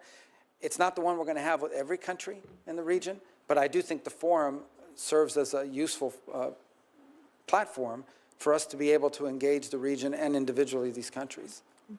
So you would agree with what the first Trump administration emphasized, which is that ASEAN centrality. And I think this is something that the new ASEAN chair, Malaysia, under Prime Minister Anwar Ibrahim, is saying with the Mandani concept, which is growing that cohesion within ASEAN itself and in dealing with the organization while we continue to pursue those bilateral relationships. But the stronger ASEAN can be cohesively as a unit, allows them to better deal with countries like Myanmar, for example, and allows us to better have those relations with them and also for them cohesively to try to stand up to outside forces.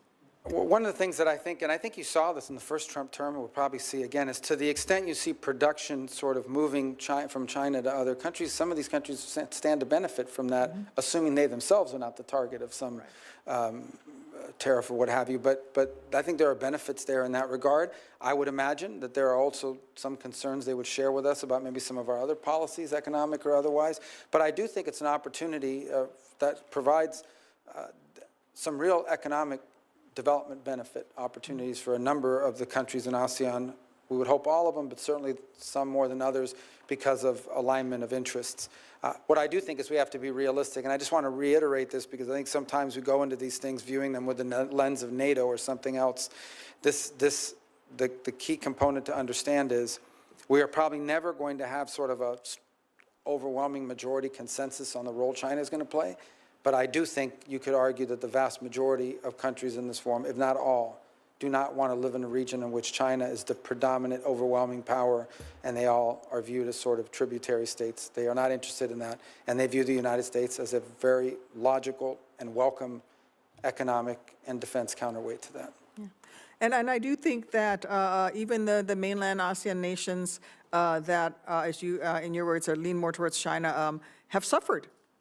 If you look at what happens with water, we talked a lot about Mexico and water into Texas, but also with the Mekong River in ASEAN, with the 10 dams that China has built upriver is now affecting water and also arable lands further down the river. And initiatives like the Two Rivers Initiative, which marries the Mississippi River, which is 2/3 of the border of my home state, along with the Mekong River, is a way for us to build some of these relationships and bring in American expertise.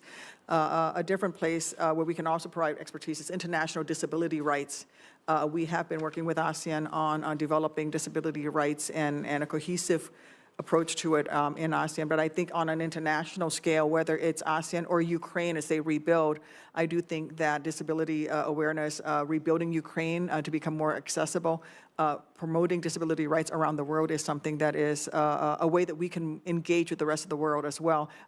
Love to hear from you. Yeah, and I say this, commitment to disability rights around the world. and I say this, sadly, it's going to be of critical importance to nations that are emerging from conflict, where we know modern conflict, people are injured in ways that are now survivable, but leave them for the rest of their lives with permanent disability. And so I think it's going to be, in the case, from a very practical perspective, in the case of Ukraine, it's going to be valuable because there are people that have been injured in that conflict that for the rest of their lives are going to have to deal with that, and it's conducive. The other thing we've discussed is our diplomatic facilities around the world and whether they are, and understand that the number one job, the reason why we have embassies and consulates, yes, we represent U.S. interests in that country, but its number one obligation is to support Americans. If you lose your passport, if God forbid you go to jail, whatever it may be, that we have a presence there that can support Americans abroad. And it was stunning for me in our conversation to learn that there are a number of these locations around the world that are not accessible to Americans with disabilities that needed to access them. So it's something that we would have to look, we'd be interested in looking at as well to make sure that just from our core obligation, we're able to fulfill it. And also, it keeps many of your own staff members who may have disabilities from serving in some of these overseas missions. As you said, highly trained, well-qualified regional experts, subject matter experts may not be able to serve in some of these embassies where they can't, it's not accessible for them. So I thank you for bringing that up. And I will yield back my 9 seconds, Mr. Chairman. Oh, thank you so much. You're welcome. So generous. Thank you. Great. Thank you very much, Senator Duckworth. Those are important points. Last but not least, welcome back, Senator Lee, to the committee, and appreciate you've had your work cut out for you today and your new role as chairman of your committee. But the floor is yours. Thank you. Thank you, Mr. Chairman. And thank you, Senator Rubio, for your willingness to serve in this position. I'm going to make a bold prediction and say that you are likely to be confirmed. That's my prediction. I can't speak for others, but I believe that nonetheless, and it's a bittersweet moment. I'm back on the committee after 12 years of being away from it. You and I came to this committee and to the Senate at the same time, both in our late 30s, the youngest members of the Senate at the time, although you have me by exactly 7 days, 7 days older. Notwithstanding the fact that you were the older between us, you've got all of your hair, and it's not a single gray hair in there. But I've deeply enjoyed working with you as a colleague and getting to know you as a friend. We have kids that are about the same age, and I've watched yours grow, and it's just been a delight getting to know you, Jeanette, and your kids, and I hope that'll continue. But I'll miss having you here, not only as my Spanish teacher, not only as my source of Bible insights and my source of comedic material, but also for your great insights on foreign policy, domestic policy, and everything else we do here. You've just been great to work with, and you will be missed in the very likely event that you are confirmed. Let's talk first about the Western Hemisphere, an issue that I know is near and dear to your heart and mine. And we'll start with the Panama Canal. President Trump has recently talked a little bit about the fact that there are some questions arising about the status of the Panama Canal. When we look to the treaty at issue, the treaty concerning the permanent neutrality and operation of the Panama Canal, we're reminded that some things maybe aren't quite as they should be there right now, given that the Chinese now control major ports at the entry and the exit to the canal. It seems appropriate to say that there's at least an open question. There's some doubt as to whether the canal remains neutral. Would you agree with that assessment? Yeah, and yes, here's the challenge. Number one is, look, I want to be clear about something. The Panamanian government, particularly its current office holders, are very friendly to the United States and very cooperative, and we want that to continue. And I want to bifurcate that from the broader issue of the canal. Now, President Trump is not inventing this. This is something that's existed now for at least a decade in my service here. I took a trip to Panama in 2017. When on that trip to Panama in 2017, it was the central issue we discussed about the canal, and that is that Chinese companies control port facilities at both ends of the canal, the east and the west, and the concerns among military officials and security officials, including in Panama at that point, that could one day be used as a choke point to impede commerce in a moment of conflict. That's going back to that. But before you got here, and I don't want to have to dig through this folder to find it again, but basically cited that how the immediate past head of Southern Command, just retired General Richardson, said she flew over the canal, looked down and saw those Chinese port facilities and said, those look like dual-use facilities that in a moment of conflict could be weaponized against us. The bipartisan China Commission over in the House last year had testimony and hearings on this issue, and members of both parties expressed concern. The former ambassador to Panama that served under President Obama has expressed those concerns. This is a legitimate issue that needs to be confronted. The second point is the one you touched upon, and that is, look, could an argument be made? And I'm not prepared to answer it yet because it's something we're going to have to study very carefully, but I think I have an inkling of I know where this is going to head. Can an argument be made that the Chinese basically have effective control of the canal anytime they want? Because if they order a Chinese company that controls the ports to shut it down or impede our transit, they will have to do so. There is no independent Chinese companies. They all exist because they've been identified as national champions. They're supported by the Chinese government, and if you don't do what they want, they find a new CEO, and you end up being replaced and removed. So they're on the complete control of their government. This is a legitimate question, and one that Senator Risch had some insight as well. He mentioned that in passing, that needs to be looked at. This is not a joke. The Panama Canal issue is a very serious one. And so the mere potentiality of that, the ability to exercise that control, even until such time as they do it, as they do shut it down, is a concern, is it not? Well, I listened 48 hours ago to FBI Director Wray in one of his exit interviews he gave to the press, and he said the Chinese are embedded in our utilities and critical infrastructure.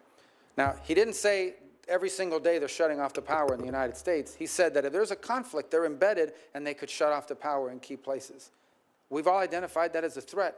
The fact that you can do it, you don't have to do it every day. No one's claiming that the Chinese are shutting down the canal every day. What the claim is, the very legitimate concern is, that if these companies control both ends of that canal in a time of conflict and the Chinese tell them, shut it down and don't let the U.S. go through there, we got a big, big problem, a big economic problem and a big national security and defense problem. The ability to do it alone is a threat. We shouldn't ignore it. It isn't a joke. It's a legitimate issue, and it needs to be solved. Excellent. And that feeds right into the next thing I wanted to ask you about, which it just involves areas of dual-use capabilities throughout the Western Hemisphere. Ports, infrastructure, critical minerals, and so forth. We've had policies from the Biden administration involving the supercilious use of untargeted foreign aid and sort of cultural coercion in order to persuade them to, or in an effort to coerce some of these countries to adopt policies that are contrary to their established cultural norms, abortion rights, LGBT policies and curriculum, and so forth. That probably hasn't helped in this conflict, in this still somewhat soft conflict in which many of these countries are opening their doors to China. I can't imagine that will have helped. How will your approach to Chinese incursion in the Western Hemisphere be different from those of the current administration? Well, there are a couple points. The first is the Chinese incursion in the hemisphere involves, number one, investment of dollars. Like, as an example, they go into some country, they say, here's $5 million or $10 million to build a stadium. But in exchange, you have to let us build out your your 5G network using Huawei, safe cities, and the like. And by the way, here's a couple $1 million for you and your friends as a bribe. Okay, that's their first level of engagement. They go in and then in some ways they create deals that you can not possibly pay back. So now you've got a debt that you can't pay back, and they have you trapped. And now they've got your vote at the UN and your cooperation on X, Y, and Z. And that happened in Panama, by the way. In 2016, 2017, that was well understood that part of the investments they made in Panama were conditioned upon Panama's ability to convince the Dominican Republic and other countries to flip their recognition away from Taiwan. That happened. So that's number one. The second element of their involvement is they go into a country and a Chinese company will buy up the lithium mines or access to the rare earth minerals in these long-term contracts. And that exists in allied countries. The Argentines will tell you there are a number of business deals that the Chinese and Chinese companies have gotten a hold of in Argentina that even if they wanted to back away, they can't get out of the deals because of the way they were structured. So that's number two. And then number three is their presence. The Chinese are actively involved in military installations in the Western Hemisphere on the island of Cuba, 90 miles from our shores. Only a few hundred miles from where Space Force operates and NASA and Cape Canaveral. Only a few miles from MacDill, where we have Central Command and Special Operations Command. Only a few miles from Southern Command. Only a few miles from Eglin Air Force Base and the test range we have out in the Gulf of Mexico. All of these things, this is real, and it's operating right off the coast of the United States. They have a presence in our region. So we have to acknowledge that this is happening, and then we have to be present and have counters to each of these, and/or there has to be consequences for each of these. Fortunately, the United States has strong relationships in multiple key countries in the region, and I think we have the opportunity to build upon that and in ways that can attract the sort of investment that they would rather have than the Chinese investment. But right now it's not available. It's not happening. There is no American alternative to what the Chinese are offering. So hopefully we can provide the openings for that. Indeed, and I appreciate your enthusiasm and thoughtfulness in providing that answer. Now, you touch on another issue when you reference the significance of agreements made by prior administrations. Obviously, the Javier Milei administration in Argentina wouldn't have been as likely to enter into those arrangements as his predecessor was. In the United States, we have to keep this in mind. The Constitution, of course, allocates the treaty-making and binding power. It spreads it out between two branches. The president can enter into a treaty, can sign a treaty, but that treaty isn't ratified unless 2/3 of the Senate does it. So it flips the usual legislative process because it's a different type of legislation. Would you agree with me that that type of arrangement, which is submission of a treaty after the president has entered into it, after the president has signed it, the submission of that treaty to the Senate for ratification and the ultimate ratification by the Senate is a necessary precondition for an international agreement to be binding on the United States of America? To be binding beyond the administration that entered into it. This was the case of the JCPOA, which was being sold to people as a treaty, but it wasn't.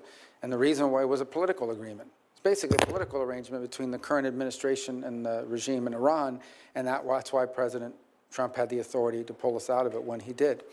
I think what's important to understand about treaties in general, and we talked about treaties here today with Mexico. There are a number of other treaties that people may not be aware of.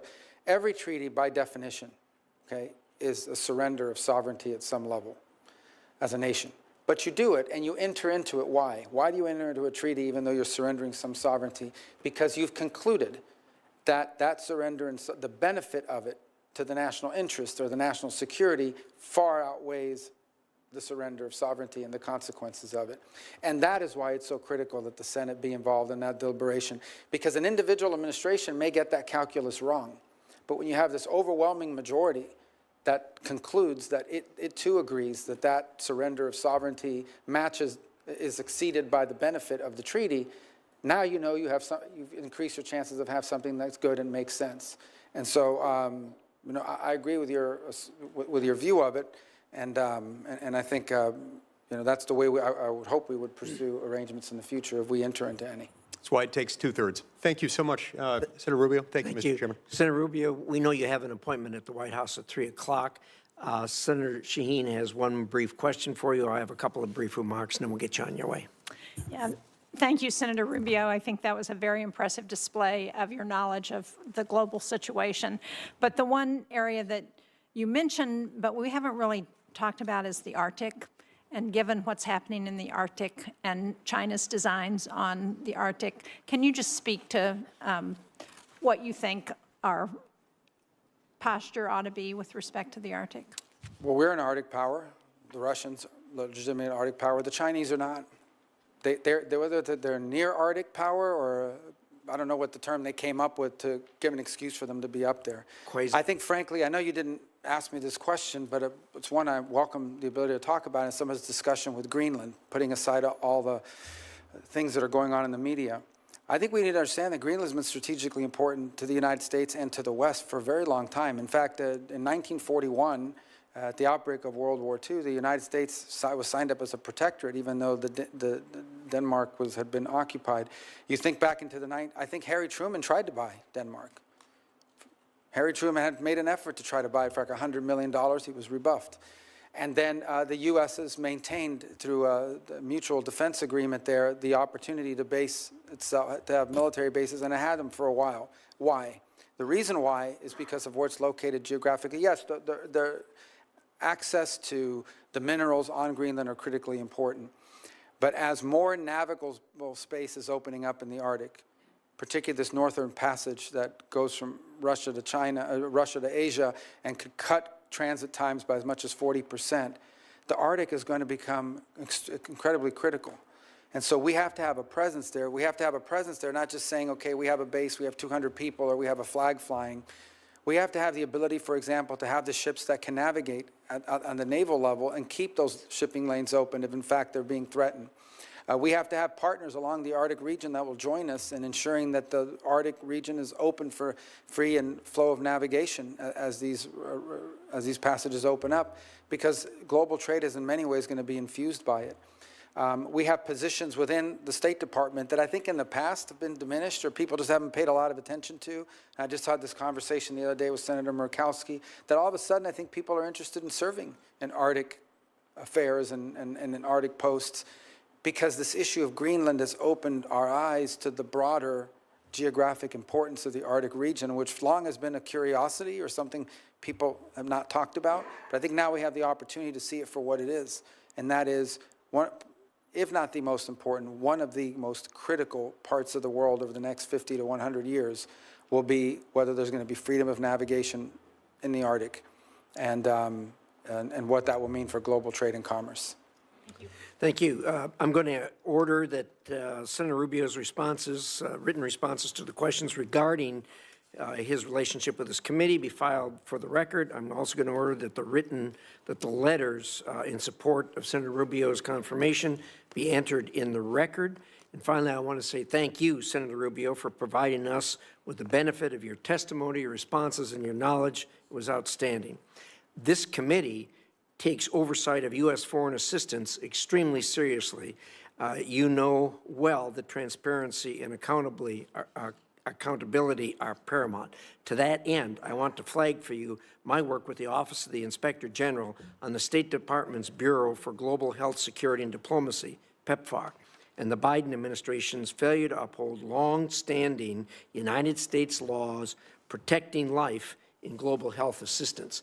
In addition to my request for an investigation, I've been holding over $1 billion in U.S. foreign assistance since September of last year, and will continue to do so until I can be sure that not one single American tax dollar will be used to perform or promote abortions overseas, as that is required by U.S. law. I look forward to working with you on this, in addition to the many issues that we discussed here today. Finally, I will note for the information of members of the committee that the record will remain open until tomorrow, Thursday, January 16th at 1 p.m. For members to submit questions for the record. Thank you. God bless you. We wish you well. Committee is adjourned.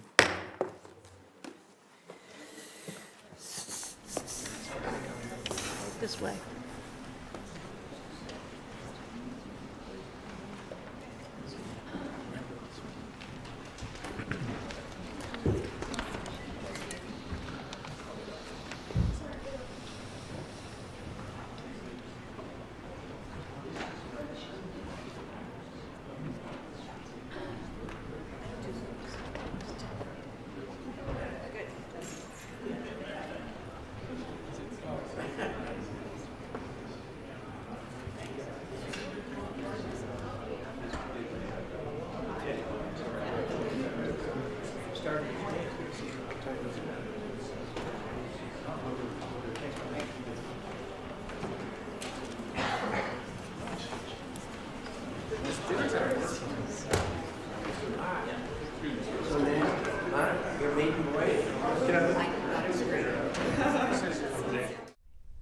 Tonight